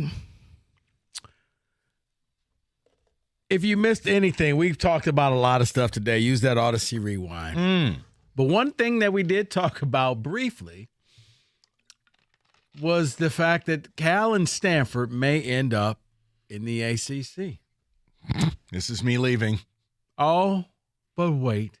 No, there's not. There's an update to this. It is. And just set the table for the people. The Atlantic Coast Conference has called the Pacific Coast to add Stanford and Cal. Right. Whatever, because Stanford and Cal is just kind of sitting out there. Help the me, I'm Oakland, poor. San Francisco market is there. The ACC has decided, why stop at just Cal and Stanford? They taking Oregon State and Washington State? Nah. Let's go into the great state of Texas and capture the Dallas market, SMU. At a certain point, fellas, it's not funny anymore. It's just stupid. Yep. Please, can someone step in? Can we get a czar? We need, just burn it all down. I want to cease and desist for every conference. See, here's the thing. I promise I'll make you more money. Just stop. Will the czar be like Roger Goodell, who basically answers, the czar will answer to all to the university presidents? Okay. Or is this your job and you can act independently? I think you still have to answer to your constituents. Yeah. Here's what I would say to you. I'm pretty sure I could present a plan that if I sold college football as one super league, I could 3X whatever these schools are getting. Guys, I'm reading another one here. It says the SEC is going after UConn. No, I'm just kidding. Kenny. Big Ten going after the Guatemalan men's soccer team. I mean, it's reaching a point of pure absurdity. So, look, I know you're Mr. Media Market, but we just need to burn it all down and redraw the conferences and just do it better. It has to be done better than this. You're right. Mike, you're absolutely right. But Kenny, the funny thing is, had the Pac-12 stuck around, they were going to add UConn. Oh, stop. I'm not kidding you. But see, you know what? I'm not kidding. You know the sad reality here? I don't care. It's late in the day, and I'm willing to be made fun of. But there is something being lost in all of this. And what I'm saying is, the NFL, we know the players don't necessarily have to like our town. They don't have to care. They're hired guns, and we root for the helmet, and that's that. College football, I am not telling you that I am lost in the 60s or 70s and that they are student athletes first. You know, like all the guys that are like 70-year-olds now were like, I played for Michigan and I'm a doctor. You know, like there was no such thing as general studies. Right. Like, so what we're losing is it's almost like college football is going to be Spartan football loosely presented by Michigan State University. No, you know what It's it really not is? college football. Mike, take it one step further. College football is doing what we all think it really is. It's the minor league for the NFL. Then what I say, lean into it. Where teams may start sponsoring. Where it could be the MSU Spartans sponsored by the Detroit Lions. Yes. Their farm school. So my point would be, why don't we stop pretending? Yeah. And this is me. I'm the ultimate traditionalist with college football. I accept we're never going back, but we can't live like this. This is silly. Like, burn it down. How about this? You've been doodling. Rip the piece of paper out of the notebook and let's start a new doodle. Because this can't work. I don't even want to depress you where you've already done a hell of a job here, so go ahead. Well, hey, where speculation is 5 years from now, what this is going to look like, you're either going to be totally all in, or people like you, Mike, I think will just say, you know what? I'm going to sit out there in Big G's chair, and we're just going to be watching ponies for the entire summer. I'm done with the fall. Yeah. I don't want anything to do with this, because I think in the end, you're going to see ridiculous conferences who won't give up the name. They won't just consolidate the way you want. Yeah. And I do think by the end, because I think the whole TV bubble is busting, pretty much every game's going to be streaming. Yeah, see, look, it's easy for me to say, well, I'll be out. I don't know. I think It's a lot. I made that joke yesterday when we were talking college football. I said, look, the networks should just run it. Meaning, what that scene from Straight Outta Compton, what is it, Jimmy Iovine or whatever, is, hey, Dre, we'll get you out of your contract, okay? Give me 3 weeks. We just need the networks to step in and go, listen, you guys are a collection of half-wits and morons. Let us teach you how this is done. This is what we want to maximize your money. No network is calling the shots for these new conference. This is absurd. It's redraw it, start over. You will keep the primary blue bloods where they are, but let's frame this right. And guys, we're selling it all as one. Yeah. There is no Big Ten network, SEC network. No. Here's the deal. The NFL, Rico, think about it. The NFL packages Thursday Night Football and they go to Amazon with it. Mm-hmm. And they have their Sunday package where 2 networks get to broadcast the entire league. A third network hosts the night package. And a fourth network gets Monday night. Right? College football could be done the same way. All the networks who want this space have to buy the whole pie. But these morons are still in it for themselves, thinking that an extra kernel of corn is, guys, you idiots. No, what it is every conference wants to be the last. So I'm trying to put you in your conference out of business. And I'm telling you this. The next time the Big Ten rolls around, I think the official death of college football as we know it. Go to 24? No. You're going to have a couple of SEC schools who say, why don't we just go and get beat by other teams and make more money? Well, Vanderbilt's been doing that for 50 years. No, but I'm saying, look, the Arkansas. Yeah. You know what? Well, how about we just go to the Big Ten and let them beat it? Kentucky, Missouri. Well, Missouri and A&M basically signed the death warrant. And you know who's doing it right now? I mean, hot take alert. I think Oklahoma's going to fade into irrelevance in the SEC. Huh? I think they go right back to when John Blake coached him or when Howard Schnellenberger was falling asleep at his desk in his office. Like, I just, none of it adds up to progress. It's not. It's progress to the bottom line of given schools, but that has nothing to do with us as fans. College football has become the Hunger Games, where there wants to be one conference at the end that gets all the major schools. And what I'm offering is exactly that. A little bit different. But it'll be called the Big Ten. But you're going to have Alabama and Georgia. You know what it'll be called? College football. Here's your North Division, your South Division, your East Division, your West Division. It's 48 teams. 16 of them make the playoffs. That's it. Let me read you this quote from Greg Sankey, who was on Feinbaum. He's basically, I think, taking a shot at the Big Ten. He says, the SEC doesn't need to be in 4 time zones to generate interest on the West Coast or really across the globe. Okay, Greg, congratulations. Yeah, you know what? The last time somebody said that was like the Pac-12 commissioner laughed at the Big 12. Now, the reality is when Big Ten schools are pulling in $125 million a year and SEC schools are pulling in $60, Greg's going to regret that remark. Right. Now, no one questions the quality of ball. No. We're talking about the money. It's going to be when all of a sudden some of your fringe teams, not the Georgias and Alabamas and Floridas, but maybe Tennessee says, let's go to the Big Ten. And let's take Kentucky with us. And Arkansas says, hey, I want to go too. And the 2 Mississippi schools want to go. Right. Look, now the SEC's going to sit around and say, wait, what, where you guys going? But history repeats itself. We saw the CBA and the NBA have a merger. You know, we saw the NFL and the AFL merge. We've had teams change conferences. Like, you just have to set up an NFC and an AFC, so to speak, with 3 distinct divisions, if you like, or 2. Just, it has to be burnt to the ground and redone because we're approaching, like, think about this. But here's what you're not going to like, Mike. You know, one of the biggest things is holding this up, and it's not the TV markets. No, it is the prestige of the conference names. Believe it or not. They don't mean anything. But they don't want to give them up. And that's why your idea, it makes sense. I've said it. But the Big Ten was, well, let's call it the Big Ten. No, we'll call it the SEC. No, we'll call it the Big 12. And my point is, if everyone lays down their swords and gives up naming rights, no one loses. They're all gone. You're correct. And you get more money. That's the sick part. Mm-hmm. Yeah, I don't know, guys. I understand my team kind of stinks. I hope they're better this year, but it's not going in the right direction if you're like me, because I'm just like, this is getting stupid. I know. NIL and the portal are not the biggest things that are killing college football. No, definitely not. All right, uplifting. 97.1.